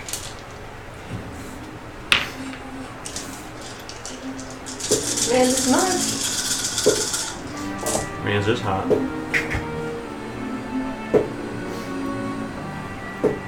Takes a little bit for them to actually succeed to save against you. Mordrak just jump onto the ship. Yeah. Yeah. A lot more strength. So it's 17 feet, backflip. You know, that's kind of sad. You rolled more damage with that. No, I rolled a 56 with this, You but just the other stuff one it I in rolled your a head as 60. Land in and push you all the way back down. There it is. 16 con. 5, 6, 7. A little bit of a minute if you're waiting. Does yours pop up and there's just question marks and then your is it just question marks? Your level we don't even know. Question mark. I have his. I'm just can't put it up yet because it has the class attached to it too. Question marks, Billy. There's no artwork to go with it. True. Or is there? Put a question mark, I Billy. have paper art. You're saying there's paper art in your room right now of No, the Easy Clap. I'm going to find it. No. there's not. I know what you meant. Alrighty. You found it. So, as you take, again, from the necklace goes from this dark black starry type of space to this very, very vibrant orange color that also has like bits of rock inside of it. You take and pull your hands forward, and as you do, they almost are transparent through that glass that kind of covers it, and the flames just kind of lick out towards the sides.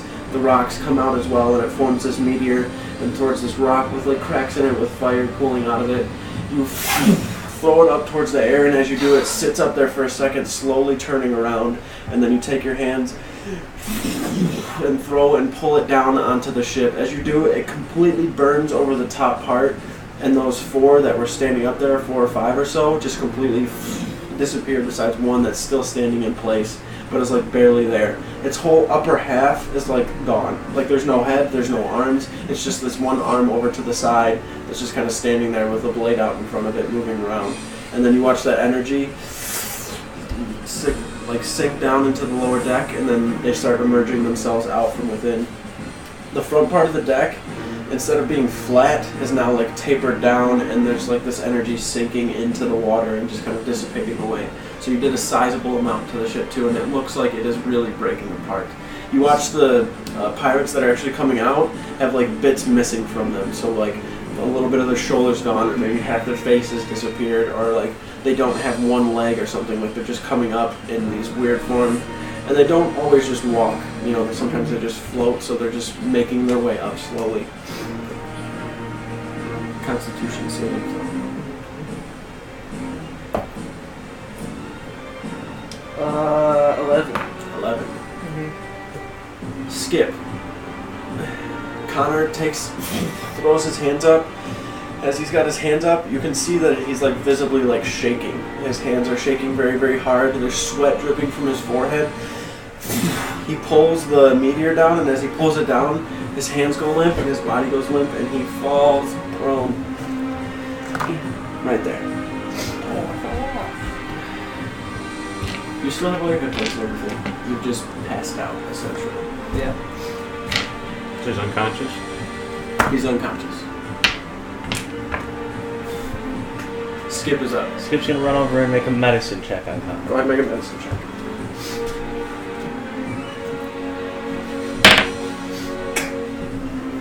$12. 12? Okay. As he leans down and kind of, oh, you rolled lower than a 15? Reaches over and gets over to Connor, kind of Sadly. picks him up a little bit and takes a look at him. He's just kind of out cold, had like some sort of a syncopal episode where he just passed out and fainted. He doesn't seem like he's sick or hurt, he just fainted. Then I'm gonna use Spirit Bomb. Give me all of it! Andrew's up. I'm gonna climb up the ladder. Go ahead. Two ladders this fight so far. Is that shit? Is that turn around? Yes. Alright. We are pretty sure this is the longest combat we've had. Is it? It's a long section. I'm going for the boat. You're hitting the boat? I guess so. Alright. Did I hear Connor say what he said? Yes, for sure. I guess I should try to do this just in case. Might as well do all of them. Teleports inside the boat. Your card hits exactly how you want it to. If your next attack hits with a card is a critical. Does a 24 hit the boat?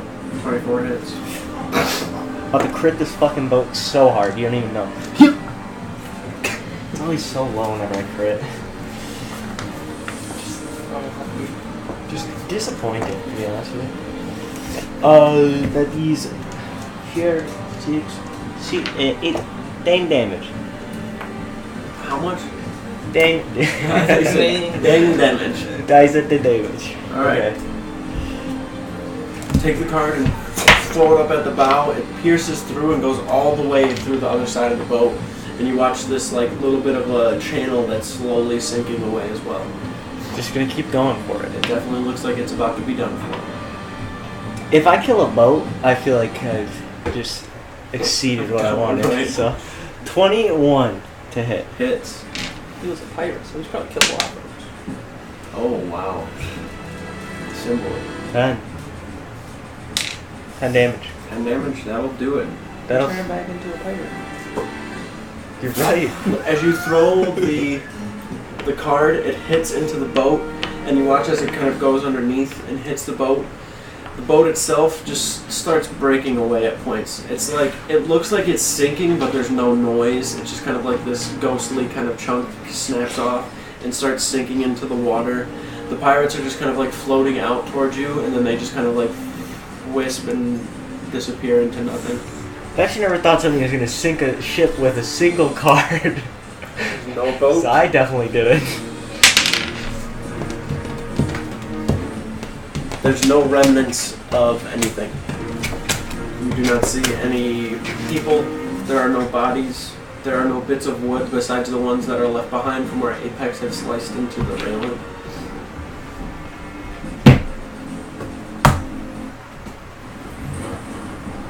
It grows silent to where all you hear now are the waves again. Amongst the boat, after it is silent for a good amount of time, the crew begins to make their way back up to the top of the ship. As they do, kind of make their way up. It was blinding me. They make their way up to the top of the ship, kind of looking around. One of them comes over and picks his blade up that he dropped, puts it in the sheath.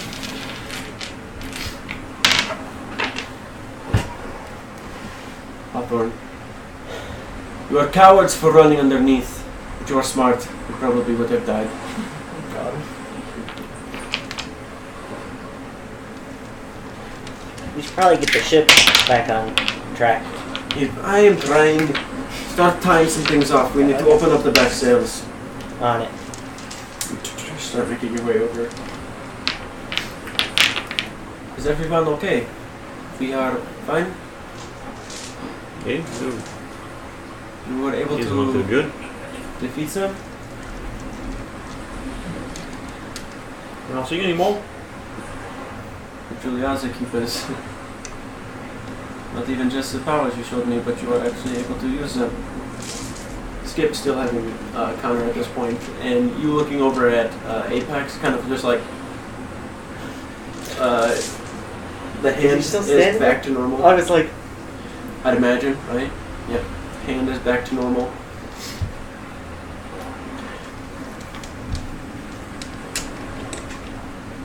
after I do what I'm doing, walking over to him.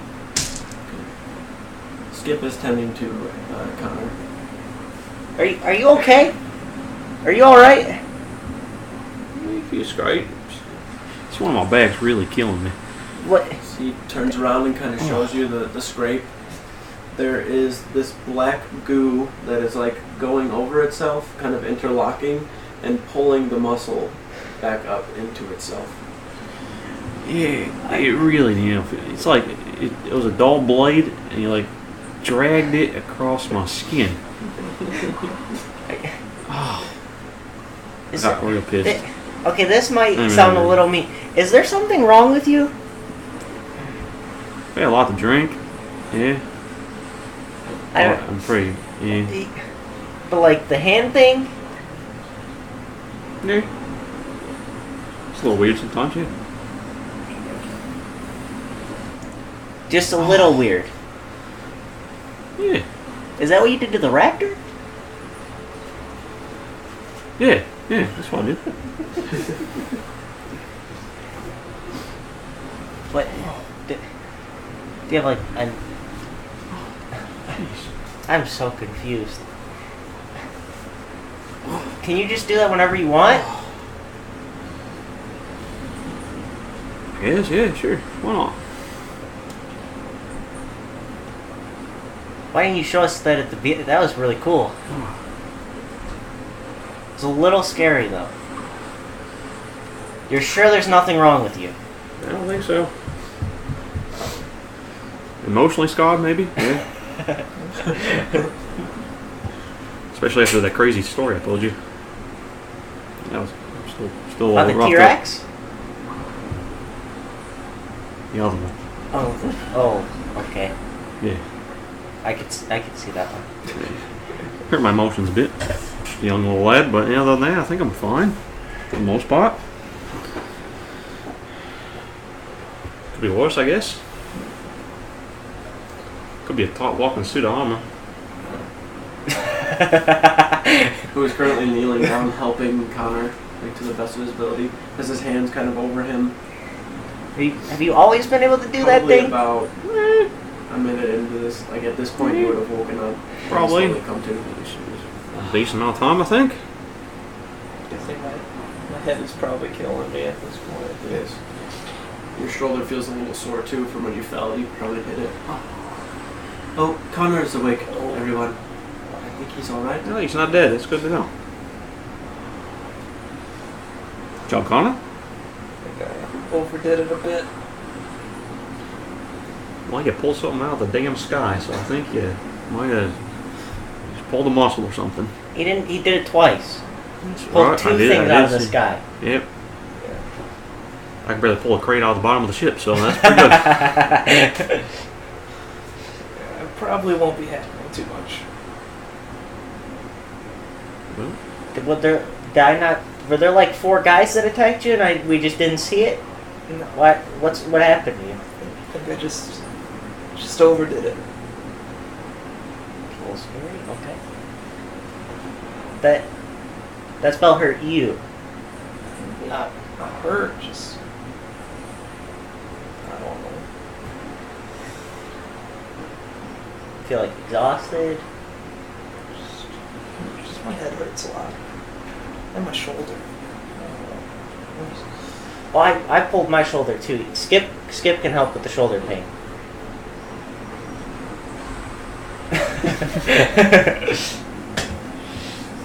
He doesn't have a lesser restoration. Just reaches his hand over and holds it. Oh, he could use his last third level. Okay, then he uses his last third level. He uses it. Actually, it's a first level? I don't think it's first level. It'd be harder for a first level. Thanks. You're welcome. Is it like the middle of the night? Yes. Everyone is okay. Somebody might want to check on Apex. Nothing some cactus wine can't handle. How about that? I hear that. Hey, We are almost heading okay. in the right direction. We're only about 2 days out from Port Crete from where we are, so All right. we'll be reaching Aphelia soon. Man, we were so close. You said we hope we didn't avoid any of that bullshit And or yes, whatever. of course we ran into it, I know. Yeah. It's unfortunate. I think because I said that I put it into the air, but No. Then we probably shouldn't have said it again. shit. Yeah, shit. Yeah, it's not good. I think there's more of them. I think they'll come back. They're really coming back on the ship. That's really weird. Is there like a ship below that ship comes back from? Oh, man. Or no, not either. I do not want to think too hard on it. That's everyone's going on. Connor's just going down. Oh, see, man. Passes Apex, so give him a pat on the shoulder. Oh, yeah. Okay. Yeah, that felt good. And then just go lay down.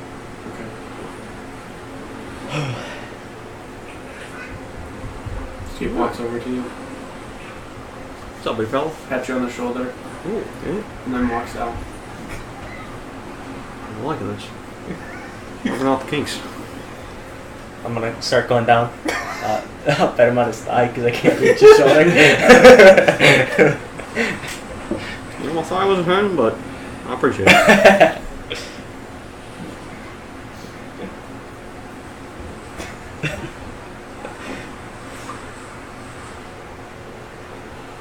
Well, everyone's gone now. You need help with anything? I do not need help with anything. Oh. You can get some rest. The Come crew on. is now doing all the work because they were under deck like a bunch of sissies. Wow. Fair enough, yeah. Just got a lot of energy. That was quite the event there, you know? I tell you what, you sit around for a little while, we have breakfast for you in a minute. Hey, my man. Alright. So, as the night persists and passes, another day passes at sea, and then a final day passes at sea, to where you begin to approach Port Crete in the distance. You can see it getting closer and closer as you approach Aphelia. It has been a year since you have been back here. Damn near a year since you have been at Aphelia. 3 months at sea, 3 months back, you know, a month or two there. It's easily been a year. You left last year during the month of Azash, and it is the month of Azash. I believe that is when you guys left. It is nearly a year since you've been back to the main continent. I think we got there the 5th of April. 5th of April. So it's been over a year since you left, and you are now returning. In the distance, seeing Port Crete, you are excited and ready to make your way back to the keep. And now seeing the new things that Apex has done and is able to do, you also are intrigued to see what the keep says about such powers and abilities. That is where we will pick it up next week. Holy fog. Everybody, thank you for watching. I hope you enjoyed. Yeah. But I hope you enjoyed the session. Have a good one, and we'll see you around. Yikes, dude.